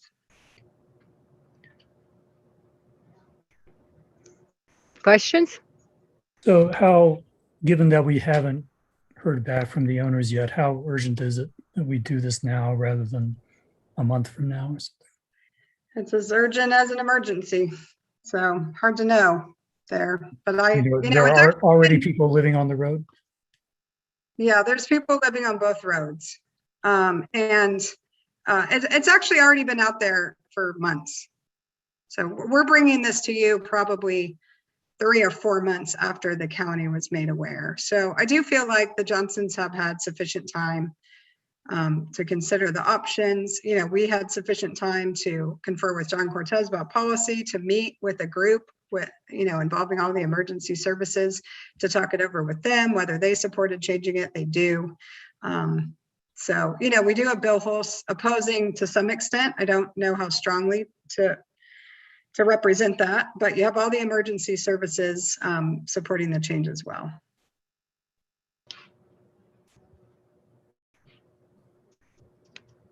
Any further discussion or questions? No, Madam Chair, I would, I'll make a motion. Thank you. I'll make a motion to adopt the ordinance changing the name of Johnston Drive, a county road in Phase 1 Peakview subdivision, to Johnston Peak Drive. Thank you. Thank you. Trish, do I have a second? Seconded by Sarah Stock. Discussion? All in favor? Yes, go ahead. Go ahead. I guess I would just say that it seems kind of clear that the lack of response from the developers, you know, likely has to do with pending litigation. I personally, it really feels silly to sort of leave some risk on the table here in terms of the safety and welfare of citizens. But I guess I'm not comfortable giving the assignment here. I would be more comfortable offering a hard deadline or waiting till some other matters are resolved before going ahead and changing this. Well, just so you know, Gabriel, if you're referring to our pending litigation, we're in district court. They're alleging a new taking claim that I really haven't analyzed the extent to which we might be introducing evidence, but this could be a process that takes 3 months or 2 years. So it could be, it's a very different process than administrative appeal you saw before, now that we're in district court. I'm somewhat sympathetic to what Gabe said, but on the other hand, if they get back to us next week and say, we hate that name, we want this other name instead, we can just change it again. So I guess I'm going to vote in favor of the motion. Any further discussion? All in favor of the motion? Passes unanimously. Okay, we are to consent agenda. Ratifying the chair's signature on an independent contractors agreement with Echoes Paving for Hell's Revenge, Slick Rock, and Transit Hub parking lot and bike path crack repairs and sealing. Approving independent contractors agreement with Taylor Fencing Companies for the airport drive-through gate operator upgrade in the amount of $13,600. Pre-approving interlease schedule for 2022 factory ordering of vehicles. Approving local consent for temporary beer permit for event. Rexy Queen of the Desert gravel ride. Conditional upon the events receiving a special event permit. Ratifying the chair's signature on letter to State Emergency Management, NRCS, requesting flood mitigation assistance. Do I have a motion to accept the consent agenda as read? Motion by Jacques. I would move to adopt the consent agenda as presented with item AA, conditional upon the event receiving a special event permit. Do I have a second? Seconded by Evan. Discussion? All in favor? I take it Sarah, well, Sarah's not with us right now, so it passes 6 to, okay, Sarah? Yes, okay. I can vote for it. Passes unanimously. We are to discussion item, discussion on public lands bill. Kevin Walker, Sarah Stock, and Jacques Hadler. Yeah, so maybe I'll start, but hopefully Jacques and Sarah will chime in whenever they feel like it. So we've discussed this a few times before. Would it make sense for me to share my screen with some of these materials, or do you want to just talk through them? I'm not going to read everything. But... Let's share your screen, because sometimes it's that way we know what you're talking about. It's easier. Okay, I will attempt to share my screen.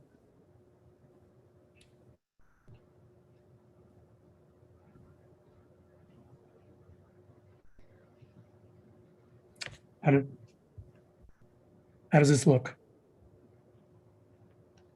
Looks good. You shared? Okay. So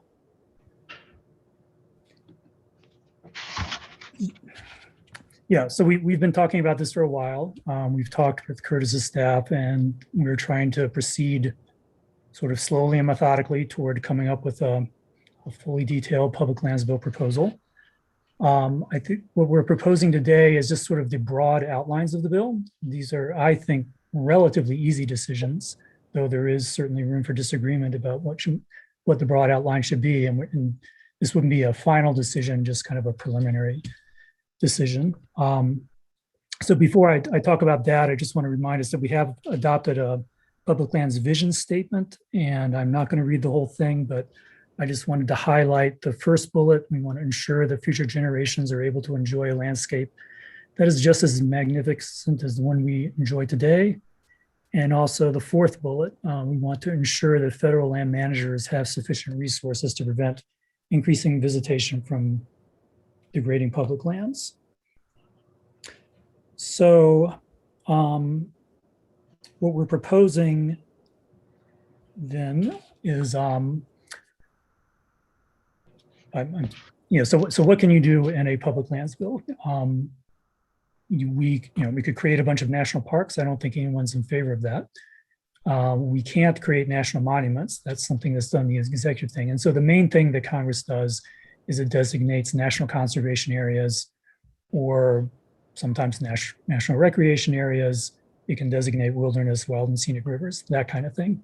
And then it can also specify the management details for those areas, because in some sense, both a national conservation area and a national recreation area are blank pages. Just having that name doesn't really mean much by itself. You have to write into the bill how you want the BLM or whoever to manage it. So a tentative proposal would be to propose 5 NCAs in the county. Let me bring up a map showing rough boundaries. So Book Cliffs is kind of a logical unit to the north. LaSalle's, the higher country to the south, and then the canyon country that gets most of the attention. There's the area close to Moab. This maybe stretches from Casa Valley to Highway 313 and goes up 191. There's the labyrinth side canyons of the Colorado River, and then there's a Colorado Dolores confluence and all the side canyons that feed into there. One could imagine doing this different ways. One could imagine just one gigantic NCA. One could imagine shrinking or expanding the boundaries a bit. And that's all something we can discuss, but here, this is a tentative recommendation. Addressing the question of the extent of the NCAs, I guess the question that I ask myself is, so why should something be part of an NCA rather than generic BLM land? And I think the 2 criteria I would propose is, 1, the area gets, it's got more scenic and recreational resources than typical BLM land has. And the other would be that it receives enough visitation that it needs additional management from the end, and basically more money and more personnel beyond generic. And to me, that applies to almost all of Greene County, with the exception of the area along I-70. So hence this proposal. I want to emphasize that declaring that something's an NCA by itself doesn't mean anything. There, right just to the west of this map, or east of this map in Colorado, there's an NCA, and within the NCA is a motorized recreation emphasis area. So you can certainly have areas with high road densities within an NCA, and you can have areas where motorized recreation is one of the principal objectives for an area that's part of an NCA. Inside that same NCA, you can have areas that are non-motorized recreation emphasis, and you can have designated wilderness. So we're not really committing ourselves very much, in saying that we want an NCA. We aren't really making any of the interesting land decisions. We're just saying this area deserves enhanced management from the BLM. The other point I wanted to bring up is about funding. We've been, there's a lot of people in Moab who with public lands experience, and among them are Russ Von Koch, who worked for the BLM for many years. And something that Russ has emphasized to us is that the BLM already has in place the National Lands Conservation System, but it's a pool of money that's available, sort of additional money beyond what's normal. And if you have an NCA, that triggers this extra money. If you had a national recreation area, it does not. So even though one could say that there's really no difference between a national recreation area and a national conservation area except for the name, because in both cases you actually write into the legislation how you want it to be named. There is that important difference that the BLM gives extra money to NCAs. So to me, at least, that's a reason to prefer NCAs to other designations. And also, I just think the flexibility of an NCA is good. So I have a question. Yes. It might be foolish, but, and I think I can remember it, but when you're doing the NCA, when you're writing your national conservation, you can write it so that not the entire area has the same management rules. Is that correct? Yes, Okay, that is definitely correct. Okay, I thought so, because I think that's real important with the big swash. But boy, to get some more money, that would be helpful. Yeah, no, definitely. So I guess on this page right here, I've outlined some of the decisions that would have to be made in the future. This is after, if we decide to go the route of NCAs, there's boundary details, roads and transportation, like how much of that is specified in legislation versus specified in a future planning process, language about preserving archaeology, wildlife, dispersed camping, managing rivers. And then we can go through these in more detail if you like, but I know it's been a long meeting, and so I'm not going to read everything unless requested to do so. I'm just very excited. This looks good. So the final thing I say before letting other people talk is, I guess what I'm proposing today is that is that either now or in the near future, we decide to tentatively go with something, NCAs with roughly these boundaries, and then continue to plan from there. If in the future we have second thoughts about that decision, it's certainly not too late to change it. But it's good to at least make some tentative decisions, because that informs how we make these sort of subsequent lower level decisions. And then I think the other thing we should try to make a tentative decision on is how exactly we want to go about getting public comment, because I think now would be an appropriate time to open that up. We've done sort of engaged in individual people up until now, but we could, I think, maybe put together a web page that outlines some of the issues that we would like to hear comment on, and then either ask people to send an email, or we could set up a web form. So that's maybe something else we could discuss today. So I'll stop there. Well, I'll speak. First, I want to thank Kevin. Kevin did the lion's share of work on this and dedicated a ton of time.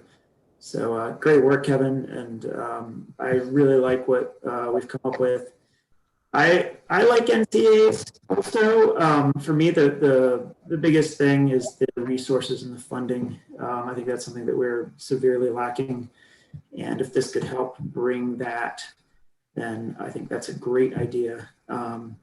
I've definitely looked into NRAs as well. I think what Kevin outlined is the Moab Canyons area could potentially be an NRA if we could procure as much funding for that. I just think the language might work a little bit better with that one particular area, but I'm absolutely not opposed to an NCA for that either. And I'm excited to keep going forward with this. Because the NCA is just the name of it, but then you write how it's managed, and I think you do the same thing with a national recreation area, correct? Right. That's correct.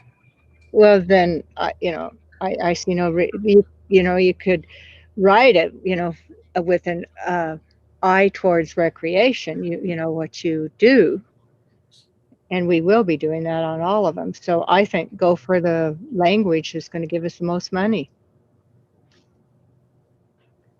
Right, and I think that's a great point, Mary. I agree with you on that. I think honestly, it's just a word, and the optics of the word recreation is just going to land on ears a little bit differently than the word conservation for some of that. I think the money or the resources is a huge issue and takes precedent. Yeah, and sort of apropos of that, I think part of the idea between separating out this, areas close to Moab, those canyons from the other ones, is that those are the areas that receive heavier recreation. And I think the management language for that NCA could be more of a recreation emphasis than the Labyrinth or Colorado Dolores areas. Yeah, agreed. Is it all right if I ask a question? Certainly, Chris. So Discussion. you're not considering any wilderness designation? No, I think wilderness designations could be part of that, and I think it's on the list. Okay. It should be on this list, but I'm having trouble finding it right now. It's under issues to address in the NCA management language. It's the 1, 2, 3, 4th. No, there point. it is. Yeah, wilderness within CAs. So But then I do think I will about wilderness. I think a lot of public lands debate in Utah, wilderness has really been front and center, and that's where people focus on and argue about. And I think that's kind of backwards. I think one should be looking at all public lands, not just the most remote ones, and thinking more holistically, which is one, so I think what's important here is the NCAs and managing an entire area, not just, canyon bottoms or, areas that happen to be roadless at the moment. So I guess I do want to de-emphasize, I think wilderness is great. I hope we designate some wilderness, but I am trying to de-emphasize it because I think what we really need to decide about is like mineral entry and the transportation network. And once we do that, wilderness decisions will be easy after those decisions are made. Okay, thank you.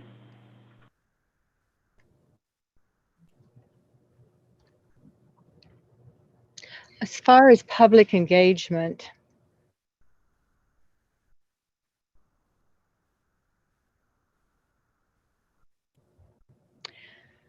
having a Zoom town hall meeting, as scary as that sounds, but it sounds less scary to do it on Zoom. I think might be a good idea. I was thinking more, on the 313-191 plan that we did, I guess was it just last year? Yeah. That had an online comment form with, sort of more directed questions, and, a lot of people participated in that, hundreds, more than could speak at a town hall meeting. And they probably were more thoughtful. Yeah, no, they were definitely more thoughtful comments than we receive when people just show up to talk about something. So we can open up all kinds of ways to get public engagement, but I think the thing I would want to emphasize the most is written commentary, because I think people do think harder about that, and it's also, and then we have a written record that we can go back and look at. So.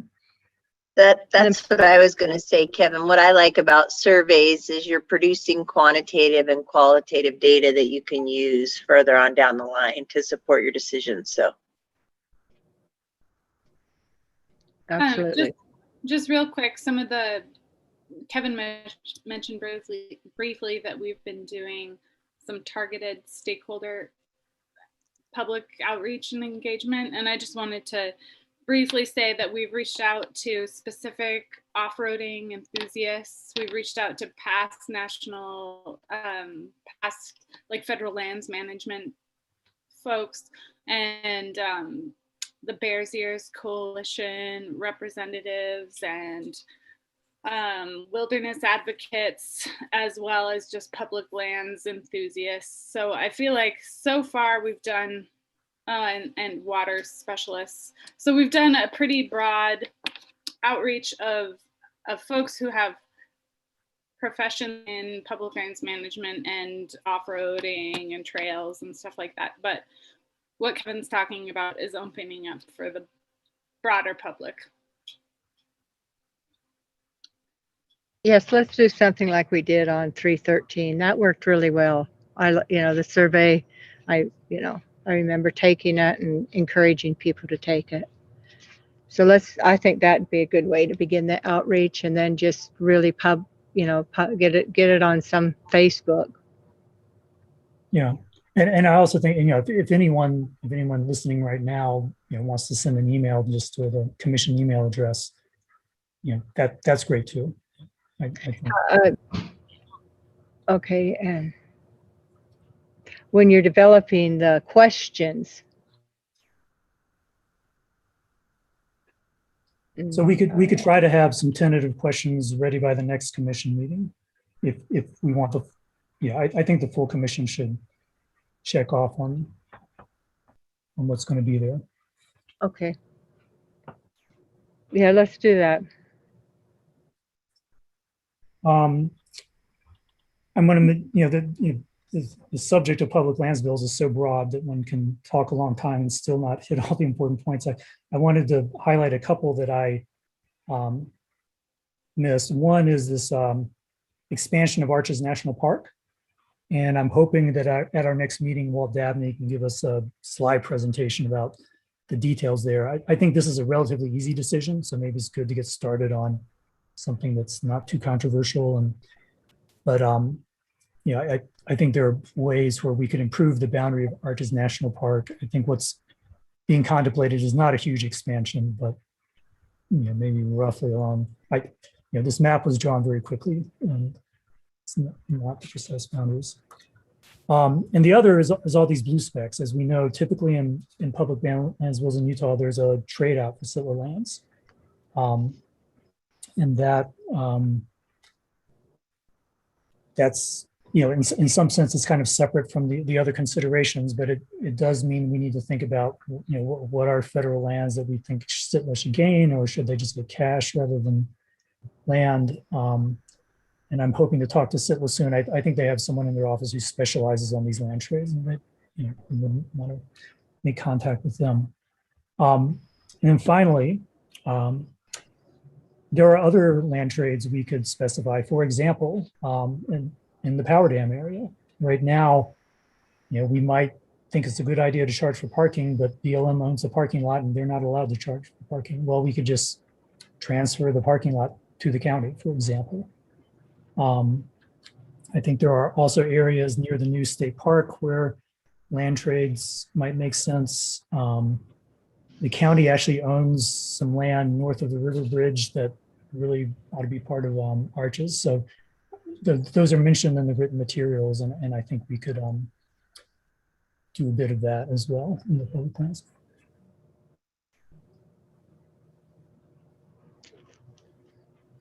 I think they have the boundaries for the state park already drawn. We should get those on there. Mm-hmm. You guys have done a lot. And then if we have ideas for questions, we'll just send them to you. Yeah, that would be great. Three of you. And I think we can also share early drafts before the next meeting, just to, so that the thing that emerges 2 weeks from now is close to being something we can all approve. Good. Anybody have anything else to add? Let's move to redistricting on the state level, correct? That's what we're discussing. Yeah, I think this came up at the last meeting, but just as background. Excuse me?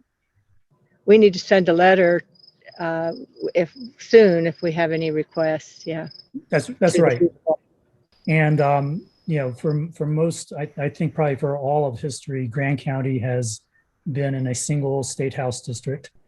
But in 2011, they split us between two different districts, and they even split the town of Moab.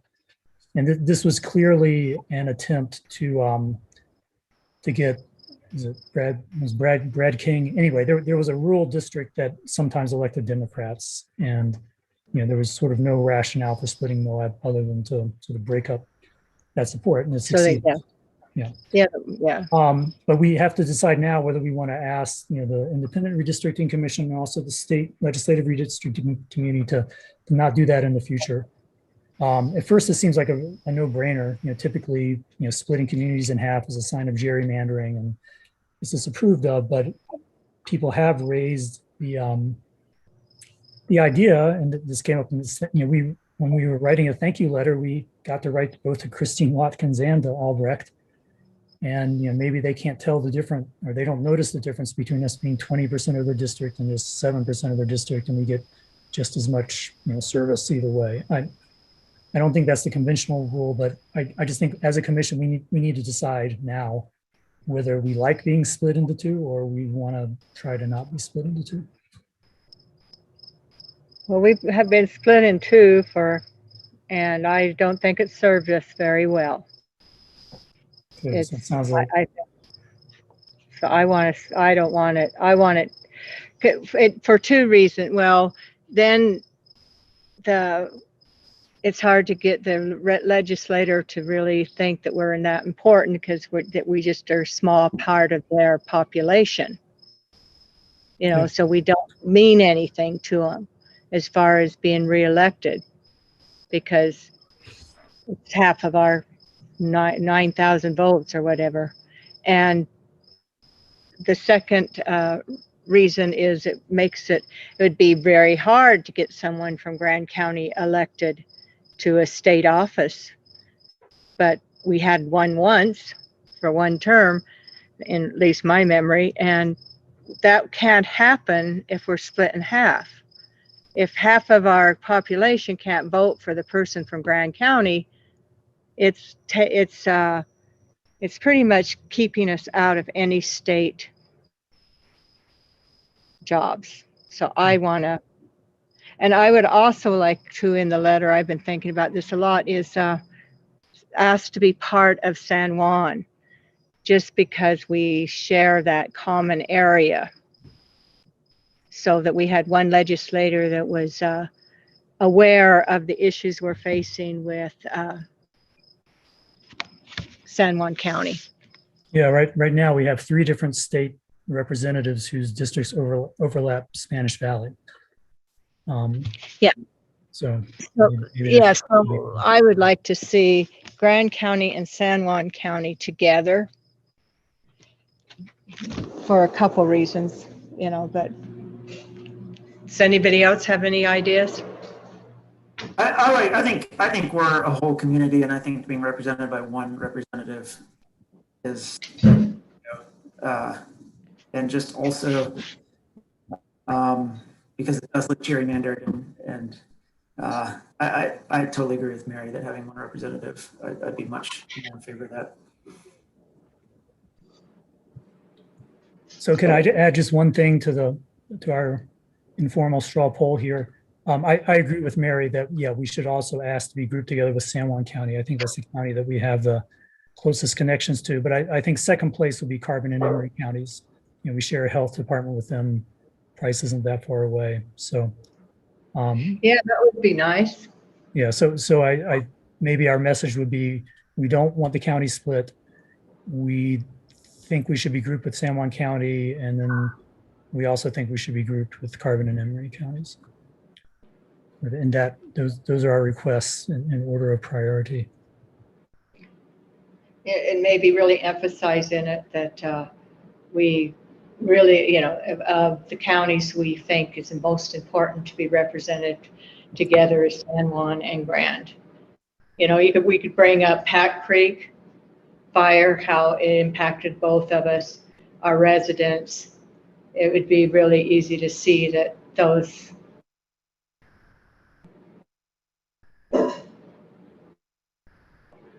Okay. Are you going to draft the letter, Kevin, or? Yeah, I can do that. Okay, thank you very much.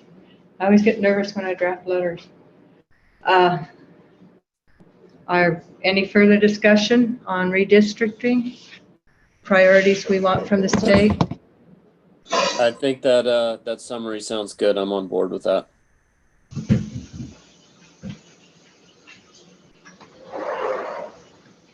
I just want to call out Chair McGann and her experience in working with legislators and overall historical perspective on the matter, and thank her for all her dedication to Grand County and her perspective here, which I definitely follow.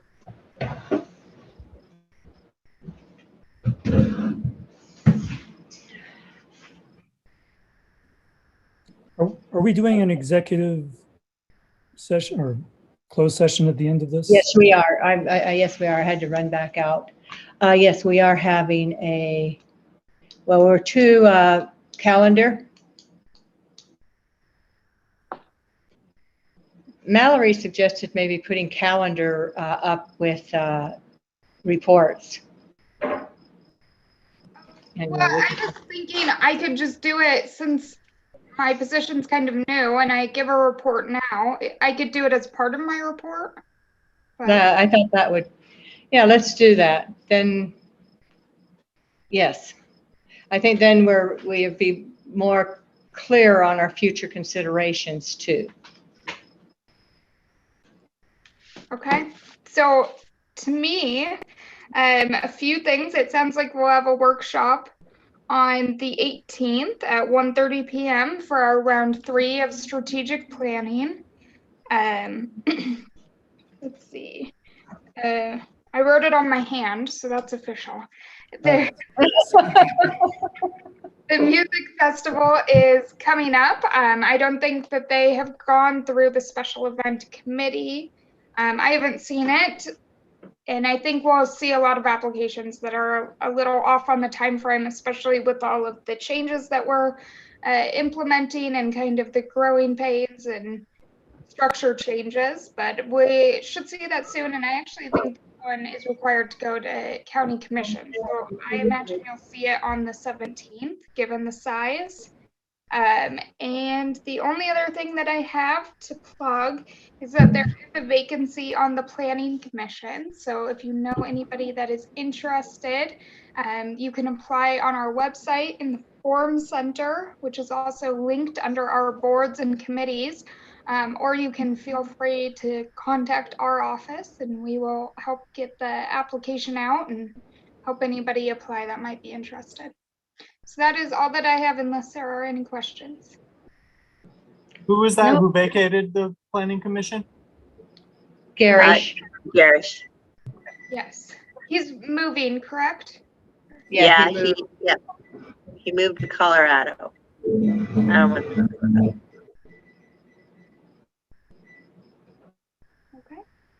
Okay. We are to, we do not have a public hearing. I would entertain a motion to go into closed session for pending or reasonable imminent litigation and character, professional competency, or physical and mental health of an individual. Can I have that motion? So moved. So moved by Kevin. Do I have a second? Seconded by Jacques. The time is 8:59. We will go into closed session. Need to vote, Mary. Oh, we did. Okay. Everybody, who's in favor of going into closed session? Raise your hand. Anyone opposed?